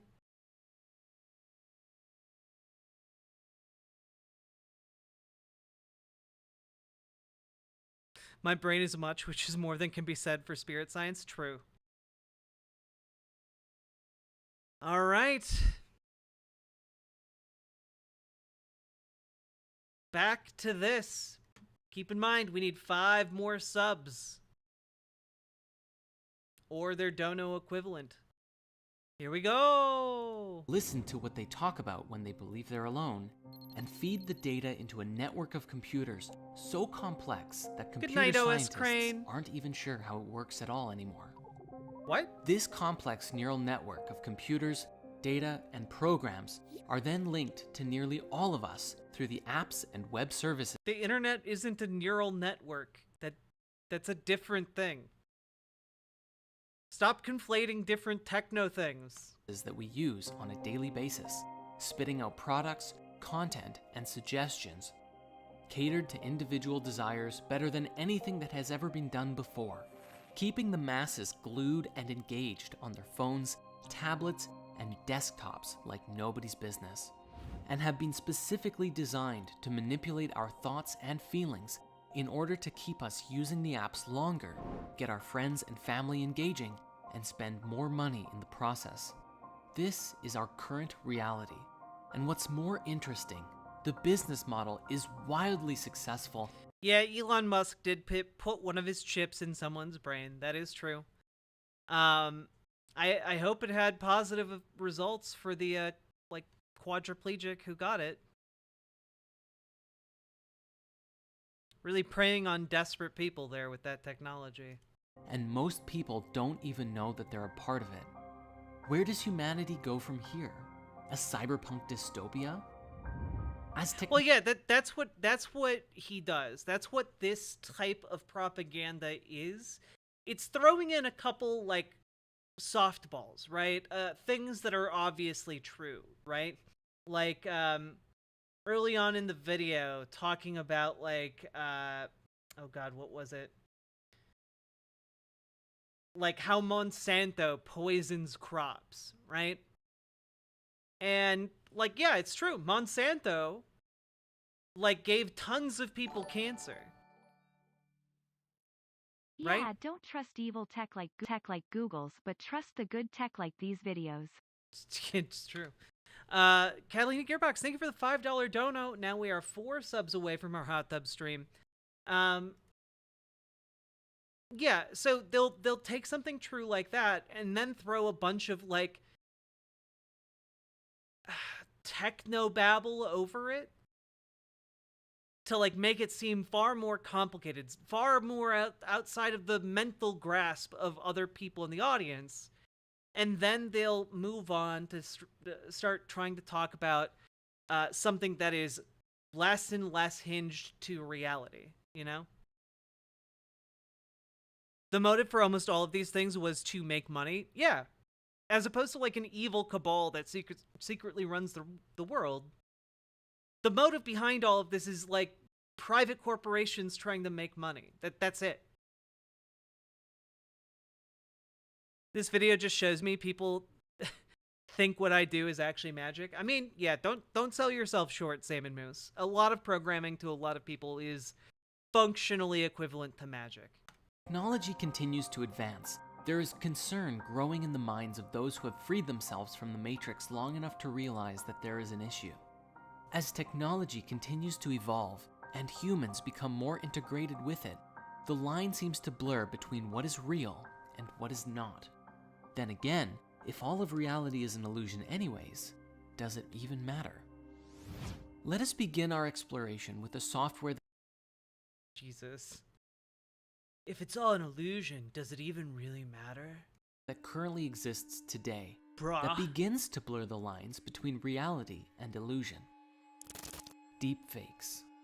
Technology is just now reaching a point where we can produce videos of just about anyone saying or doing things that they otherwise wouldn't say. President Trump is a total and complete dipshit. Granted. I believe Obama would actually say that, though.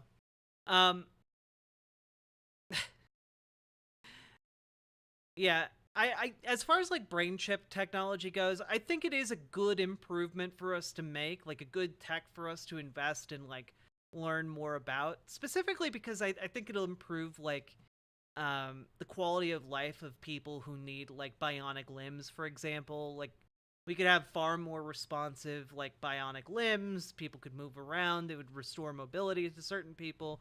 I think that would be good in like a positive development. The main issue is it seems really unethical to me to like test it on a lot of the people who are being approached for testing. But that's kind of the nature of the beast. This technology is still in its infancy, and while that clip itself can easily be identified as a fake, every day as it improves, it becomes more and more difficult to tell the difference between deepfake and reality. Even today, it's being used in nefarious ways, including making porn videos of celebrities by taking their faces and applying them to other bodies. As time goes on, we may exist in a world where across the internet could exist countless videos of famous people, celebrities, politicians, all saying things that they would never otherwise say. Now, this is also true. This is a real problem that is very close on the horizon. And what happens when it gets so good that nobody can tell the difference? The real and fake versions arguing over which one is authentic. But of course, this is only the beginning of our technological I mean, I guess my current operating theory is once we hit that point, there will be like a financial investment in creating like a opposing AI that might be able to tell what things are made with AI, just kind of leading to some sort of like AI arms race of some kind. But I have no idea. I genuinely have no idea. Conspiracies, and how we slowly lose touch with our world as we enter into new ones. One of the biggest growing concerns in the world is the belief that the powers that be are attempting to control everyone through advanced microchip technology. Of course. For while each of our mobile devices already track and monitor us, the microchips could be used to monitor and potentially even manipulate thoughts and emotions on a mass level, just so? like Facebook and Google are already doing today. The powers that be wouldn't just be watching you on the powers that be outside, they'd be able to monitor everything inside, everything about you, down to what you think about. This technology, combined with an AI that can associate complex combinations of states within your physiology, predicting future behaviors and affecting our perception and decision-making process. The thing is, what he's trying to allege here is functionally impossible for us to actually implement in any way, shape, or form in what he's trying to say here. Like, I have no doubt that a computer chip, like, implanted in your wrist or something could get some information about your body, but it couldn't detect your thoughts. That would require, like a chip implanted into your brain. A very scary and possible reality becomes available to us. One where we integrate with technology. That human beings have always integrated with technology. The second we come up with a technology, we integrate with it. We're very good at that. That's one of our redeeming qualities as a species. We know this is already happening on some level right now, with the algorithms actively recording everything you search and serving it back to you on a silver platter. This, however, would be a far more invasive integration. And what's even crazier to consider is that people would do it voluntarily. You see, very few people... Also, you could just use a VPN. Just spitballing here. Are going to just allow this technology to be embedded in their bodies just so that the government can monitor them. Rather, just like with cell phones today, the microchip will be a no-brainer for people who are willing to receive the benefits of this tech. And the exchange? Intimate access to your personal information. Everything you see, think, feel, touch, taste, and so on. But what kind of benefits would there be? Well, at the earliest level, which Elon Musk has already announced with Neuralink, is that by connecting a very few tiny wires directly into your brain, they could theoretically overwrite neural patterns of depression, anxiety, and even help heal spinal problems, among other things. But in the grand scheme of things... That doesn't make any sense. That's not how depression works. It's not neural patterns making you depressed. Generally, it's the lack of certain chemicals that is making you depressed, or trauma. The best way to deal with it is to go to a therapist and maybe get medication if it's right for you. And with a great deal of innovation, where this technology seems to go is into the realm of having a sort of telepathic link to the internet. When you have a question, instead of pulling out your phone and searching for the answers on the internet, you can access all of the information instantaneously about anything that you want.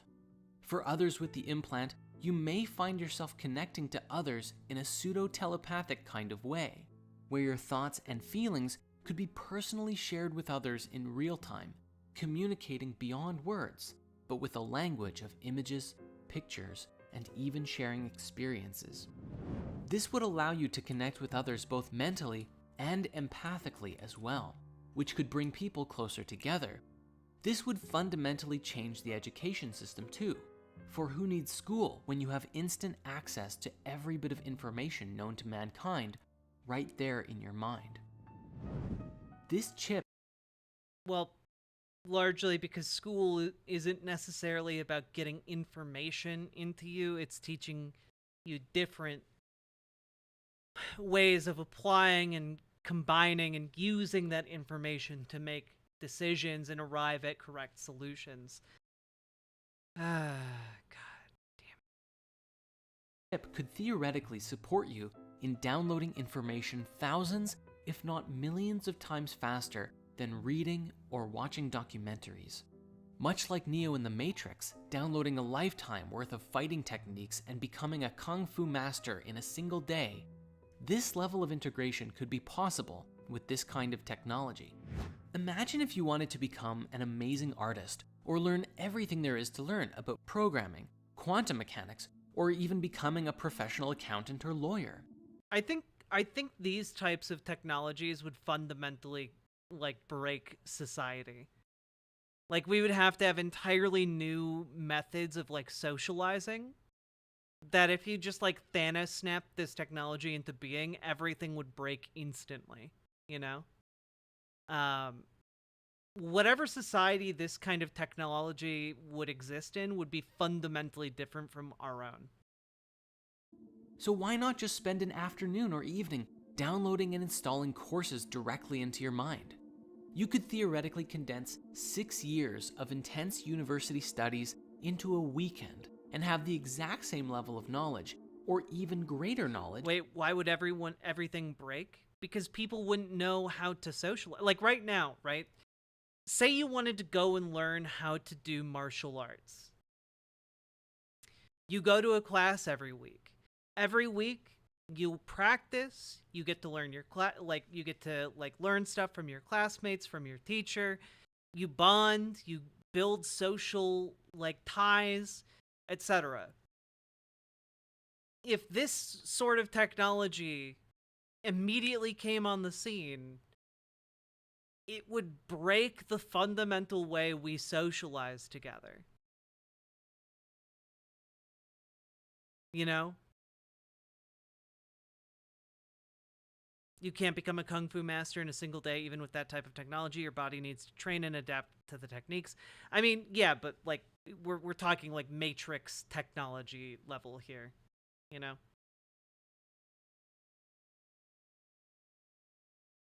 Yeah, I mean, we're already running into some of the social problems that like intense like internet integration has brought to society, and we're already struggling. Like, dating apps commodify our loneliness. Like, it's not good out there right now, and I just think that, like, I mean, we could just hang out with people. Sure, but that's also a solution to the problem right now, and it seems like just telling people, go hang out with people, doesn't really work that well.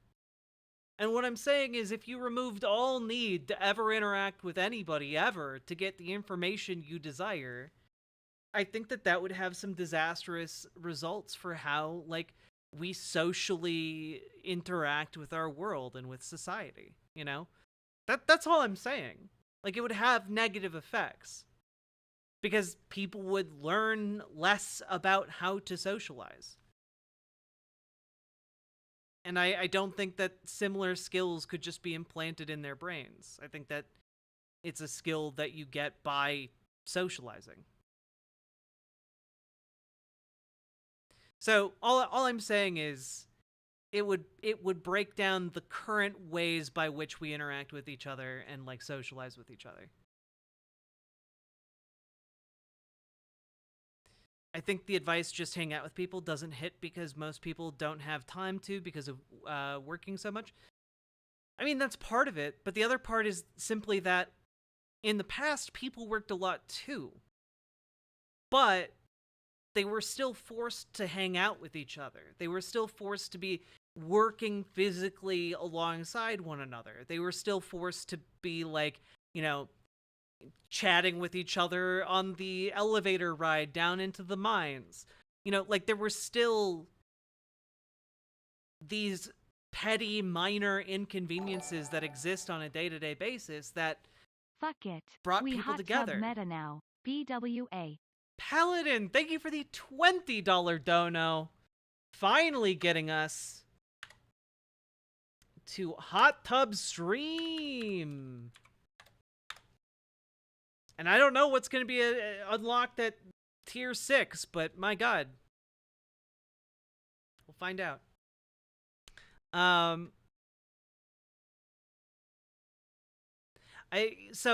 Yeah, all I'm saying is that there would need to be new social spaces, social opportunities, social arrangements for society, for a tech like that to not be incredibly disruptive to how we currently go about living our lives and socializing. That's all I'm trying to say. Yorick too easy. No, you're a freak of nature. I like this game. Anyway. Thanks, guys. Let's finish this. Compared to someone who took the time to learn it the old-fashioned way. And as more and more people integrate with technology... The thing is, Distron, I think it's even less of a need for a new third place. I think we would need something beyond a third place. I think a third place is something that works right now in the current society we live in. I think in the future in which this technology would be developed and would exist in, we would need like a fundamental different way of arranging our socializing. It may even lead to a collective hive Paladin mind, Lost is a goddamn where everyone's hero. own brains become Putting this processors stream on his for back, a collective getting us over the consciousness finish shared lines. amongst all integrated people. On the one hand, it's very much like the Borg from Star Trek, but on the other hand, it seems to relate with many ancient writings, such as the Hermetic texts, as well as ideas that people like Stephen Greer have put forward. The idea that there is only one consciousness, and while all of our bodies appear separate and perceive disconnection from one another, ultimately, we're all sharing the same consciousness within the source field. The advent of this kind of technology would have earth-shattering implications for all of us, and life would never be the same. A sense of personal boundaries and privacy disappears as we become more open and interconnected in mind and body. But again, as wonderful as some of these ideas sound, the conspiracy remains. Who programmed the AI that links into our minds? Oh my God, and much what? like Facebook and Google operating today, would this mental tech dissolve our personality? That's not a conspiracy theory. That's a valid ethical concern. Come on. There's a difference between a conspiracy and then like saying, "Hey, this technology has the potential to drastically change human life on this planet."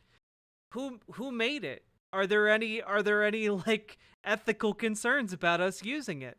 I think these are two very different things. And the second thing is not a conspiracy. Personalities, losing our individuality, and making us more like robots? When all of us are connected Thanks, in this Alex. kind of way, the lines of reality blur further, and we are called to ask, who are we, really? Yet the microchip technology is really only the beginning for how we might connect through tech, because where things could go are directly into the realms of something straight out of a sci-fi movie. Let us start with some rather inconspicuous... Oh, I'm sorry. UFOs and lizard people and brain chips and psychic reality fields aren't the realm of sci-fi. Okay. Hit us with your real sci-fi concepts. Innovations that could change the landscape of the world in a massive way. Perhaps one day, let's say scientists and engineers complete a prototype for an artificial eye for blind people. One simple surgery, and it's a miracle. People who have been blind their whole lives suddenly have the gift of sight. But it won't stop there, though. Suddenly, these people can see wavelengths of light that normal eyes can't, have an integrated zoom feature giving them binocular eyes, and So Geordi LaForge. You're describing Geordi LaForge from Star Trek. even have an augmented reality display directly in their inner vision. These people could literally play Pokemon Go anywhere without a phone, literally seeing Pokemon all over the place. When cyborgs cannot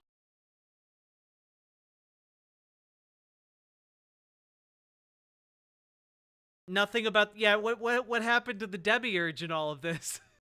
not only see, but see better. Also, this video came out like a few weeks ago, and it's referencing Pokemon Go. Like, my God, 6 years past its due date. Than someone with normal eyes. Even people with fine eyesight will want this upgrade, and a new generation of upgraded humans begins. Even on a less invasive level, we have the ideas like the digital contact lens depicted in the new Brave New World series, which is a contact that hooks into receptors in the back of your eye, giving you a direct mental and visual link to everyone else in society. This could happen with prosthetics too, and in a way it already is, although the tech is still in its infancy. If someone loses or breaks their legs or arms in a terrible accident, they can one day get bionic limbs that are more powerful and capable than any normal body part, giving them super strength or super speed, at least up to the limits of what the rest of the biological body can handle. When this tech is available, of course some people will opt to have their arms or legs replaced by bionic body parts. This may even be especially popular in top secret super soldier experiments done by militaries of the world, if they're not already doing it. Ideas like this have also been made popular in pop culture, such as with the Cyborg in Treasure Planet, or Ed Elric. God, Treasure Planet was such a great movie. Treasure Planet, if you guys haven't seen it, that's a movie you should seek out. It's a good movie. It kind of boggles its third act, but the rest of the movie is great. From Full Metal Alchemist. But speaking now to integrated experiences, let us shift our focus for a moment to consider VR. It's not impossible to think that something like the Oasis from Ready Player One could be right around our doorstep. A massive multiplayer. Again, this is not conspiracy theory. This is just speculation about future tech. This is not a conspiracy. Online universe that puts you into the experience through VR technology. This could, and likely would, lead to a form of mass exodus from real life, as people begin shifting their lives into this digital realm. Why go to work in an office when you can work from any conceivable place in the universe? And then instead of spending time with friends at the bar after work, why not go hunting dragons together? Instead of playing racing games on your iPad, why not go and actually experience a race yourself? Completely immersive, yet safe from the comfort of your home. With all of the suffering in the world and the fantastic possibilities offered by VR, some people might seek out a life spent mostly or even totally in-game. And while everyone is inside of the game, what would happen to the real world? If we are not careful, we may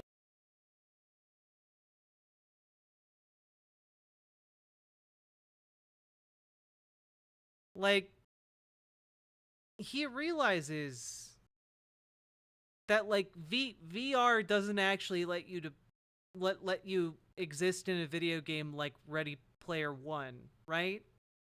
Like, if you're playing VR, you aren't mentally transported into the game. It's not like a Sword Art Online type situation. Like, you're physically still in your room. They end up with a reality like Ready Player One, with massive slums taking over as people spend less and less time. I guess, yeah, he's talking about Matrix tech, but then don't frame it as like a Ready Player One type VR situation. Like, if anything, he's moved farther away from his point because the technology needed to reach what he's talking about here would be the brain implants, which he was talking about earlier. Physical dimension. Why bother fixing the real world when the in-game world What about the Ready Player One bodysuit that lets you have sex? I don't know enough about Ready Player One to know if that's a real thing that they have in the movie or not. Always perfect, beautiful, or at least exactly as it's designed to be. But even this is not the end, and the lines around what is real begins to blur until you can't even see the line anymore. One day, it may even become possible to transport your entire consciousness into a game. This concept was demonstrated powerfully by a show called Sword Art Online, in which a VR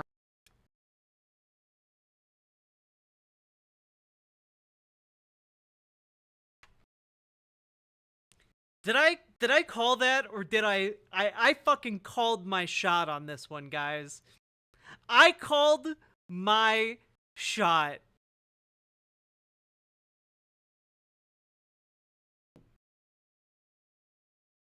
Our headset allowed individuals to leave their body behind as they enter into an entirely virtual reality.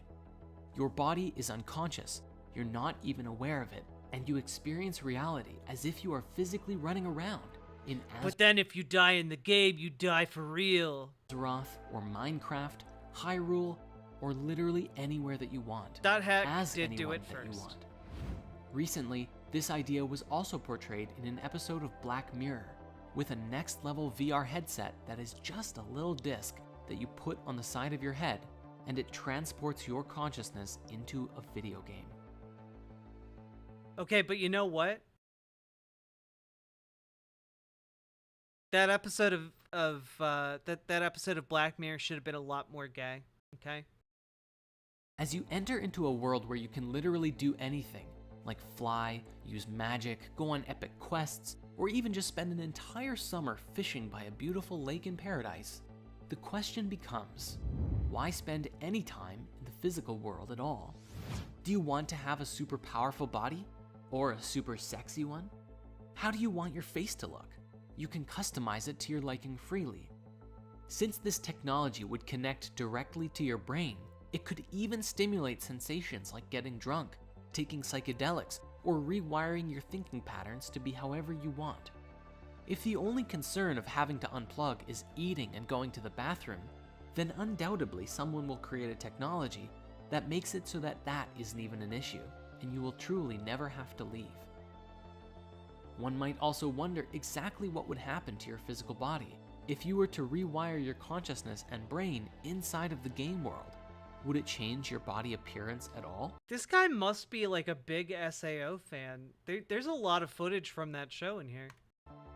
A mass exodus from the physical world would create tremendous changes within humanity, as part of the human race strives to live in this new world, and another part rebels against it, or simply cannot afford to play the game. Further, once brain integration happens and mass data is collected on people's reactions to certain stimuli or events, the artificial intelligence could skillfully filter and alter your perception in reality, or completely guide your experience in VR so that you rarely, if ever, have a desire to stop using it. Is it possible for that episode to be more gay? Yes. That one guy should transition and then date his friend. Or they should just be gay together at the end of it. I'm spitting facts about that Black Mirror episode. All this technology, especially putting your consciousness into a game, will at some point give the game creators an awareness of everything about you. Your thoughts, your feelings, your choices, and it would allow anyone with the know-how to monitor you on a very intimate level. And yet, most people will probably skip past the 50 to 100 pages of terms of service and press accept anyways, because the ability to shoot fireballs and fly is waiting. How's it gay if one of them transitions? You know, fair. For them on the other side of the sign-up page. And seeing the pinnacle of all of this together, as humanity grows and becomes more advanced and can even create an entirely robot body, if we can transfer our consciousness, our thoughts and memories into a machine, then we could exist with a robot body just like Ultron himself. When that day just comes, like Ultron. we will Sign be me forced up. to ask, what constitutes a human being? Now, to some people, this already sounds amazing and can't wait for the future. However, the conspiratorial aspect of this comes in the form of a question. As we step into the next 100 years of change and beyond, who is really running the show? The foundation of the internet as I guess I was using gay as a catch-all term. I'm sorry, I should have said queer. Make it more queer! There, is that better? Are we done nitpicking my language choices? we know it is rooted in algorithms beyond anyone's understanding, designed almost entirely for the purpose of profit and marketing. Who controls these algorithms? Who dictates what we see? Currently, our attention is essential. Honestly, like, some of these companies don't even know how their own algorithms work. At a certain point, it's going to be like effectively tech priests from Warhammer 40k. They're going to be praying to the AI spirit. Actually open to the highest bidder. But is it possible that the AI itself could take us all over? This is true. I've lost too many brain cells this day. And Good if night, we are Polly as a integrated cracker. into this collective mind, is it possible for someone to simply decide what we think and feel? Even when the internet was in its infant stages, people were fantasizing about free and open access to information revolutionizing the world. And while that tech did become available, social media has also come to the forefront and allowed some of our worst primal instincts like tribalism and manipulation to resurface with greater strength than ever before. Yeah, tribalism and manipulation didn't exist before the internet. Fivehead. To go deeper into this, we must acknowledge that we're all responsible for our own behavior. But as far as social media is concerned, hey, don't how we my use this technology is also beholden to those who created it. In a recent Netflix documentary called The Social Dilemma, Several ex-employees of many social media tech giants like Google, Facebook, Instagram, and more sat down to reveal what they had inadvertently created with this pioneering technology: a monster. They explained that they have created a world in which billions of lives are affected by the decisions of a small number of programmers, a social reality in which, through the way that the apps and software work, it facilitates very small and subtle changes in the way that people think and feel. It's so subtle that you don't even know it's happening. But the result is that most of us end up living inside of a delusional bubble, seeing only the content that we're already exposed to seeing. And this software can even help us create negative responses to people who believe anything different than us. The technologies, they explained, are designed specifically to get as much engagement out of you as possible, to get you spending more and more time and then more money just by browsing these social media sites. No, the social media companies don't care about you spending money through the site.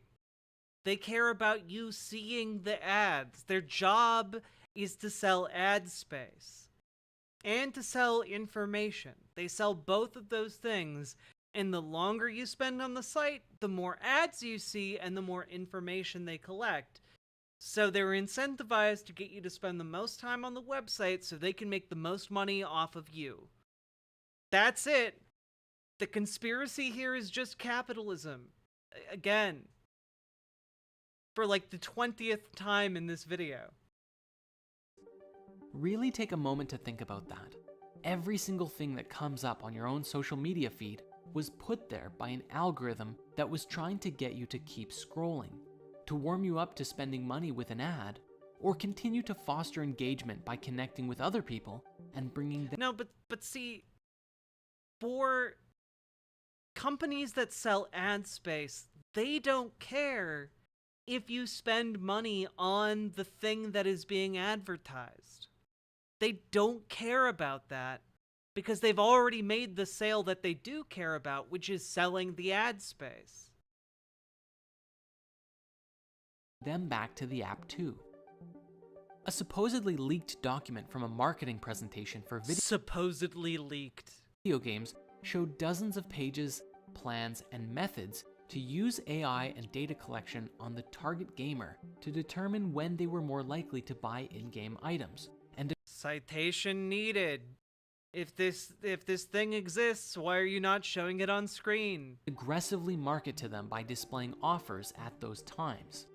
I believe this. I think I remember a story about it, but show an article on screen, reference a study, do the work. All of this footage that you have is just unrelated garbage. Captured by the devices revealed to the AI the gender and mood of the player, and found that Wi-Fi signals could reveal their location, such as if the player is in the car or in their bedroom laying down. The AI would also pick up mouse movements and typing speed, revealing levels of engagement, determining how best to serve these ads to the individuals. All of this data is fed into the AI and analyzed by the marketing team to exploit human psychology for the sake of selling virtual goods. The presentation goes as far as using voice tone analysis to determine when players are slightly, moderately, and severely depressed, and then reduces the use of emotion-based advertisements and switches to logic-based advertisements, which were shown to be more effective. That is true. People buying ads can pay whether it's seen or clicked or whatever. But honestly, once a company has engaged in buying in that manner, in buying an ad space, the ad is bought. You know, like it can't be like unbought, really. So as far as like the company is concerned that is selling the ad space is bought. You know, it's a numbers game. Someone will click on it eventually, and it will hit its number of clicks. That's frankly it, you know. In a depression. You can imagine what other tactics they might. Yeah, I need to put together the soundboard so I can press a button that just says, "It's capitalism, stupid." Using Saved me a lot of Combined breath. with their ability to manipulate the game to influence your state once you purchase more from their store, well... Pluvius, that's true. If he showed evidence, he would no longer be spirit science, and it would instead be regular science. We weren't kidding when we said technology can be used to control us. Even if this presentation was fake, everything mentioned in it is well within the demonstrated power of AI today. And if it hasn't been integrated yet, you better believe that someone is working towards it. One singular and perhaps most critical questions we can ask ourselves in relationship to this new technology is, what is truth? How do we define and collectively agree on truth? Specifically, if we live in a world where no matter what you believe, you can always find support or evidence for the argument and perspectives that you hold. Man, if that were true, you'd have a lot more evidence in your video, bud. Want to believe the Earth is flat, round, or hollow? You can find ample evidence for all three. Are you left-wing? Can you, though? Can you find ample evidence the world is hollow and flat? Can you? I don't think you can. I don't think you can, actually. I don't think you can. I challenge him to provide as much evidence for the Earth being hollow as for the Earth being round, or for the Earth being flat as for the Earth being round. Let's, you know, you can find just as much evidence of it being flat. Please present that to me. I would love to see the comparable amounts of evidence for it being flat versus it being round. I would love that. Please do so. Right wing? Extreme center? It doesn't matter. On the internet, these ways of thinking are both the greatest and most logical and perfect way of thinking, and the most destructive way of thinking that is destroying our beautiful planet, all at the same time, depending on who you ask. Thus, the question of truth becomes a pertinent one. How do we, collectively as a species, find truth together? This is a question that we will revisit further down our path. Regarding the modern news and entertainment industry, we already know that the masses are manipulated daily to think and feel and respond in certain ways. And with the insights offered in the social dilemma, it seems as though our social media is also encouraging us to begin behaving in hive mind mentality.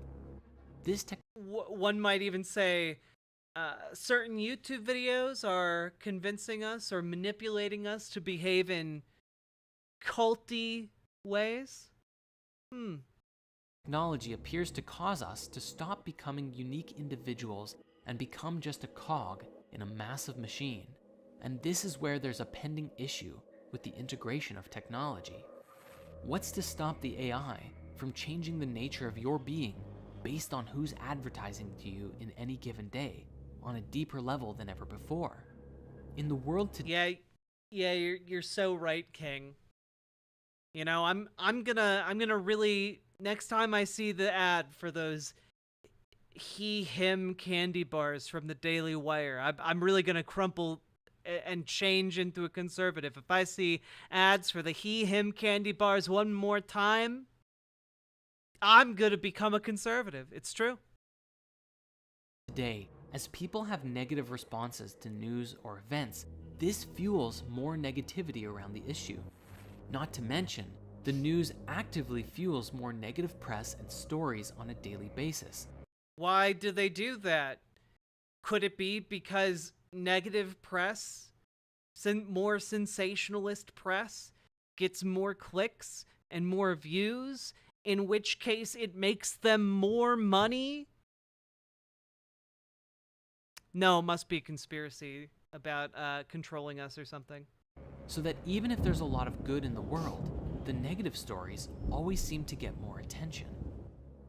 Conspiratorially speaking, there is more and more evidence that shows that consciousness actively steers reality, that our focus and what we focus on dictates what kind of life we experience. This isn't conspiratorial.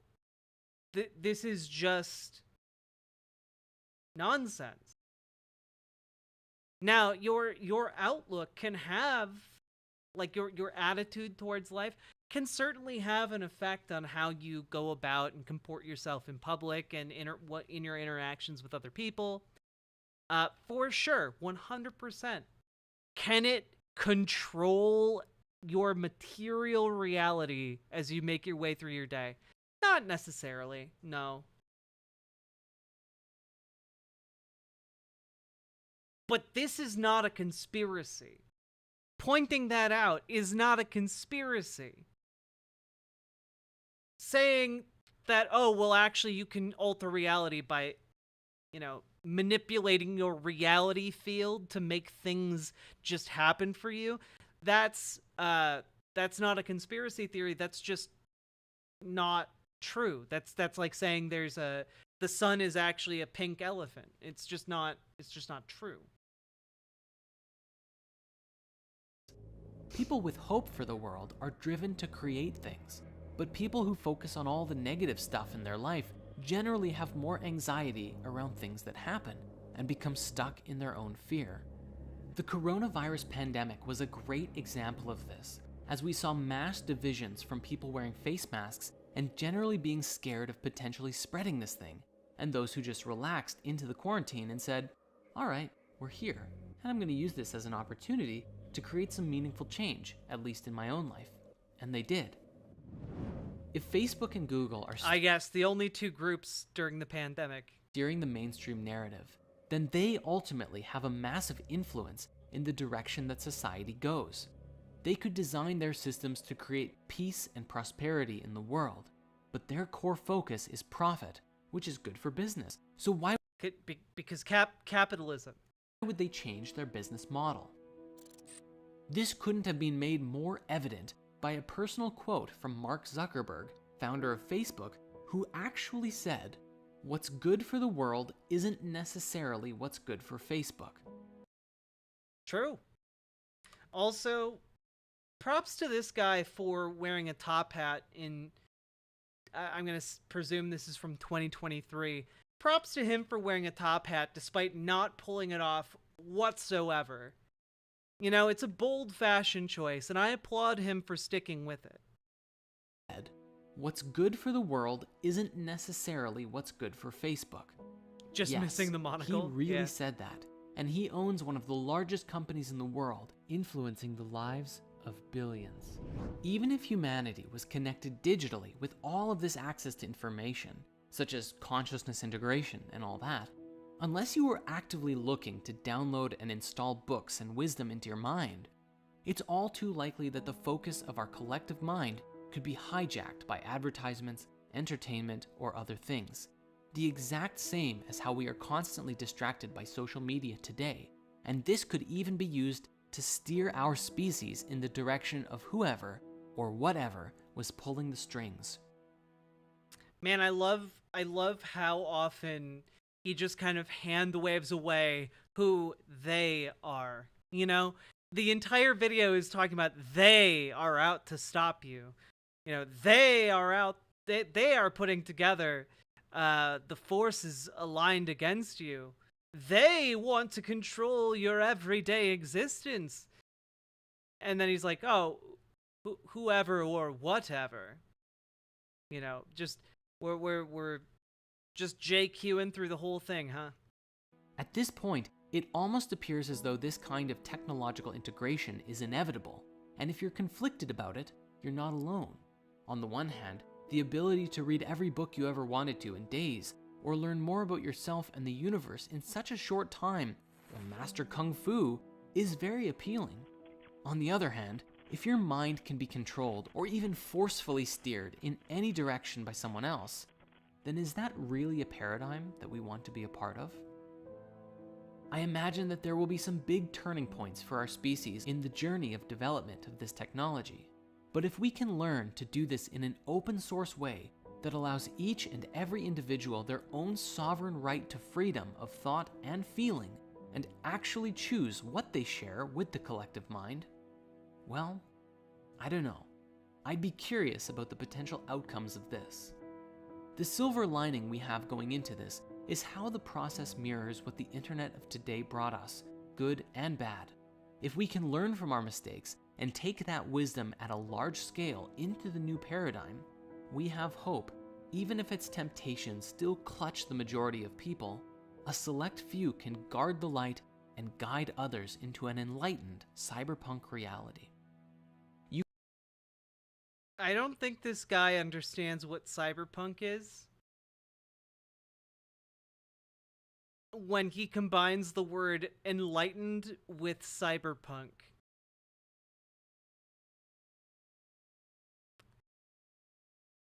I don't think he understands most of the words that are coming out of his face hole when he makes these. Cyberpunk is not about being enlightened, it's about being a complete and utter shithole of a future brought about by capitalism being unaddressed in society.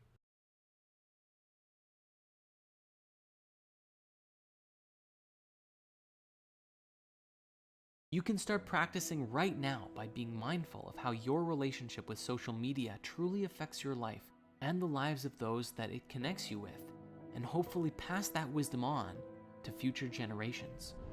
If a great positive shift doesn't occur, we will forever be destined to repeat our mistakes on greater and greater scales until we finally do.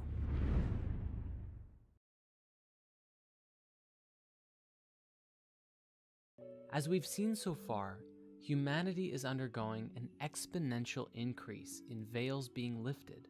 What? And we are seeing life being stirred up and changed like never before. One analogy we might use here is as if humanity has been in the dark for so long, isolated by socioeconomic and cultural divides. And yet with modern technology, it would seem as though the lights are collectively turning on. But now, there is so much light, all at once, that it is blinding. And despite our access to so much information today, we are still just as blind as we ever were. That is, while we allow time for our eyes to adjust. Oh my Yet god. the root of revelation Oh doesn't my god, just dude. speak to veils lifted, but our own revelation from divine origin. Belief systems and ideologies are challenged in mass as new information comes out that asks us to reassess our paradigms of identity. As this happens, You can tell this is stock footage because if a protester touched a SWAT officer's helmet, they'd be beaten to death. asks us to reassess our paradigms of identity. As this happens, those who are willing to explore new ideas grow. Yeah, apparently this used to be a 4-hour-long film that had to be cut down to an hour and 30 minutes. And those who rail against anything new only burrow deeper into I their know own this has felt system like paradigm. an eternity to most of you, but Even in the new world we are creating, there are bound to imagine the original cut of this. be different paradigms that people live within. We must remember that some people are filled with hate, negativity, and suffering, all of which are descending from their own pain, which inhibits their higher consciousness and keeps them rooted in a lower vibration. This does not mean that they are bad people, for the only true remedy is compassion. No matter how far disconnected from their soul someone may be, they can always come back to the light. However, the only way for this to take place is if they genuinely want to. For unless someone seeks their own salvation, they will never end up finding it. Thus, it doesn't matter if someone spends their time living in a VR reality for years, abuses their bodies, or even in some future reality travels throughout the universe. All paths through life can be taken, but only one path leads to the liberation of the soul. This is the path within. May this be a lesson for all of us too, for if we are afraid of the darkness within us and others, and we attempt to quell it by attacking it with anger and hate, then we lessen our own vibration and reduce ourselves to the same state of consciousness. What does that mean? What does lessening your vibe mean? What does it mean?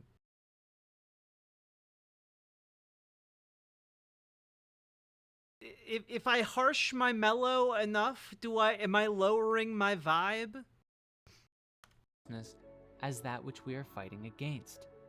Evil begets evil, and in the words of a wise Jedi Master, fear leads to anger, anger leads to hate, and hate leads to suffering. Hence, the true solution to the salvation of humanity, or the reconnection of our souls as we discussed so long ago, is through genuine and authentic compassion. By elevating our own consciousness to such a degree that our light radiates to those around us, and we become instruments of sacred transformative change by the goodness that we embody. Yeah, we learned at the very end that Jedi are real. It's all a massive conspiracy to keep them from reality. And while this may sound to some like spiritual woo, the discoveries around this today have the power to radically change everything we think we know about both science and religion.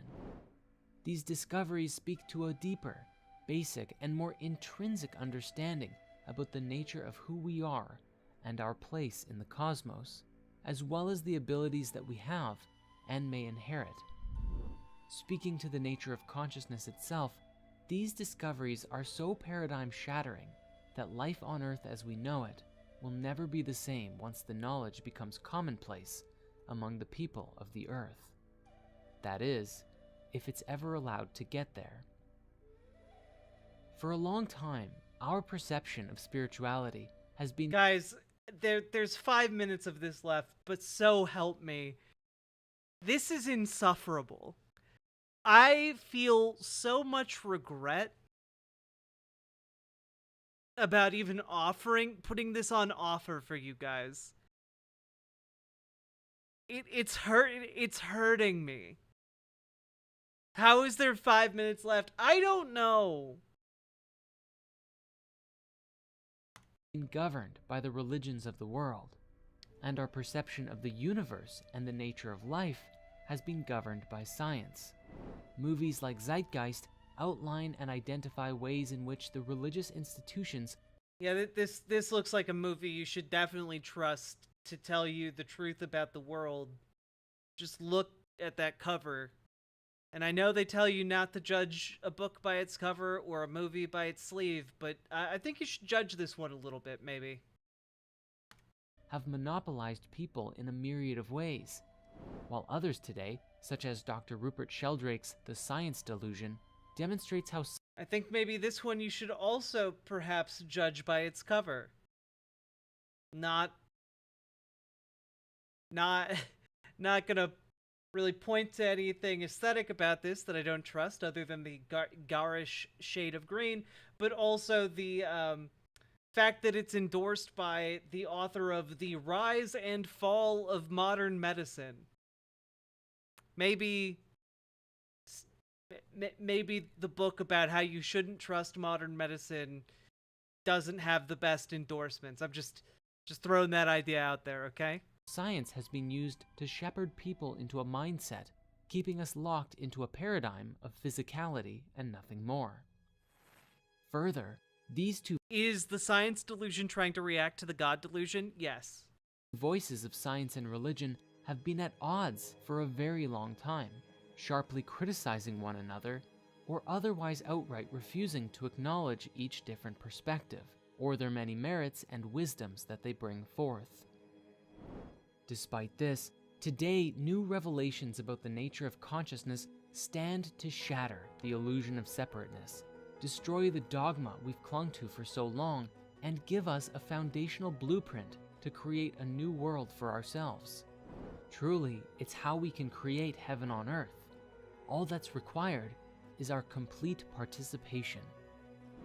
One example of this is found in the work of Dr. Bruce Lipton with The Biology of Belief, which explains with profound scientific logic that our beliefs and self-identity are a product of our environment, and that as we think it, so shall we become. His work— Look, you should work to develop a sense of confidence in yourself, a sense of like assuredness in yourself. You should work to foster that type of a worldview where you can forgive yourself, where you can love yourself, where like you can try and fail and it's not the end of the world. You know, you should be able to cultivate that in yourself. But this thinking makes it so bullshit that he's trying to sell you. It's not about improving yourself. It's about like giving yourself superpowers, like flying. Yeah, you just believe it really hard. Believe it really hard. Think really hard. You can levitate. That's what he's trying to sell you, for real. He has videos about that on his channel. Describes that if we spend our lives believing that my family had a hereditary disease, so I'll get it too, you are consciously and subconsciously programming your body with signals that will facilitate you creating that outcome. And of course, this belief and others can come from our parents and family, or the environments that we expose ourselves to. When we look at all of our childhood programming together, we find today a mashup of countless different media programs and entertainment, news stories, passed down rhetoric and ideas that we received from friends and others around us. When Spirit Science watches TV, he just watches blank static like what's on the TV right here. Who we are today was shaped by the world. And while many of the lessons that we received growing up were good and valid, many others were simply long-held beliefs that have been passed down for generations, yet may not hold our highest interest at heart. These beliefs shaped our perspective of the world, and in that, how we behave and act, which leads us to create our destinies. As it would seem, many of the belief systems we hold on to disempower ourselves from being able to live our lives to the fullest. Further, many of the largest industries today are built upon previous paradigms, and so their continued growth means the limiting of this new understanding. For example, we return here to the pharmaceutical industry. If you help someone cure their depression, it's very difficult to justify charging them thousands of dollars a year for a prescription. That's not how much money it costs for a prescription for antidepressants. Source, I was on antidepressants for 2 years. My antidepressants probably cost like $20 all told.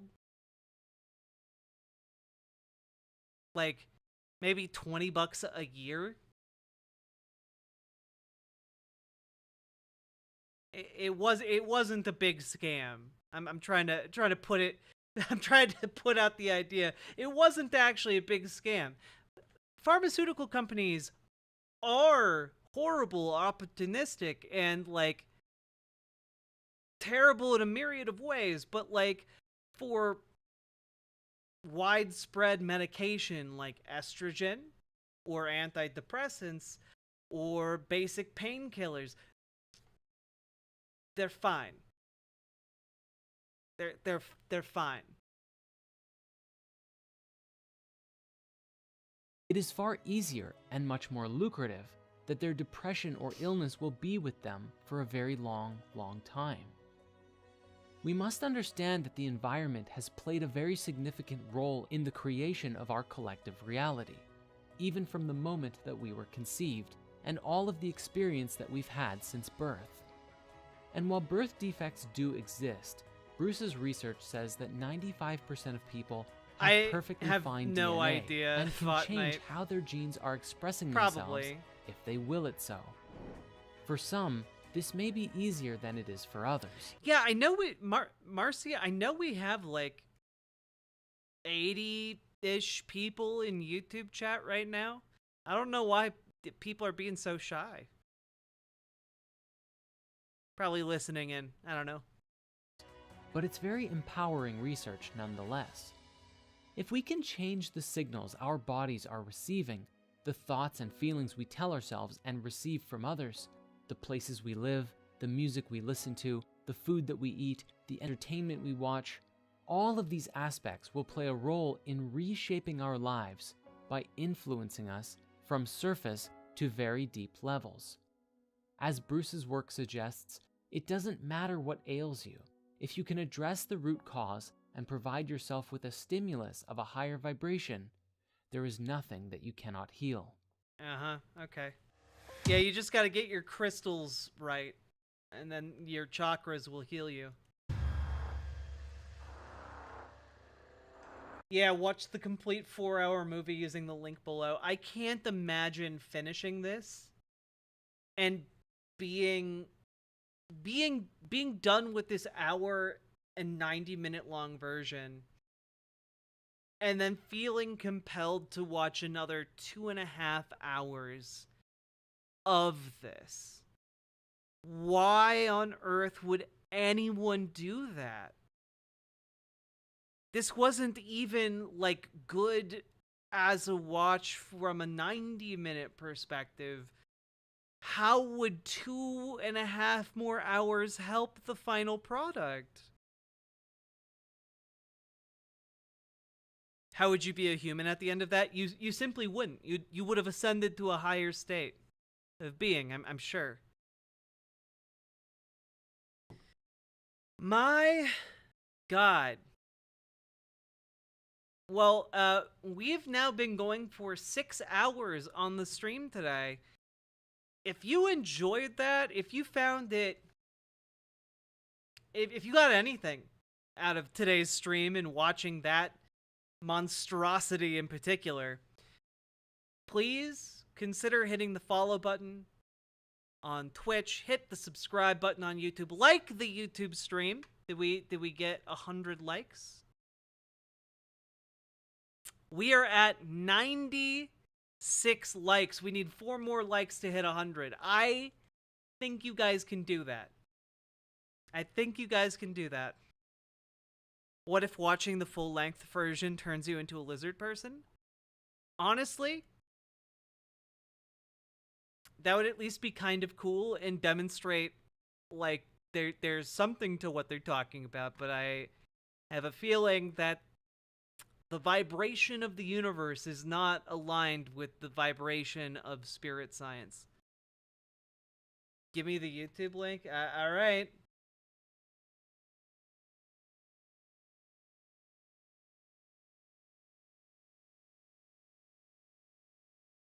Wait, you can just click on the embed. The embed will take you right to the YouTube. Hey, we did it! Good job, chat! There you go. Good job, everybody. Thank you. I appreciate it. And you guys have unlocked a hot tub stream. You guys unlocked me in a bunny girl outfit. I hope it was worth it.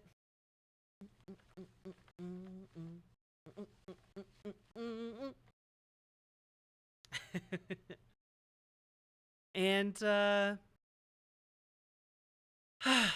I'm exhausted. I'm gonna go eat some food. And then fall asleep. But, we'll figure out when we're gonna do that hot tub stream, okay?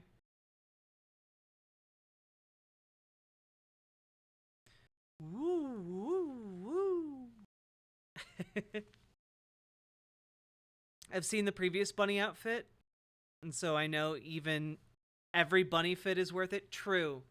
My other bunny fit is also very good.